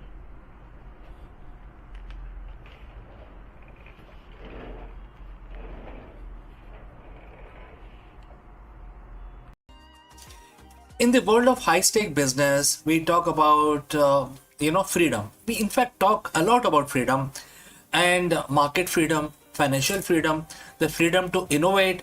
But for the modern CEO, the reality is often opposite. You are tethered to the stock ticker, bound by the expectations of the board, and often a prisoner to your own decision making loop. We call this the invisible ceiling, the point where your intelligence and hard work cannot take you any further because your mind is too cluttered with the noise of the trade. But what if there was a way to achieve a state of strategic liberation, a state where you operate with absolute clarity, where your decisions are not reactive but visionary? Over 7,000 years ago, a roadmap for this exact state was laid out in a dialogue on a battlefield. Today we are looking at Bhagavad Gita chapter 5 verse 17. It's not just a spiritual mantra, it is the ultimate executive manual for the 21st century. Those whose intellect is merged in Him, whose mind is one with Him, who are established in Him, for whom He is the supreme goal, their sins being dispelled by knowledge, go to the state from which there is no return. Well, this is a quote and translated into English. So friends, if you have reached this far, please inform us from which city you have tuned in and in which language you are watching this video. This will help us determine the reach of our channel, and I will also know who's watching and who's not. Now let's proceed further. To a CEO, this might sound like a religious abstraction, but let's translate this into leadership language. The words identify 4 pillars of focus. First, intellect. What is the intellect? Your strategic analytical power. Next, mind. Your emotional intelligence and focus. Third, establishment. your core values and conviction. Fourth, the goal, your ultimate vision or the North Star. So the Gita suggests that when these four are aligned with supreme truth, or in the business terms, a transcendental purpose, you reach a state of no return. In business, that is a definition of the legacy. One of the most striking phrases in this verse is the sin destroyed by knowledge. In a boardroom, we don't use the word sin, but we do use word error. In this context, sin refers to the mental impurities that could cloud judgment. Ego, attachment to a specific outcome, fear of failure, cognitive biases, etc. Think of these as the cognitive debt. Every time you make a decision based on your ego rather than data point, you base on how we have always done it rather than the truth. You accrue debt. This debt slows your company down and it creates a friction. So the Gita says this debt is destroyed by knowledge, not just information. We have plenty of that, but realized knowledge is missing here. This is the ability to see the market, your competitor, your own team exactly as they are, without distorting the lens of your own desires or fears. When knowledge destroys error, liberation begins. The verse ends with bold promise, the path of liberation where there is no rebirth. The spiritual terms, this is the moksha. In the boardroom, this is the high performance flow state. No rebirth means you stop repeating the same mistake. Have you ever noticed that how some company seems to hit the same wall every 5 years? The same culture issues, the same product, market fit struggles, the same leadership turnover, and that is a cycle of rebirth in business. The strategic liberation means moving past those cycles. It means your leadership has evolved to a point where you are no longer a manager of crisis, but a creator of realities. You have reached a level of clarity where you don't have to go back to the old ways of struggling. You are no longer reacting to the waves. You are the ocean yourself. So how does you apply Gita 5.17 on a Tuesday morning before a merger or a product launch? I have few tips for you. First, fix the intellect. Start your day by detaching from the outcome. Focus entirely on the integrity of the strategy. Next, dissolve your ego. Ask yourself, am I making this choice to be right or to be effective? If it is to be right, that's the sin. And the verse mentions it very clearly. Let knowledge dissolve it. Right? Next is establish the North Star. Ensure your supreme goal isn't just this quarter's earning, but a purpose that provides value to the world. When your goal is supreme, your stamina becomes infinite. True leadership isn't about control, it's about alignment. Chapter 5, verse 17 of Bhagavad Gita teaches us that when our intellect, mind, and faith are fixed on a truth higher than our own, we become liberated from the friction of the corporate world. We move beyond the boardroom. We stop being driven by the fear of loss and start being pulled by the power of vision. This is the strategic liberation. That is the path of the sage leader. The question isn't whether you can afford to learn these lessons. The question is, can you afford the rebirth of your past mistakes, and what happens if you don't? My name is CK, and this has been a look into the timeless wisdom of Gita for the modern executive. Thanks for joining live. Thanks for listening. Before we move on to the next video, a few words about our affiliate partner. Stop settling for a good enough video. If your built-in laptop camera looks like a grainy mess, it is time for an upgrade. Want to instantly level up your video presence? I like to present the Lenovo Performance FHD webcam. This is a game changer for your desktop setup. Technically, this is packed. It has a very sensitive RGB sensor, very crisp photographs it takes. Also comes with two microphones on board, which helps you to record very clear voice in stereophonic format. And these microphones are very sensitive. You can actually move away from the camera up to 2 meters, and these microphones will pick up your voice without any problem. This is a very strong piece. This is very sturdy. Comes with tripod ready. Comes with a very long leash, so it gives you a lot of flexibility to place the webcam wherever you want to keep in your studio. And also it has a swivel base, which is also very handy. So if you want to basically level up your game and you want to pick up this camera at a discount, please click on the link here or scan the QR code. Now let's get back to our video.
Hello friends, can ancient wisdom solve the modern leadership crisis? In this executive training session, we dive deep into the Bhagavad Gita to explore the concept of transcendent leadership. The true leadership excellence isn't just about strategy, it's about being. Learn how to cultivate the vision of equality, a state of equanimity where decisions are made free from personal bias, ego, and favoritism. By mastering the divine impartiality, C-suite leaders can conquer the cycle of reactive management and establish a culture of trust, innovation, and sustainable success. Let us explore this further. In the modern C-suite, we are taught to be decisive.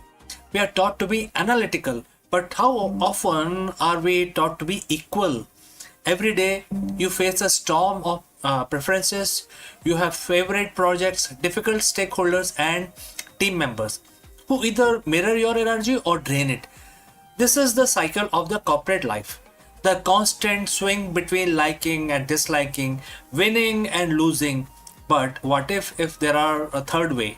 A way to lead from place so stable that the market volatility cannot shake your inner clarity.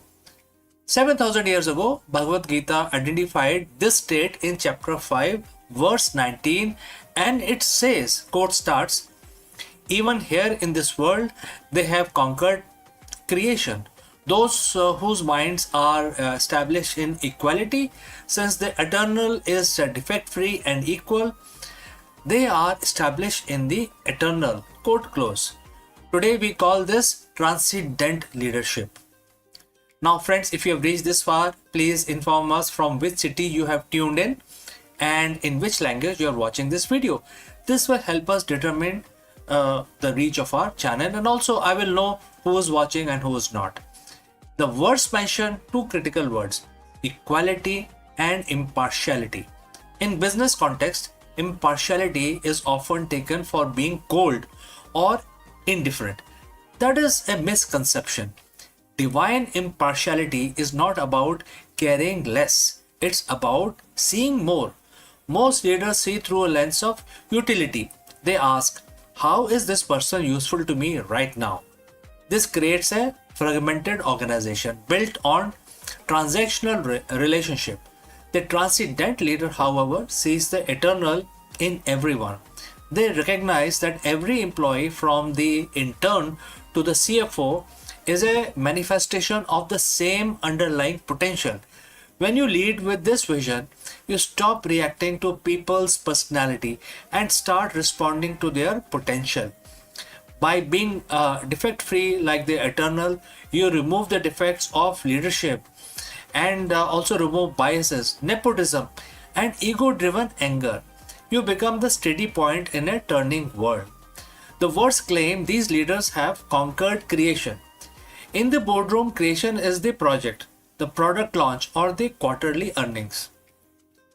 We usually live in a cycle of various things, starting with attachments, whether this project succeed or if not, then I will not feel successful, right? Next is fear. What if we fail? Third is reaction, micromanagement, or blame somebody else. So transcendental leadership breaks the cycle. When your mind is established in equality, you realize that your worth is not tied to the birth of a success or the death of the failure. Think about most respected leaders that you know, right? They are the ones who stay calm when the stock price drops and stay humble when it soars. They conquered their emotional cycles of the workplace. They are the transcendental leaders. They are actually living on a transcendental situation. They operate from a higher frequency where they can see the solution while everyone else is still panicked by the problem. So friends, how do you apply the verse 5.19 tomorrow morning? And I would like to suggest 3 pillars for you to basically implement this theory in practice, starting with 360-degree human view. That is the first thing that you need to change in your personality. So next time you are in a meeting, consciously look at the person you disagree with most. Remind yourself that their core essence is no different from yours. This doesn't mean that you agree with their strategy. It means you respect their presence. This dissolves hostility and opens the door to genuine negotiations. Second, decision making in the gap. So, that is the second change that you need to bring about. Between a stimulus and your response, there is a gap. Use that gap to ask, am I deciding based on the personal preference, or am I deciding based on the equal good of the organization? Third is relinquish I actor, which is, in other words, is ego. So Bhagavad Gita teaches that the leader is not the sole cause of success. You are a channel. When you share the quality of the divine, you share the credit, you share the wisdom, you share the burden as well. Verse 19 concludes by saying that those who master this equality are established in the eternal. For a leader, this is the ultimate competitive advantage. It is the transcendental situation, a state of high performance peace. You aren't just managing a company, you are mastering yourself. When you lead with impartiality, you don't just build a better business, you build a legacy of wisdom. You become a leader that people don't just follow because of a paycheck, but because your very presence brings clarity to their chaos. The challenge for you today is therefore simple. Find one situation where you are biased and bring the light of equality to it. Conquer your inner world, and you will inevitably conquer your professional one as well. So friends, thank you for your presence and your leadership, and thanks for joining live with me. We have come to the end, but before I end, a word about our affiliate partner. Stop settling for a good enough video. If your built-in laptop camera looks like a grainy mess, it is time for an upgrade. Want to instantly level up your video presence? I like to present the Lenovo Performance FHD webcam. This is a game changer for your desktop setup. Technically, this is packed. It has a very sensitive RGB sensor, very crisp photographs it takes. Also comes with 2 microphones on board, which helps you to record very clear voice in stereophonic format. And these microphones are very sensitive. You can actually move away from the camera up to 2 meters and these microphones will pick up your voice without any problem. This is a very strong piece. This is very sturdy. Comes with tripod ready. Comes with a very long leash, so it gives you a lot of flexibility to place the webcam wherever you want to keep in your studio. And also it has a swivel base, which is also very handy. So if you want to basically level up your game and you want to pick up this camera at a discount, please click on the link here or scan the QR code. Now let's get back to our video.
Friends, is the world on the brink of economic meltdown?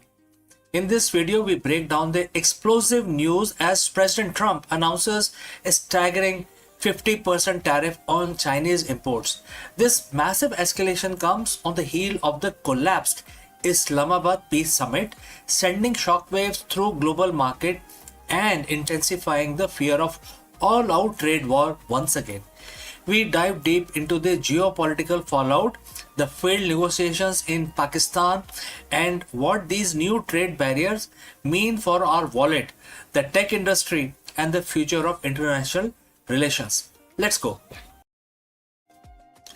The diplomatic table has been flipped.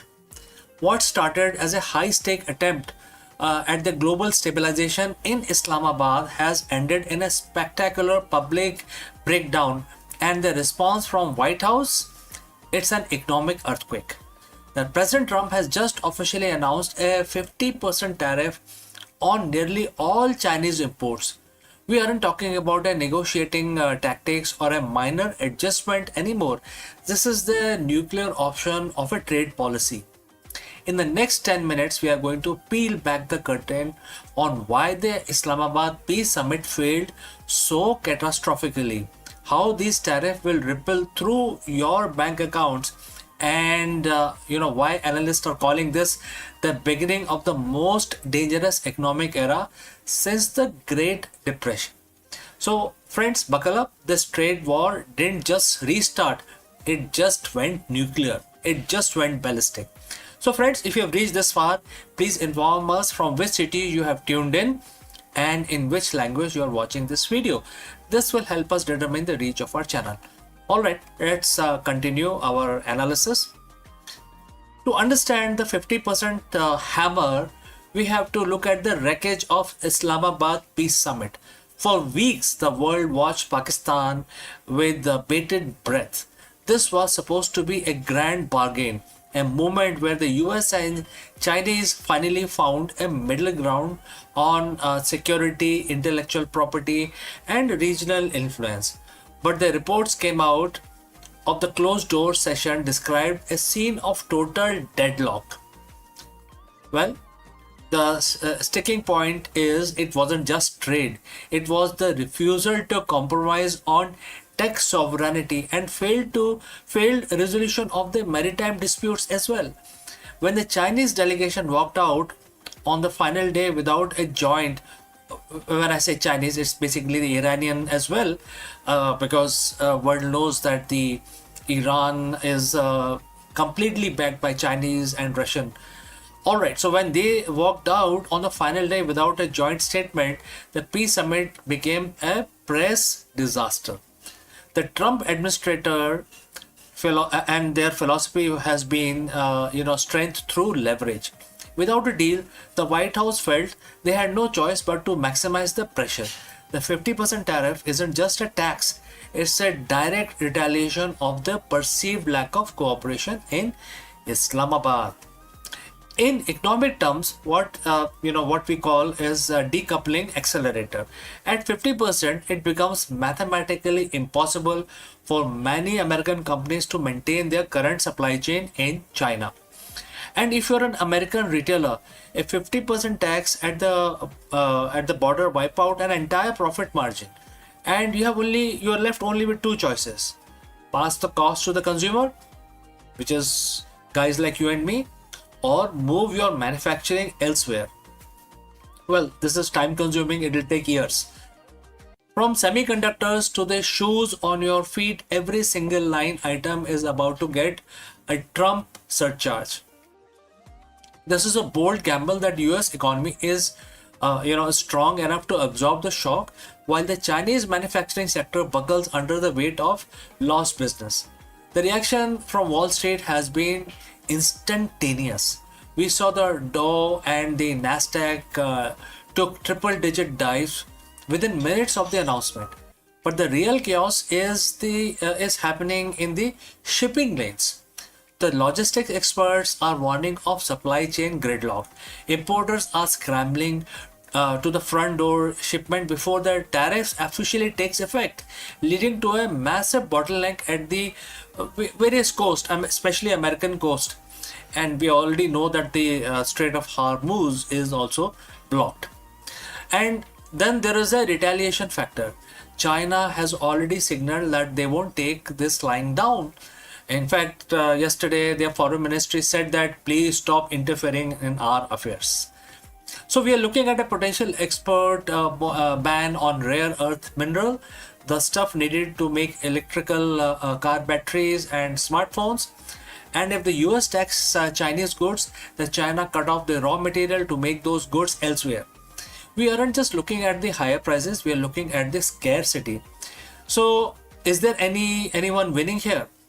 So in the short term, domestic manufacturers in the US might see a surge in demand as the foreign competition becomes too expensive.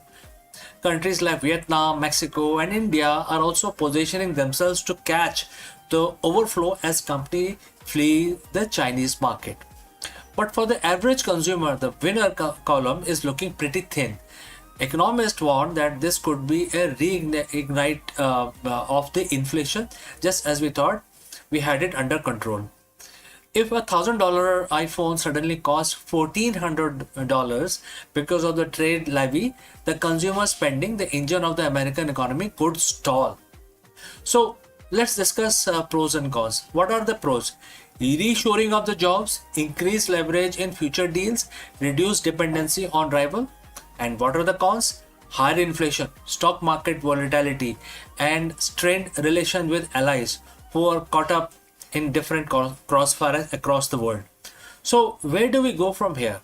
The 50% tariff is more than just a policy. It's a line in the sand.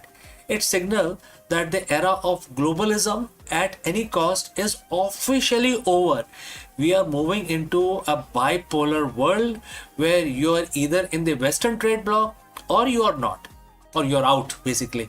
The big question remains, will China blink, or will this trade war escalate into a full-blown economic Cold War that lasts for generations?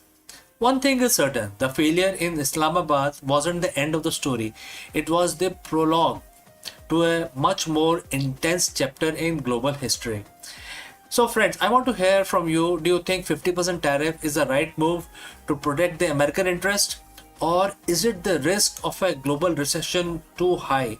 Drop your thoughts in the comments, and after receiving your comments, I will basically start making more analysis in future on the same subject.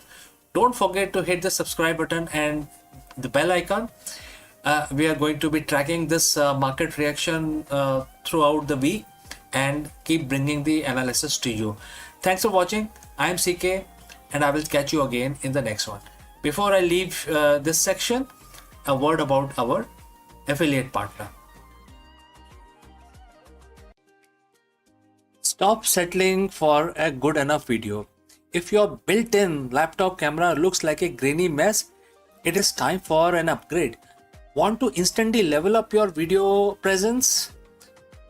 I like to present the Lenovo Performance FHD webcam. This is a game changer for your desktop setup. Technically, this is packed.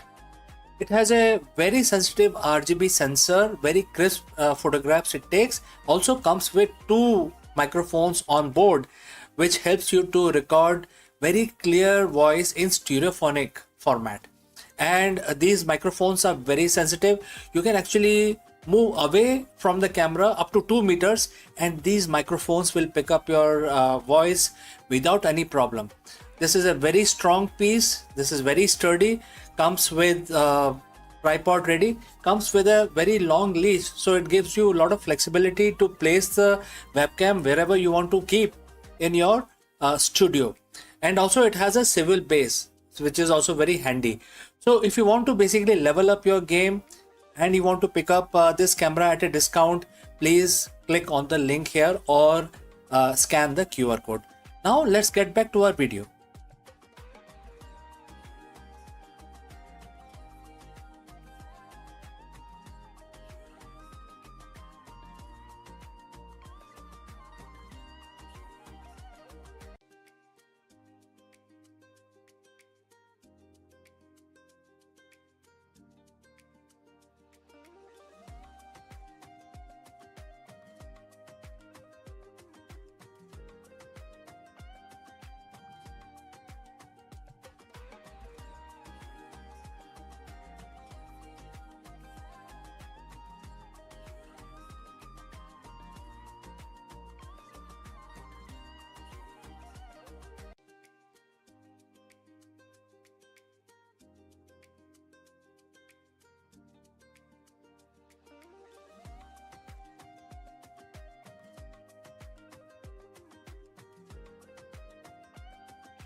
The biggest question today that we have to tackle is, why does everything exist at all?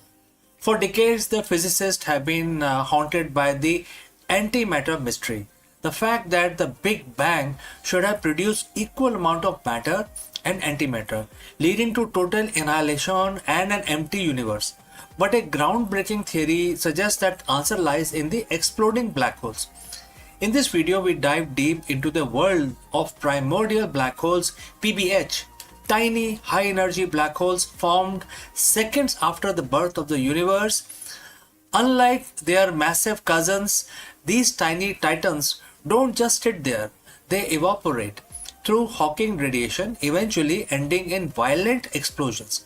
We will explore how these cosmic firecrackers may have tipped the scale, creating the slight excess of matter that allowed stars, planets, and humans to form. Let us explore this further.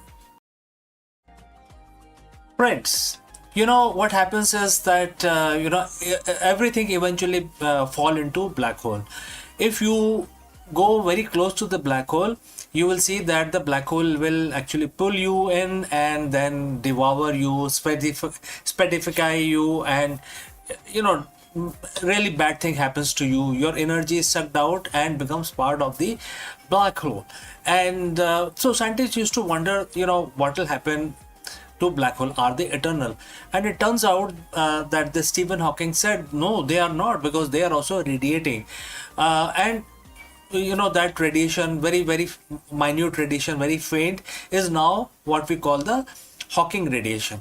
Well, this video is not about Hawking radiation, but the important part is that even black hole, which are the biggest sucker of the universe, also radiate, and therefore if they are radiating, that means their mass is going to reduce eventually, and then they will have to completely evaporate. However, black holes don't go out simply evaporate. When they come to the minimum size that they can have, there is a internal pressure, or the pressure of the vacuum, because of which after crossing that threshold, they have the event horizon, but they also have a minimum size horizon. Once they cross that, they simply explode. They cannot, the inward pressure cannot hold, and it evaporates or explode instantaneously, and the energy is released back into the universe. And that is what may have caused the extra matter that we see, the energy released after exploding of the initial black holes. So now scientists have debated, and they have agreed upon that when the universe formed, there were trillions, gazillions of the primordial black holes formed.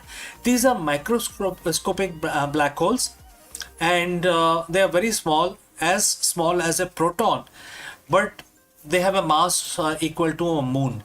So they have still very strong power. They can pull things towards them. They can devour everything, but they are quite small, very difficult to detect. And since they are small, that means their time came before our solar system took birth. When we started coming to the world, the primordial, that's the assumption again, the primordial black holes would have been long gone. So now going back to the mystery. The mystery is, when the universe formed, there should be equal amount of matter and antimatter. Matter is, what we are made of, and antimatter is equally an opposite, matter. And when these two guys touch each other or come close to each other, they completely annihilate into a pure energy. So now we know that there was equal amount of matter and antimatter was formed in the initial first day of the universe, and then after some time the matter antimatter came close again and annihilated, and therefore there was a second bang.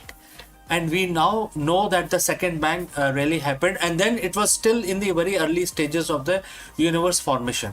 However, if we take the if we consider the PBH, which is the primordial black hole, very very tiny small black holes, if they were also formed before the annihilation happened, that means that portion of the matter was not part of the second bang, right? That means the second bang happened, the matter and antimatter collided and exploded with releasing a lot of energy into the space. However, the PBH were out of this explosion, and they evaporated, releasing a lot of matter. And that is where the mystery of why we do not see antimatter in the space.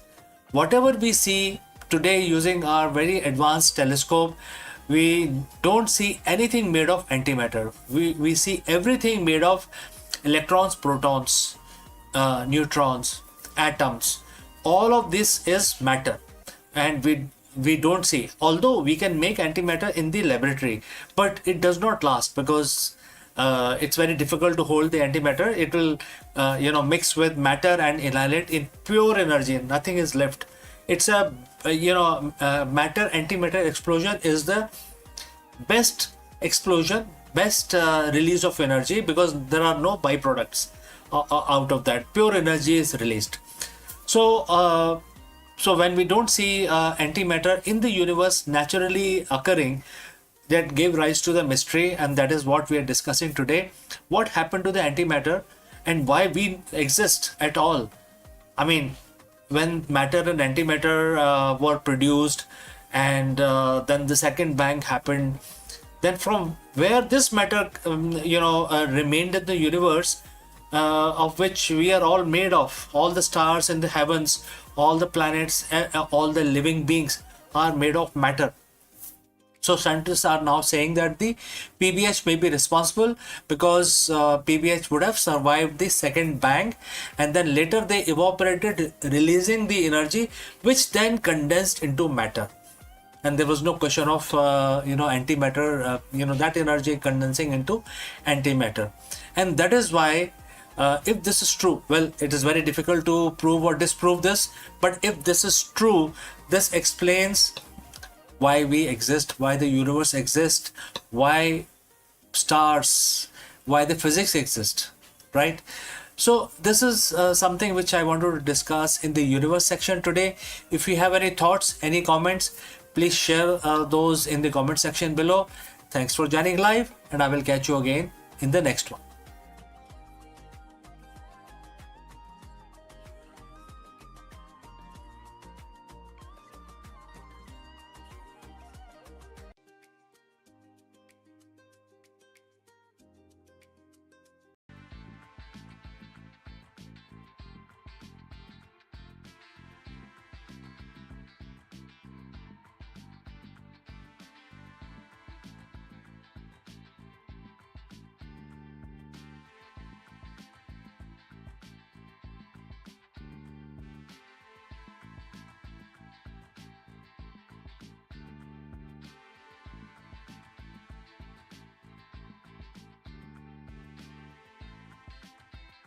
Hello friends and namaskar. Let me ask you, is Mars actually resource poor? While the red planet has plenty of dust and iron, building a self-sustaining high-tech civilization requires rare metals that are nearly impossible to find on the Martian surface. In this video, we dive deep into the latest research explaining why the asteroid mining isn't just a sci-fi dream. It is a mandatory pillar for the future of Martian economy, as well as the Martian colony of humans on the surface of Mars. From platinum group metals to essential rare earth element, we explore the logistics of the space-to-space supply chain and why the first trillionaires will likely be those who bridge the gap between the asteroid belt and the Martian colonies. Let us explore this further. Imagine it's the year 2050. We have a city on Mars known as our Gaia city. It has several domes, hydroponic farms, and thousands of residents. But there is a silent crisis brewing. To build the next generation of quantum computers for the city's grid or to repair an advanced medical scanner in the colony's hospital, we need something Mars simply doesn't have: rare earth metals and platinum group elements. Mars is often called the Earth's twin, sort of, but geologically it's a very different beast. While Mars has iron, aluminum in abundance, it lacks the billions of years of complex plate tectonics and the hydrothermal activity that concentrated the rare minerals into ore bodies on the surface of the Earth. Today we are exploring why the dream of self-sustaining Martian civilization will fail without a strategic industrial backyard, which is the asteroid belt. So friends, if you have reached this far, please inform us from which city you have tuned in and in which language you are watching this video. This will help us determine the reach of our channel. Alright, let's proceed further. Why can't we just ship it from Earth? To understand the Martian economy, you have to understand the gravity well. Earth is a massive planet with a deep gravity well. To launch a single kilogram of material from Earth to Mars costs thousands of dollars in fuel and the specialized hardware. And we also have to understand the economic well. The shipping heavy industrial equipment or bulk raw materials from Earth is a recipe for bankruptcy. And there is also a distance problem. We can only launch every 26 months when the planet aligns. A Martian colony cannot wait for 2 years for a spare part made of iridium or palladium, etc. This is where the asteroid belt comes in. It sits next door to Mars, and more importantly, it has almost zero gravity. It is energetically cheaper to bring a massive asteroid to Martian orbit than it is to bring to a small crate of supplies from surface of the Earth. The recent study suggested that for Mars to move beyond a frontier outpost and become a true economy, it needs a steady supply of materials that are rare on its surface. Platinum groups metals, which are also known as PGMs, these elements like platinum, palladium, iridium, and essentially these are high in demand for high-end electronics, fuel cells, and chemical catalysts. There are other things like volatiles. While Mars have water ice, asteroids are rich in ammonia and hydrocarbons, which are the building blocks of advanced fertilizers and plastics. Then there are third advantage here, which is the structural need. To build a massive radiation shielded city, we need specialized alloys. Asteroid like 16 Psi or literal metal worlds containing more iron, nickel and gold than all the mines on Earth combined. In this mandatory Martian economy, the surface of Mars is for living, but the space around Mars is for manufacturing. Imagine orbital refineries circling the red planet. Robotic tugboats capture the small metal-rich asteroids and bring them into Mars orbit. Here in 0G, we can actually use concentrated solar mirrors to melt the rocks and extract pure metals. We have to, at this point, also talk about 0G manufacturing. Some materials are actually easier to produce in space because you don't have to fight gravity. There are several advantages also, which is related to logistics.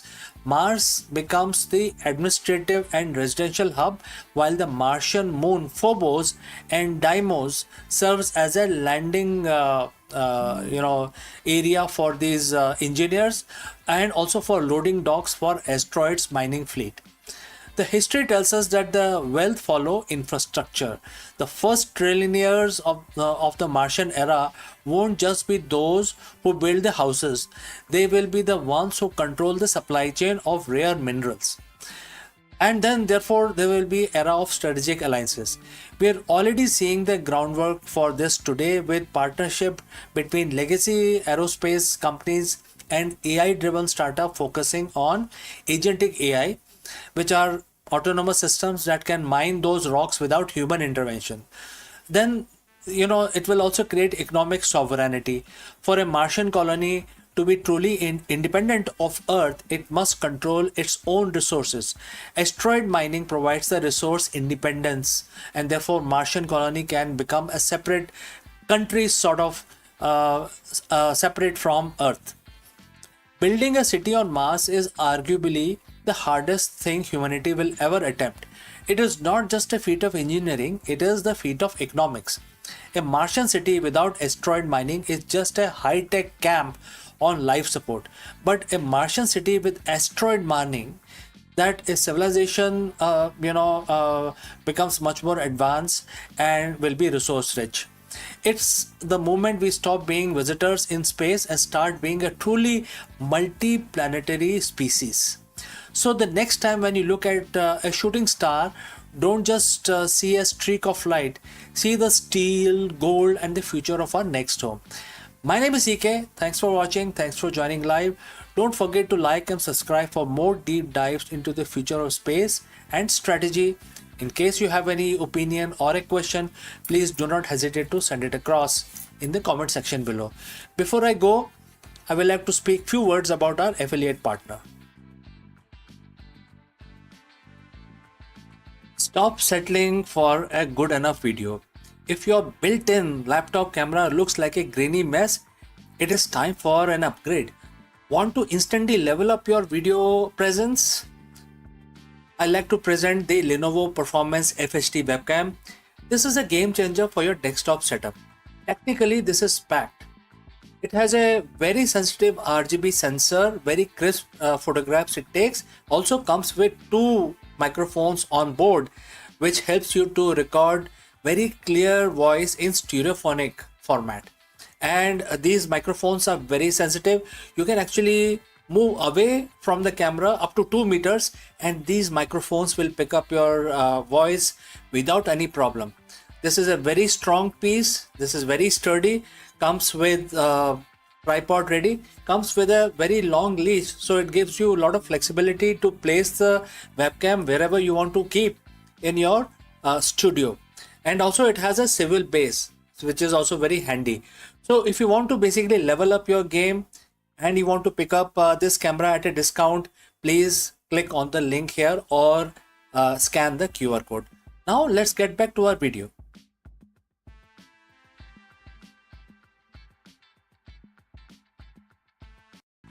Hello friends. The big question that we want to tackle today is, can the ancient wisdom make you a better leader in 2026? In this video, we dive deep into Bhagavad Gita chapter 6 verse 8 to uncover the secret of equanimity for modern executives, which is very essential. We will discover why the most successful CEOs aren't just masters of the market, they are the master of their own mind. Let us explore this further. In the world of high-stake business, we are taught to chase the gold. We celebrate the record-breaking IPOs, the quarterly wins, and the market dominance. On the flip side, we are taught to fear the mud, the PR crisis, the missed targets, and the economic downturns. But as a CEO, and all CEO knows this constant oscillation between euphoria and anxiety is quite exhausting. It leads to burnout, biased decision making, and the leadership style that is reactive rather than strategic. What if there is a way to lead from the place of total stability, a state of mind where your internal peace isn't tied to the stock ticker? Over 7,000 years ago, a profound piece of wisdom was shared on a battlefield that is more relevant to the modern boardroom than any MBA syllabus. It comes from Bhagavad Gita, chapter 6, verse 8. Today we are going to dive deep and break down how this one verse can transform you into an unshakable CEO. So friends, if you have reached this far, please inform us from which city you have tuned in and in which language you are watching this video. This will help us determine the reach of our channel. Alright, let's proceed further. Let us look at the verse itself. The quote starts, "A person is said to be established in self-realization, and it's called a yogi when he is fully satisfied by the virtue of the acquired knowledge and realization. Such a person is situated in transcendence and is self-controlled. He sees everything, whether it is pebbles, stone, or gold, as one and the same thing. Quote close. For a CEO, this doesn't mean you stop caring about your company. It means you change your relationship with the results. The verse identify three key areas, three key traits of the unshakable leaders. First, acquired knowledge combined with practical experience. Obviously, you can't shake that off. Number two, control over the senses, which includes your ego as well, and also different kinds of extensions that you may have. Number three, ability to see stones and mud and gold with an equal eye, right? That is quite difficult. Now let's get real about the gold and mud. Just look at your office. The gold is that massive Series C funding or being featured on the cover of Forbes magazine. When things are gold, your ego expands. We think we have figured it out, all of it. We become overconfident, take reckless risk, and lose the humility that built the company in the first place. The mud is the supply chain collapse, the key executive quitting, or the negative cycle, some sort of a press release which is negative in nature. When we hit the mud, we panic. We make short-term decisions based on fear, which often makes the situation worse. The Gita tells us that the self-realized leader sees these as equal. Why? Because they are both external and temporary. If your happiness is tied to the gold, you are a slave to the market. If your identity is destroyed by the mud, you aren't leading, you are merely reacting. The unshakable CEO realizes that the value of the soul and the integrity of the mission do not change based on the material outcome of the day. How do we actually implement this? It comes down to three pillars. Pillar number one, knowledge versus realization. Most CEOs have the gyan, which is book knowledge. They know the spreadsheet, but the Gita tells you to get into realized wisdom. This is the gut feeling backed by a calm mind. It is knowing that this too shall pass, right? So what action you can take? When the crisis hit, don't just look at the data. Sit in silence for 5 minutes to separate your identity from the problem. All right, moving on to the pillar number 2. Sensory mastery. In modern terms, this is the emotional intelligence. Your senses react to notification, angry emails, and market rumors. A leader, who has a filter, they can choose which input to react to. They don't let a bad morning meeting ruin $1 billion afternoon strategy, right? You need to keep them separate. Moving on to pillar number 3, the equal vision. This is the hardest part. Seeing gold and stones as equal doesn't mean you trade gold for stones. It means you don't let the gold intoxicate you and you don't let the stones depress you. You remain your behavior is very steadfast like a rock, the unchanging center of the storm. When you become unshakable, your decisions, making capability improves. In fact, it improves so good, it becomes clinical in nature. Think of a surgeon. A surgeon cannot afford to be excited by the patient's wealth or disgusted by their wounds. They must see their anatomy as it is to perform the operation. The unshakable CEO performs market surgery because you aren't desperate for the gold or terrified of the mud. You see the truth of the situation. You see opportunities where others see disaster. You see risk where others see easy wins. This objectivity is the highest form of business intelligence. Becoming an unshakable CEO isn't the weekend workshop. It's a daily practice of returning to your center. So friends, next time when you are in a high pressure meeting or the next time you are in celebrating some sort of a win, a massive win, remember chapter 6 verse 8. Ask yourself, am I reacting to the gold or am I standing on the rock? Success is a byproduct of the steady mind. Build the mind and the business will follow.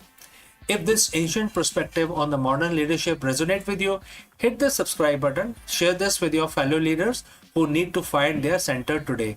Lead with wisdom, lead with peace, become an unshakable CEO. So we have come to the end of our session today. Before I move on to the next section, a word about our affiliate partner. Stop settling for a good enough video. If your built-in laptop camera looks like a grainy mess, it is time for an upgrade. Want to instantly level up your video presence? I like to present the Lenovo Performance FHD webcam. This is a game changer for your desktop setup. Technically, this is packed. It has a very sensitive RGB sensor, very crisp photographs it takes. Also comes with 2 microphones on board, which helps you to record very clear voice in stereophonic format.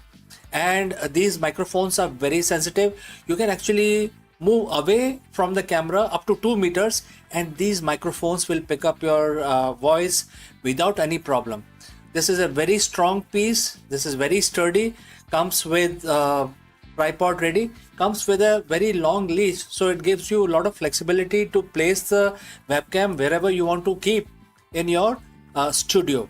And also it has a swivel base, which is also very handy. So if you want to basically level up your game and you want to pick up this camera at a discount, please click on the link here or scan the QR code. Now let's get back to our video.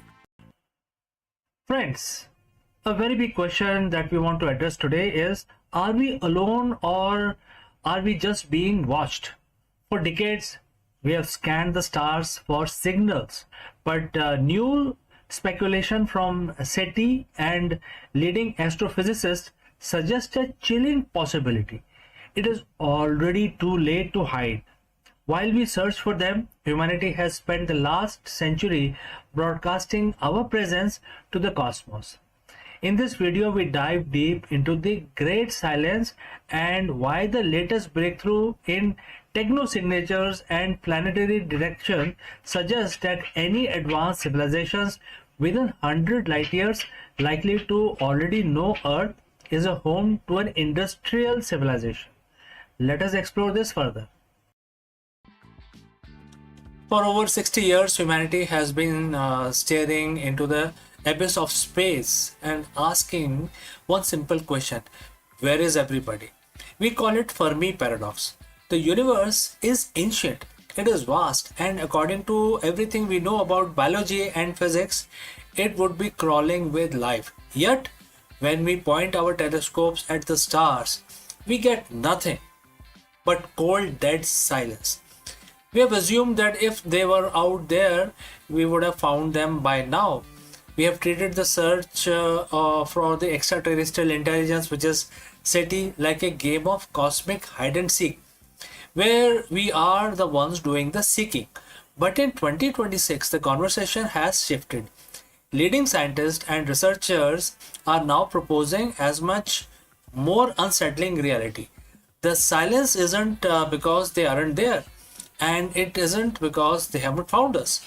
It's because they likely discovered Earth a long time ago.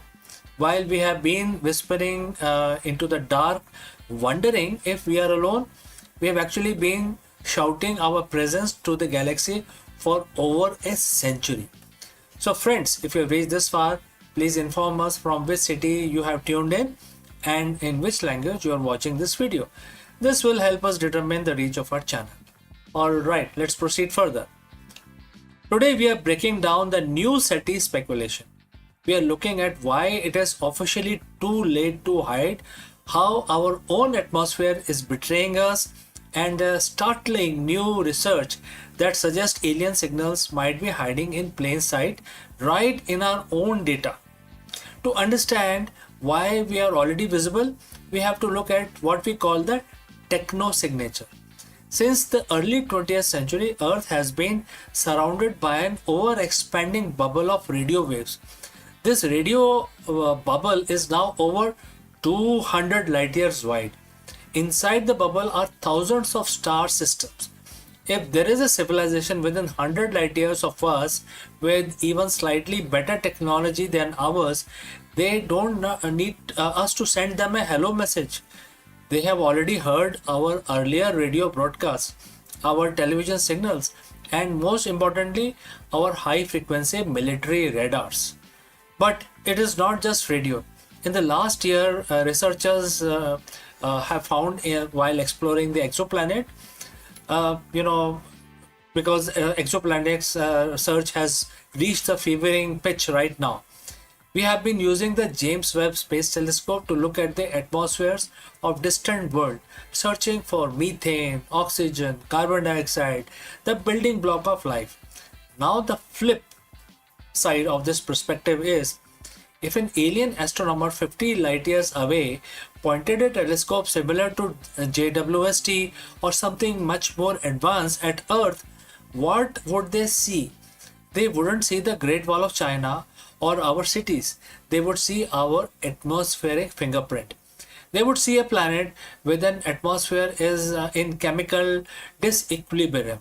They would see an abundance of oxygen and nitrogen that shouldn't be there unless life was producing it. And since the Industrial Revolution, they would see technological pollutant, things like CFC and nitrogen dioxide, etc. To a distant observer, Earth isn't just a rock. It's glowing neon sign that says industrial civilization inside here. Alright. So if we are so visible, then why haven't we heard anything back? This brings us to the groundbreaking study published in early 2026 by astronomer like Ben Zuckerman at the UCLA. For decades, SETI has focused on narrowband signals, very specific thin frequency that don't occur in nature. The logic was, if we see a needle thin spike on a radiograph, it must be artificial. But the new broadband SETI approach suggests that we have been looking for the wrong thing. Zuckerman and others argue that the advanced civilizations wouldn't waste energy sending weak, narrow signals across the void. They would use directed energy beams, powerful broadband bursts that are much easier to detect across the interstellar distances. And here is a kicker. These signals might already be sitting in our archives. We have been scanning the sky for a century for other purpose and other navigation, mapping the stars, studying black holes. This new speculation suggests that the evidence of aliens isn't waiting to be discovered in the future. It is likely hiding in plain sight. Within the petabytes of data we have already collected, we just haven't looked at the data with the right algorithm yet. Think of it like this. We have been looking for specific person's voice in a crowded stadium when we should have been looking for the flashlight they were waving. There is another reason for this silence, and it was highlighted in March 2026. Report from SETI Institute. Dr. Vishal Gajar and his team recently discovered a major complication in how we hear the cosmos. It turns out that the space isn't an empty vacuum. It is filled with turbulent plasma and stellar winds. When a signal travels from distant star system to Earth, it has to pass through the space weather of that alien sun. This plasma can smear or broaden a signal. A perfect, clear, narrow broadcast from an alien planet might arrive at Earth looking like a fuzzy, distorted static. The SETI Institute realized that our current search tools are designed to filter out that kind of noise. We have been looking for perfect signal, but the universe is quite messy. This means we could have received a message yesterday, but our computers threw it in the trash because it looked like too much like a natural interference. We are literally turning or tuning into a wrong station. And it is possible the galaxy is far noisier than we ever imagined.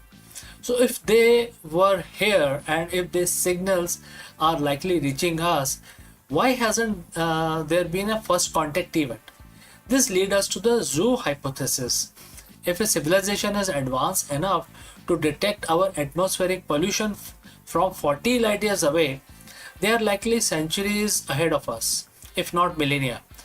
To them, we might be like a new species of ants discovered in a remote jungle. You don't walk up the anthill to introduce yourself, you observe it. You set up cameras, you stay hidden so you don't disrupt their natural development. But as our technology improves, as we launch the Nancy Grace Roman telescope and the Habitable World Observatory, we are becoming harder to ignore. We are starting to build our own cameras to look back at them. In April 2026, SETI Institute launched a Discover Future Lab. Their mission was to prepare humanity for the human dimensions of discovery. They aren't just asking how to find life anymore, they're asking what happens next. Because the consensus is changing, first contact might not be a signal we receive, but a realization we find in our own backyard. We used to think universe was a vast empty desert and we are lone campfire in the middle of the night, but the science of 2026 tells a different story. The desert is full of life and our campfire has been blazing single fire over 100 years.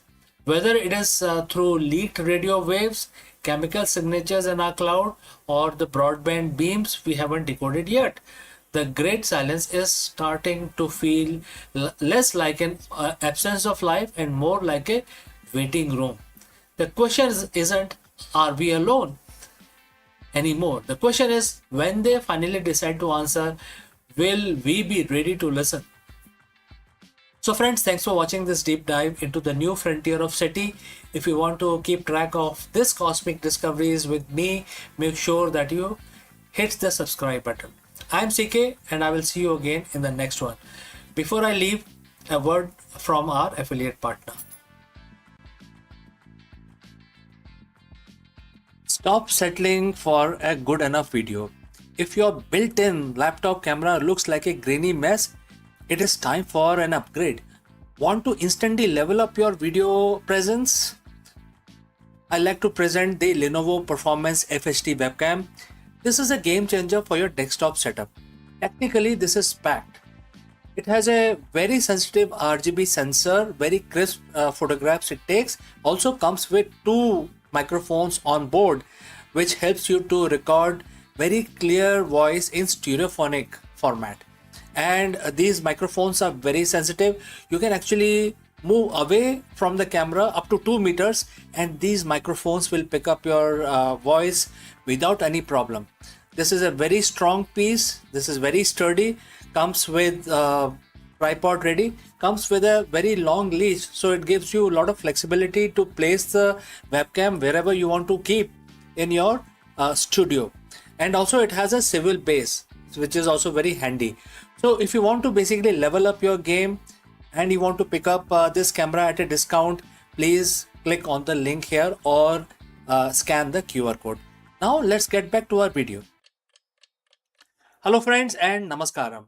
The National Stock Exchange, also known as NSE, has officially filed its draft for red herring prospectus for a massive 30 billion IPO. In this video, we break down what this historic move means for the Indian stock market, why industry giants like SBI are offloading their stakes, and what investors need to know before this listing becomes available for general public. Let's go and discuss this further. Imagine a company that sits at the very heart of the Indian economy. It doesn't build cars, it builds stock markets. It doesn't sell consumer goods. It doesn't run factories, but every single day millions of people trust it with their life savings. That company is the National Stock Exchange, the NSC. After decades of waiting, regulatory battles, and massive anticipation, it is finally happening. On June 17, 2026, the NSE officially filed its draft red herring prospectus. We are looking at a potential 30,000 crore IPO valuing this financial giant at over 5 lakh crores. So friends, if you have reached this far, please let us know from which city you have tuned in. Now let's move ahead. This isn't just an IPO, it is the biggest financial event of the year in India. Today, we are going deep into the DRHP to find what is actually happening, why SBI and other giants are cashing out, and what this means for your portfolio. Well, it is the historic first. Let's put the numbers in perspective. This IPO is expected to be the largest in Indian history, surpassing the massive listing of the Hyundai Motor India and even the LIC. But here is the catch. It's a 100% offer for sale, OFS. That means no fresh money is going into the exchange to build new tech or expand offices. Instead, it's all about existing shareholders offloading their stakes. We are talking about 14.89 crore share hitting the market. Investors are effectively buying into the infrastructure of Indian wealth, not a startup chasing growth. Why are the big players like SBI selling off their stakes now? SBI, along with other state-owned giants, is positioning to offload millions of shares. Some of these institutions bought in years ago at incredibly low price. In some cases, for less than a rupee per share. With an expected IPO price potentially be in thousands, we are talking about a massive wealth unlocking for these long-term holders. But it is not just SBI. The list of seller is a who's who of the global and domestic finances, including CPPIB, Tamasak linked entities, and the various insurance companies. It's a strategic reshuffle allowing these institutions to book profits after years of holding on. Now, don't let the $30 billion evaluation blind you. There are two sides of this coin. The NSC is a near monopoly, handling roughly 93% of the cash market turnover and 99.8% of the equity futures. That dominant position generates massive profits, over 10,000 crore in net profit for financial year 2026. However, the regulator, which is SEBI, has been keeping a close watch. Issues like the co-location cases have haunted the exchange for years. Furthermore, SEBI is actively trying to cool down the retail frenzy in the derivative market, which ironically is where the huge chunk of the NSE's revenue comes from. Buying this stock means betting that exchange can continue to thrive even as a regulator tighten the rules on very product that derives its earning. So is this a bargain? Right now, shares are trading in the unlisted market at roughly rupees 2000 to 2050. Analysts are cautious. The actual valuation will depend on the final price, which is a band going to be set after the regulatory review. For long-term investors, the NSC is a proxy for the growth of Indian capital market.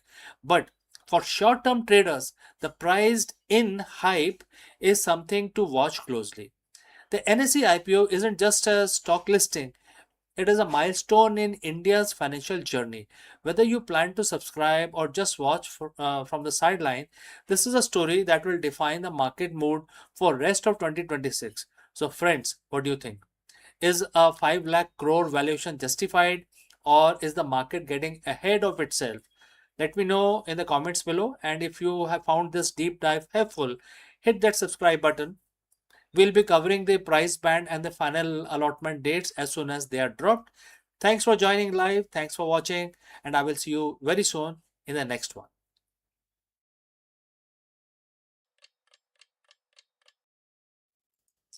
नमस्कारम दोस्तों, आप सबका स्वागत है। आज 30 जून है और आज मंगलवार का दिन है।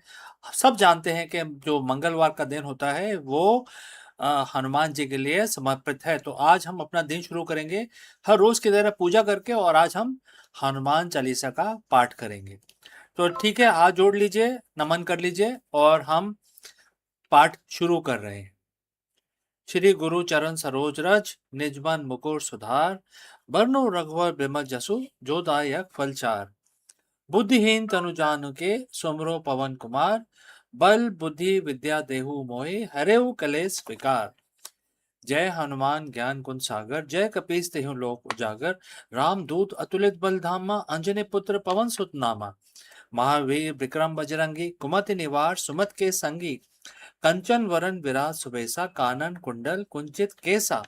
हाथ वज्र ओ ध्वजा विराजे, कांधे मूज जनेऊ साजे, शंकर सुवन केसरी नंदन, तेज प्रताप महाजगबंदन। विद्यावान गुणी अति चातुर, राम काज करिबे को आतुर। प्रभु चरित्र सुनबे को रसिया, राम लखन सीता मन बसिया। सूक्ष्म रूप धरी सिंह दिखावा, विकट रूप धरी लंक जरावा। भीम रूप धरी असुर सहारे, रामचंद्र जी के काज संवारे। लाए सजीवन लखन जी आए, श्री रघुवीर हर्ष उर लाए। रघुपत कीनी बहुत बड़ाई, तुम मम प्रिय भरत सम भाई। सहस बदन तुमरो यश गावे, अस कहि श्रीपति कंठ लगावे। सनकादि ब्रह्मादि मुनीसा, नारद सारद सहित अहिसा। जम कुबेर दिक्पाल जहाँ थे, कवि कोविद कह सके कहाँ थे। तुम उपकार सुग्रीव ही कीना, राम मिलाए राजपद दीना। तुमरो मंत्र विभीषण माना, लंकेश्वर भय सब जग जाना। जुग सहस्त्र जोजन पर भानु, लीलियो ताही मधुर फल जानु। प्रभु मुद्रिका मेल मुख माही, जलद लांग गए अचरज नाही। दुर्गम काज जगत के जेते, सुगम अनुग्रह तुम्हरे तेते। राम दुआरे तुम रखवाले, पोत न आज्ञा बिन पैसारे। सब सुख लहे तुम्हारी सरना, तुम रक्षक काहू को डरना। आपन ते समारो आपे, तीनों लोग हाँकते कापे। भूत पिशाच निकट नहीं आवे, महावीर जब नाम सुनावे। नासे रोग हरे सब पीरा, जपत निरंतर हनुमत बीरा। संकट ते हनुमान छुड़ावे, मन क्रम वचन ध्यान जो लावे। सब पर राम तपस्वी राजा, तिनके काज सकल तुम साजा। और मनोरथ जो कोई लाए, सोई अमित जीवन फल पाए। जानो जुग प्रताप तुम्हारा, है प्रसिद्ध जगत उजियारा। साधु संत के तुम रखवाले, असुर निकंदन राम दुआरे। अस सिद्धि नौ निधि के दाता, अस पर दीन जान की माता। राम रसायन तुमरे पासा, सदा रहो रघुपति के दासा। तुमरे भजन राम को पावे, जन्म जन्म के दुख बिसरावे। अंत काल रघुबर पुर जाई, जहाँ जन हरि भक्त कहाई। और देवता चित न धरे, हनुमत से ही सब सुख करे। संकट कटे मिटे सब पीरा, जो सुमरे हनुमत बलबीरा। जय जय जय हनुमान गोसाई, कृपा करो गुरुदेव की नाई। जो सतपार पाठ कर कोय, छूटे है बंदी महा सुख होई। जो ये पढ़े हनुमान चालीसा, हुए सिद्धि साखी गौरी सा। तुलसीदास सदा हरिचेरा, कीजे नाथ हृदय में डेरा। पवन तनय संकट हरन, मंगल मूरत रूप। राम लखन सीता सहित हृदय बसो सुरभूप। जय श्री राम, जय श्री राम। तो दोस्तों, आज हमारी पूजा संपन्न हुई। अब हम अपना दिन शुरू करेंगे। हमारी तरह आपका दिन भी शुभ रहे, इसी कामना के साथ इस वीडियो को हम यहीं समाप्त करते हैं। जल्दी मिलता हूं दूसरे वीडियो में। हेलो दोस्तों, नमस्कार। आप सबका स्वागत है। आज 6 जुलाई है और आज सोमवार का दिन है। और आप सबको पता है कि जो सोमवार का दिन होता है वो भगवान शिव के लिए समर्पित होता है। तो आज हम अपना दिन शुरू करेंगे पूजा करके। हर रोज की तरह हम हर रोज पूजा करते हैं, तो आज शिव जी की पूजा हम करेंगे। हर रोज की तरह हम जैसे पूजा करते हैं, मंत्र का उच्चारण करते हैं। तो ये काउंटर मैं यूज करता हूँ। आप जैसे आपको सहूलियत हो, जैसे आपको अच्छा लगे, आप माला का इस्तेमाल कर सकते हैं और आप मन में भी गिन सकते हैं। लेकिन हमारा जो मंत्र है वो 11 दफा करना है। तो आज हम महामृत्युंजय का जाप करेंगे 11 दफा। तो ध्यान रहे, इस चीज का आप अच्छी तरह पालन करें। भगवान शिव का ध्यान कर लें, हाथ जोड़ के नमन कर लें। और अब हम अपना पाठ शुरू करते हैं, महामृत्युंजय का मंत्र। ठीक है, ऑल राइट। ओम त्र्यंबकं यजामहे, सुगंधिं पुष्टिवर्धनम्, उर्वारुकमिव बन्धनान्, मृत्योर्मोक्षीयमामृतात्। सद्यो जातं प्रपागामि, भगवन् मृत्युं जय शिवम् अभयामि। ओम त्र्यंबकं यजामहे, सुगंधिं पुष्टिवर्धनम्, उर्वारुकमिव बन्धनान्, मृत्योर्मोक्षीयमामृतात्। सद्यो जातं प्रपागामि, भगवंत मृत्युम जय शिवम अभयामी। ओम त्र्यंबकम अजामहे सुगंधिम पुष्टिवर्धनम उर्वाकरुक्मिव बंधनान् मृत्योर्मोक्षीय महामृतात् सज्ञो जातम प्रपाघमि भगवंत मृत्युम जय शिवम अभयामी। ओम त्र्यंबकम अजामहे सुगंधिम पुष्टिवर्धनम उर्वाकरुक्मिव बंधनान् मृत्योर्मोक्षीय महामृतात् सज्ञो जातम प्रपाघमि भगवंत मृत्युम जय शिवम अभयामी। ओम त्र्यंबकम अजामहे सुगंधिम पुष्टिवर्धनम उर्वाकरुक्मिव बंधनान् मृत्योर्मोक्षीय महामृतात् सज्ञो जातम प्रपाघमि भगवंत मृत्युम जय शिवम अभयामी। ओम त्र्यंबकम अजामहे सुगंधिम पुष्टिवर्धनम उर्वाकरुक्मिव बंधनान् मृत्योर्मोक्षीय महामृतात् सज्ञो जातम प्रपाघमि भगवंत मृत्युम जय शिवम अभयामी। ओम त्र्यंबकम अजामहे सुगंधिम पुष्टिवर्धनम उर्वाकरुक्मिव बंधनान् मृत्योर्मोक्षीय महामृतात् सज्ञो जातम प्रपाघमि भगवंत मृत्युम जय शिवम अभयामी। ओम त्र्यंबकम अजामहे सुगंधिम पुष्टिवर्धनम उर्वाकरुक्मिव बंधनान् मृत्योर्मोक्षीय महामृतात् सज्ञो जातम प्रपाघमि भगवंत मृत्युम जय शिवम अभयामी। ओम त्र्यंबकम अजामहे सुगंधिम पुष्टिवर्धनम उर्वाकरुक्मिव बंधनान् मृत्योर्मोक्षीय महामृतात् सज्ञो जातम प्रपाघमि भगवंत मृत्युम जय शिवम अभयामी। ओम त्र्यंबकम अजामहे सुगंधिम पुष्टिवर्धनम उर्वाकरुक्मिव बंधनान् मृत्योर्मोक्षीय महामृतात् सज्ञो जातम प्रपाघमि भगवंत मृत्युम जय शिवम अभयामी। ओम त्र्यंबकम अजामहे सुगंधिम पुष्टिवर्धनम उर्वाकरुक्मिव बंधनान् मृत्योर्मोक्षीय महामृतात् सज्ञो जातम प्रपाघमि भगवंत मृत्युम जय शिवम अभयामी। ओम नमः शिवाय, ओम नमः शिवाय, ओम नमः शिवाय। तो दोस्तों, आज हमारा पूजा हमारी समाप्त हुई। अब हम अपना दिन शुरू कर सकते हैं। तो आपका दिन और आपका हफ्ता सप्ताह अच्छा बीते, मंगलमय हो, इसी कामना के साथ अब हम आपसे विदा लेते हैं, लेकिन जल्दी ही मिलते हैं दूसरे वीडियो में। धन्यवाद।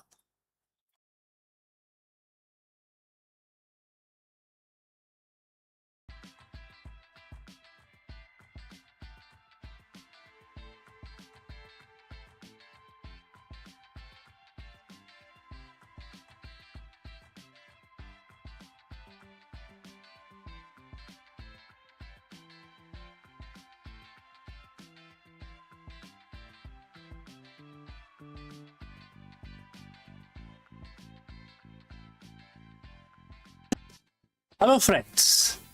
Ferrari has officially entered the electric era with an all-new Ferrari Luce. In this video, we take an exclusive first look at the Maranello's first fully electric car, a $640,000 four-door super sedan that challenges everything we thought we knew about the electric car performance. Can a battery-powered Ferrari still delivers that legendary prancing horse soul? Is the $640,000 price tag justified?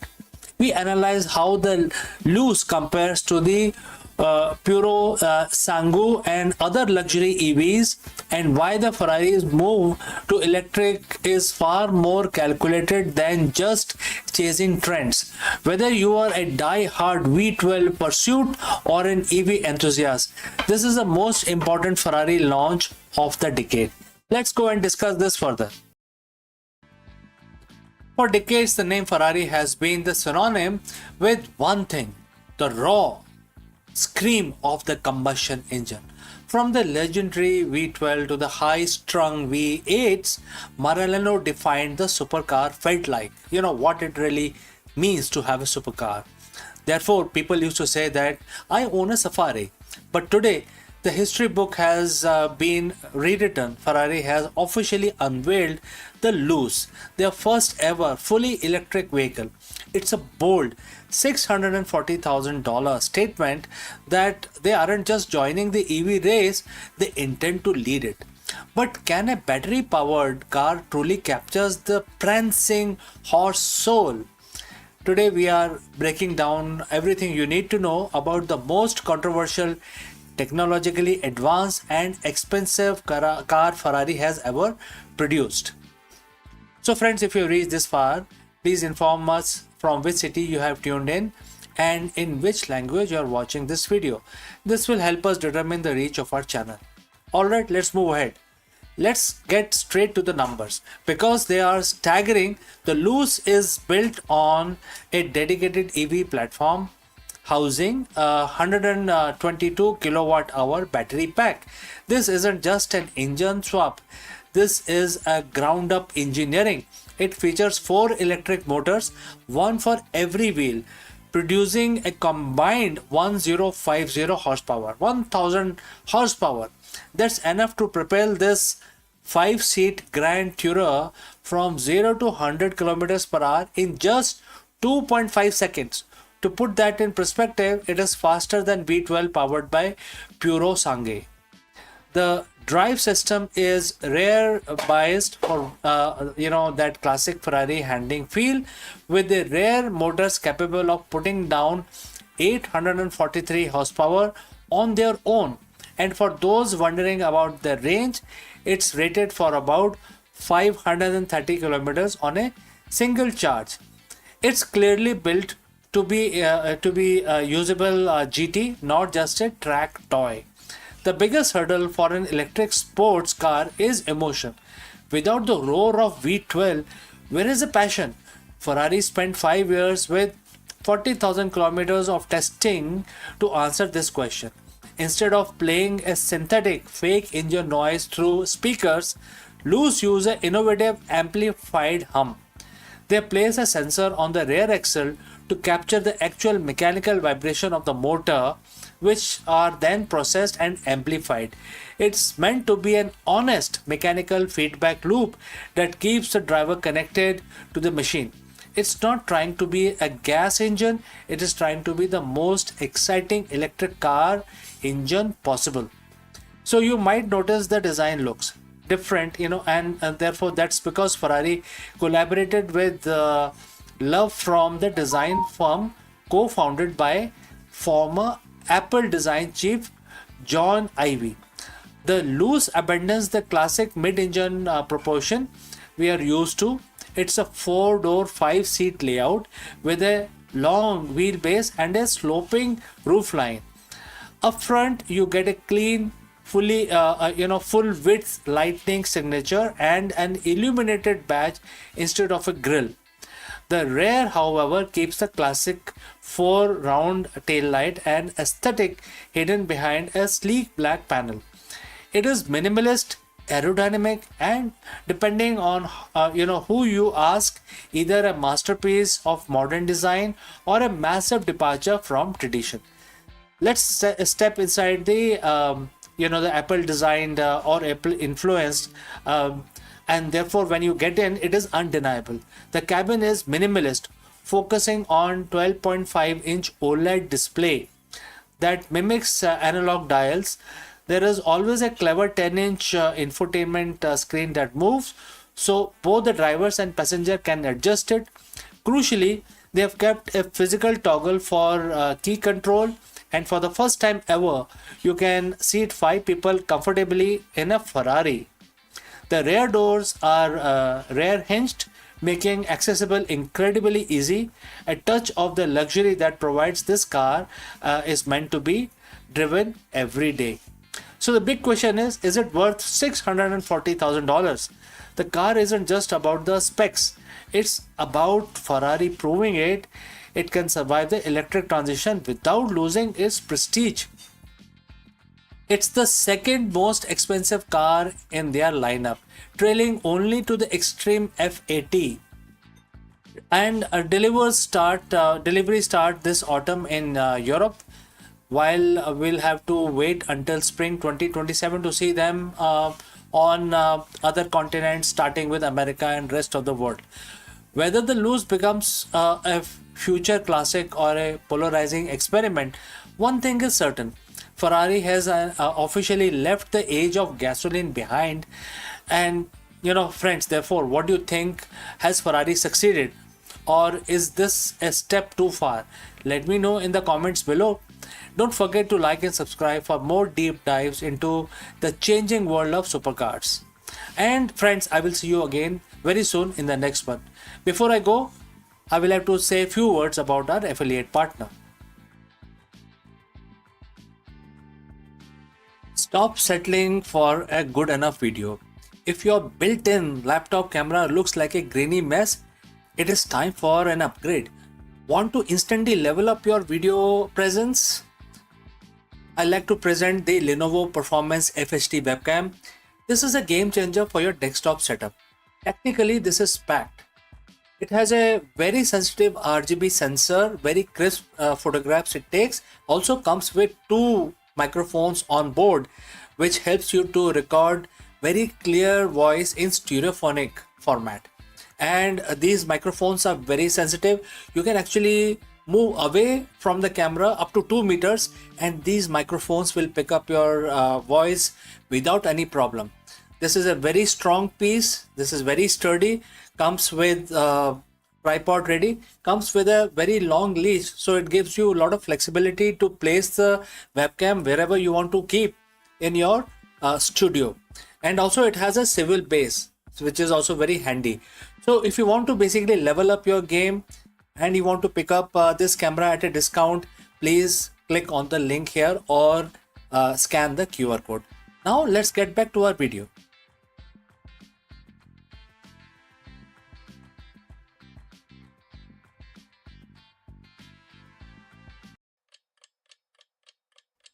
Hello friends, are you leading with clarity or are you reactive to the market chaos?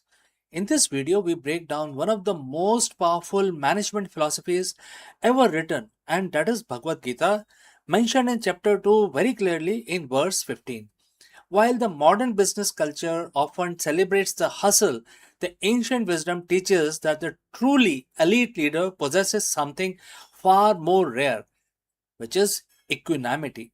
If you are a CEO or a business leader learning to navigate the dualities of business, joy and sorrow, profit and loss, success and failure is the ultimate differentiator between the short-term firefighting and long-term eternal business impact.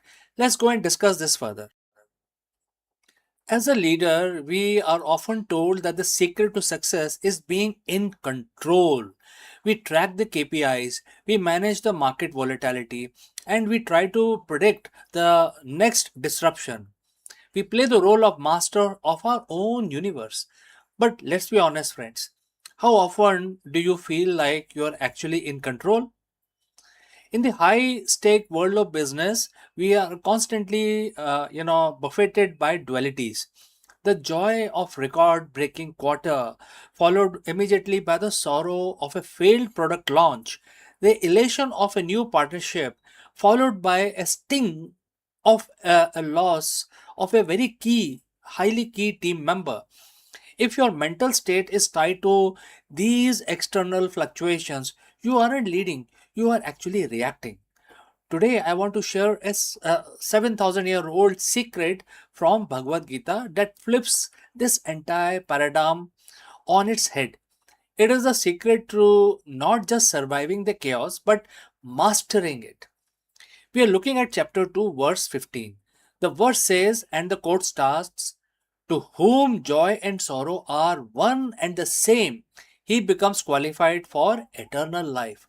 And the quote close.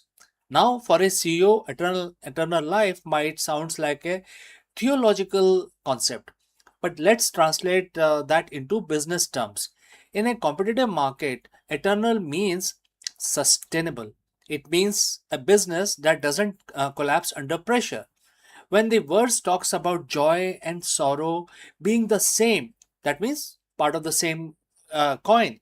It isn't telling you to become a robot. It is teaching you equanimity. Imagine a balance scale like the one that you see everyday life in your real life. If your joy is too high, you get complacent. If your sorrow is too deep, you get paralyzed. The goal of the elite leader is to find this center point. It is the ability to look at the massive gain and massive losses and recognize them both as a transient data point. When you achieve that, you stop being a victim of your circumstances and start being the architect of your strategy. Think of this as a Jedi master, Jedi mindset of the boardroom. In the image, you know, you can imagine that you are building a lightsaber. Why? Because as a Jedi master, Jedi strength doesn't come from aggression; it comes from disciplined mind. How do we apply this in real company, in real life situation? First, detach from the outcome. You have to care deeply about the effort, the mission, the product, the team, but you must be detached from the temporary score of the market. Next, 24-hour rule. When something great happens, you don't get high. When something disastrous happens, you don't get too low. Take 24 hours to let the initial emotional spike settle before making any decision, any kind of decisions, right? So you actually follow a 24-hour rule. And because we are talking about the strategic decisions. Third, lead the culture. Lead the culture. Very, very important. Your team watches your energy. If you are frantic, they are frantic also. If you are steady, if you treat joy and sorrow with the same calm authority, you create a culture of resilience. You become the best of the men or the best of the leaders. That is a verse that refers to, right? By practicing equanimity, you gain a massive competitive advantage, which is clarity. When you aren't blind by the joy of a winner or the sorrow of a loss, you see the market exactly as it is. You make better calls. You refrain from making mistakes. You retain better talent. You build a legacy that lasts because it is built on foundation of internal stability, not external luck. The secret isn't a new software tool or a disruptive growth hack. The secret is the unshakable leader. And therefore, before I wind up, I like to challenge you this week is in your next board meeting or crisis, kindly pause, recognize the duality, step back into that center point, lead from a place of calm, not as a from a place of reaction. This is your challenge for today. Friends, if you found this perspective helpful, hit the subscribe button for more deep dives and how can we marry the ancient wisdom for the modern C-suite? And you must lead with purpose, lead with equanimity. So friends, thanks for joining live. Thanks for watching. See you very soon in the next one. Hello दोस्तों, नमस्कार। आप सबका स्वागत है। क्या आप एक CEO या बिजनेस लीडर हैं और हर दिन चुनौतियों का सामना कर रहे हैं? तो आप सही जगह पहुंचे हैं, क्योंकि इस वीडियो में हम भगवत गीता की सहायता लेंगे और आपके इस सिचुएशन का आंसर ढूंढने की कोशिश करेंगे। हम ये जानेंगे कि जो सीख मिलती है हमें भगवत गीता से, वो एक मंत्र युद्ध क्षेत्र में एप्लीकेबल ही नहीं है, बल्कि हर एंटरप्रेन्योर के लिए एक जीवन दर्शन है जो आपकी टीम का नेतृत्व में करने में सहायता करता है। चाहे जीत हो या हार, एक लीडर को अपनी निष्ठा, कर्म पर कैसे निगाह रखनी चाहिए, हम इस वीडियो में सीखेंगे और इसके बारे में और डिस्कशन करेंगे। तो चलिए आगे बढ़ते हैं। तो दोस्तों, आजकल के दुनिया में, आजकल के परिप्रेक्ष्य में हम ऐसी एक रेस में हैं जहां जीतना ही सब कुछ है, जीतना ही अनिवार्य है। एक सीईओ के तौर पे आप हर सुबह एक नई चुनौती, एक नए संकट और एक नए डर के साथ उठते हैं। क्या ये मर्जर काम आएगा मार्केट शेयर बढ़ेगा, क्या मेरी टीम परफॉर्म करेगी। हम सब अक्सर एक तनाव में जीते हैं, अगर मैं हार गया तो क्या होगा, अगर ये डिसीजन गलत हो गया तो क्या होगा। लेकिन आज मैं आपके साथ बिजनेस का एक ऐसा सीक्रेट कोड शेयर करने वाला हूँ जो 5000 साल पहले महाभारत के रण क्षेत्र में दिया गया था। ये सिर्फ एक श्लोक ही नहीं, एक आधुनिक कॉर्पोरेट जगत का सबसे बड़ा रिस्क मैनेजमेंट टूल है। ध्यान से सुनिएगा। आज हम चर्चा करेंगे भगवत गीता के अध्याय 2 श्लोक 37, चैप्टर 2 वर्स 37 की। और इस श्लोक आपको सिखाएगा कि कैसे विन विन माइंडसेट के साथ आप अपनी कंपनी और अपने जीवन को लीड कर सकते हैं।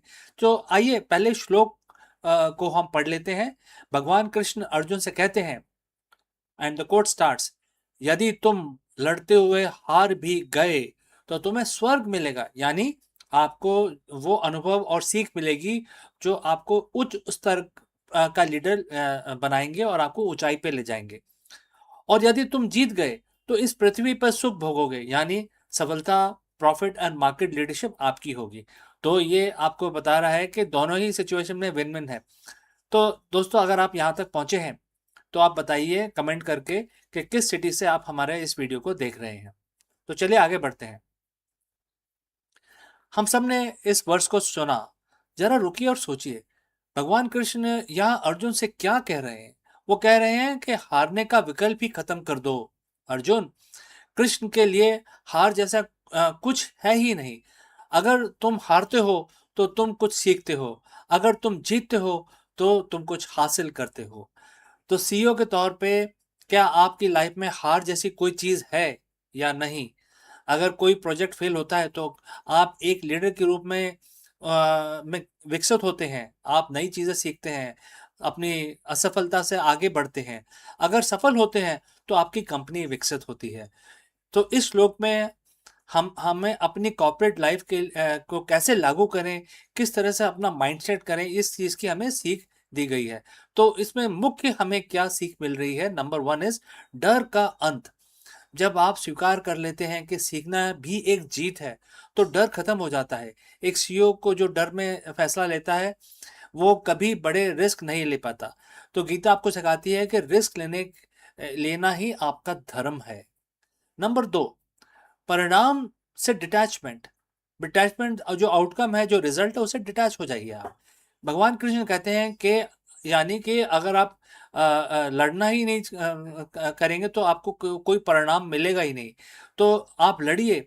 अगर आप हारते हैं तो कुछ सीखते हैं, और अगर आप जीतते हैं तो आप डेफिनेटली सक्सेस पाते हैं। लेकिन हार जीत आपके कंट्रोल में नहीं है, तो क्यों उस बारे में सोचना? 100% आपके कंट्रोल में नहीं होता। आपको अपना कर्म करना होता है, कर्तव्य करना होता है। लेकिन क्या हार मिलेगी, क्या जीत, इसका फैसला कोई नहीं कर सकता। इसका फैसला सिर्फ यूनिवर्स के हाथ में है, जो हमारे कंट्रोल से बाहर है। अब तीसरा होता है विन विन फॉर्मूला। आज की दुनिया में हम विन लॉस के बारे में सोचते हैं। मुझे जीतना है हर हालत में, सामने वाले को हारना है हर हालत में। लेकिन गीता आपको क्या ज्ञान देती है? विन विन का क्या मतलब है? अपनी ड्यूटी मतलब अपना कर्म आपको पूरा करना है। अपनी पूरी क्षमता के साथ मैदान में उतरें, बाकी परिणाम अपने आप संभल जाएगा। अपने आप यूनिवर्स आपको दे देगा। आपके एक्शन के ऊपर डिपेंड करता है वो। तो कल सुबह जब आप ऑफिस जाएं तो ये 3 चीजें अपने साथ लेके जाएं। मैं बुलेट पॉइंट्स की तरह आपको ये दे रहा हूं। पॉइंट नंबर 1, अपने हर प्रोजेक्ट को एक धर्म युद्ध की तरह देखें। यह आपकी जिम्मेदारी है। जब आप इसे जिम्मेदारी की तरह देखेंगे तो आप हारने से नहीं डरेंगे। आप सिर्फ अपनी ड्यूटी निभाने पर फोकस करेंगे। बुलेट पॉइंट नंबर 2, अपने फेलियर्स को हेवनली गेम के रूप में देखें। हर बड़ी कंपनी जो आज लीडर है, उसने सैकड़ों बार फेलियर का स्वाद चखा है। उन फेलियर्स को स्टार्टअप या लर्निंग की तरह देखा जाए। बुलेट पॉइंट नंबर 3, निर्णय लेने में देरी ना करें। श्लोक के अंत में भगवान कृष्ण कहते हैं, उठो, यानी एक्शन लो। एनालिसिस में फंसे रहोगे तो मैदान में कब उतरोगे? दोस्तों, एक सीईओ के रूप में सबसे बड़ी पूंजी आपकी मानसिक स्टेट ऑफ माइंड है, मानसिक स्थिरता है। अगर आप हार के डर से जकड़े हुए हैं तो आप कभी बड़ी ऊंचाइयों को हासिल नहीं कर पाएंगे। आज से अपनी डिक्शनरी में फेलियर शब्द को हटा दीजिए और आप ये समझ लीजिए कि आप जीतेंगे, हर हाल में जीतेंगे, और अपने जो थॉट प्रोसेस है उसको अपग्रेड करिए। तो इसमें भगवान बोलते हैं कि उठो, फाइट करो और जीतो। अगर आपको ये विन विन श्लोक का जो इम्प्लीमेंटेशन है बिजनेस फील्ड में अगर पसंद आया है तो कमेंट करके ये लिखें कि मैं तैयार हूँ, और हाँ मैं तैयार हूँ, ये कमेंट करके आप मेरे पास भेजें। और अगर आपको लगता है कि गीता का ज्ञान बिजनेस में उतारने के लिए आप और डिटेल चाहते हैं तो ज़रूर हमसे संपर्क करें। My name is CK. जल्दी ही मिलता हूँ दूसरी सीख लेके आपके साथ। तब तक उठो, लड़ो और जीतो। धन्यवाद।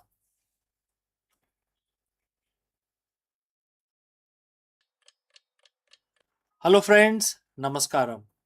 You are most welcome. Prime Minister of India Indira Gandhi's decision to impose national emergency sent shockwaves through India, leading to 21 months of suspended civil liberties, mass arrest of political opposition, and strict press censorship. In this video, we dive deep into the emergency, a defining, controversial, and often misunderstood chapter in Indian political history. Was it a necessary step to stabilize the nation or the death knell of Indian democracy? We explored the events leading up to the declaration, the life changing impact of the citizens of India, and the lasting legacy of this period left on the nation's political landscape. Let's go. It was a quiet night in June 1975. The homes across India, families were turning into the All India radio, expecting the usual news. But on the morning of June 26th, the broadcast was different.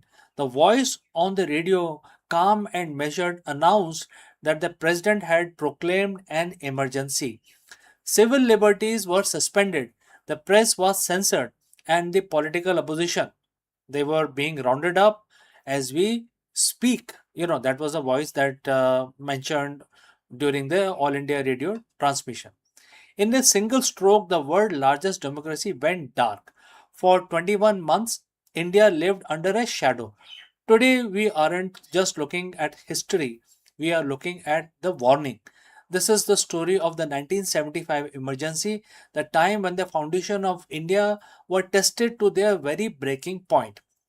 To understand the emergency, we have to understand the India of the early 1970s. It wasn't a peaceful time. The economy was struggling, inflation was skyrocketing, and there was growing movement on the street, led by a veteran socialist, Jay Prakash Narayan, or JP, as we all know him. So, friends, before we move forward, if you have reached so far, let me know the name of your city or country from where you have tuned in into this video. All right, let's move forward. Mr.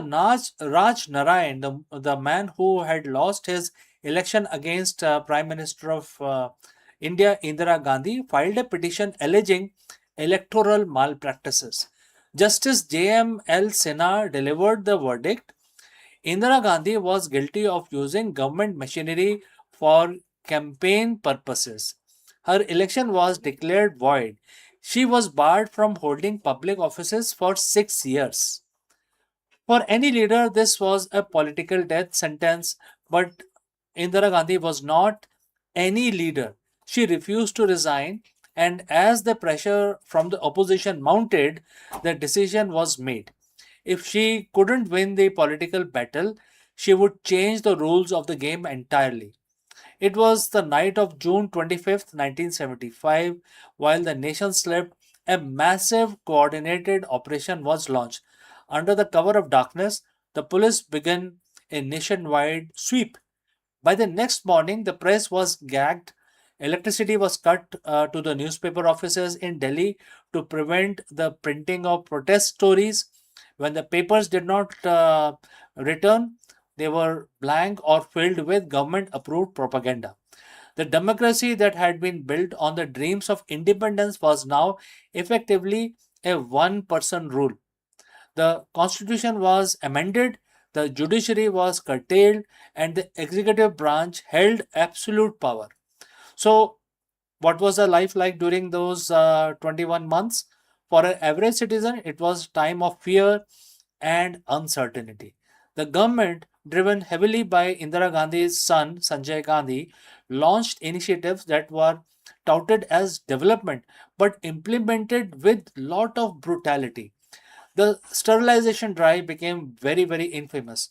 In a desperate, misguided attempt to control population growth, hundreds of thousands of people were coerced into sterilization. For many, the choice was simple: comply or lose your job, your ration card, or even your freedom. Then there was the beautification drive. The cities like Delhi slums were razed to the ground, displacing the poor to the outskirts of the city. All the names of which were basically eyesores were cleared. There was no one to complain to. The courts were hamstrung. You couldn't speak in public. You couldn't write in the paper. You certainly couldn't organize a protest. It was suffocating silence that lasted nearly 2 years. But the authoritarian regime have a fatal flaw. They stopped listening to the people. Indira Gandhi, perhaps believing her own propaganda that the people were happy, called for election in the year 1977. She miscalculated. The Indian electorate, despite being silenced for 21 months, had not forgotten. In one of the most powerful display of democracy in history, the people of India voted the emergency government out of power in a landslide. Indira Gandhi lost her own seat. It was the first time the Congress party had lost a general election in independent India. So, what is the legacy of the emergency? It proved that democracy in India is not just a constitutional framework, it is a sentiment embedded in the hearts of people. It served as a violent reminder that freedom cannot be taken away in a single night, and it requires a constant vigilance to protect it. In the 1975 emergency remains the darkest chapter in India's modern history. It left behind scars that would take years to heal, but it is also forged a new political consciousness in the country, a realization that power, when left unchecked, will always consume itself. So, as we look back, the lesson is clear: democracy is fragile, it's a garden that needs to be tended in every single day. The 21 month of 1975 taught India that while the government can silence the press, close the courts, imprison the dissenters, it can never fully break the spirit of people who have tasted freedom. So if you found this dive into the history valuable, make sure to like and subscribe for more deep dives into the stories that shape the world we live in today. Thanks for watching, and I look forward to receiving your comments. See you in the next one.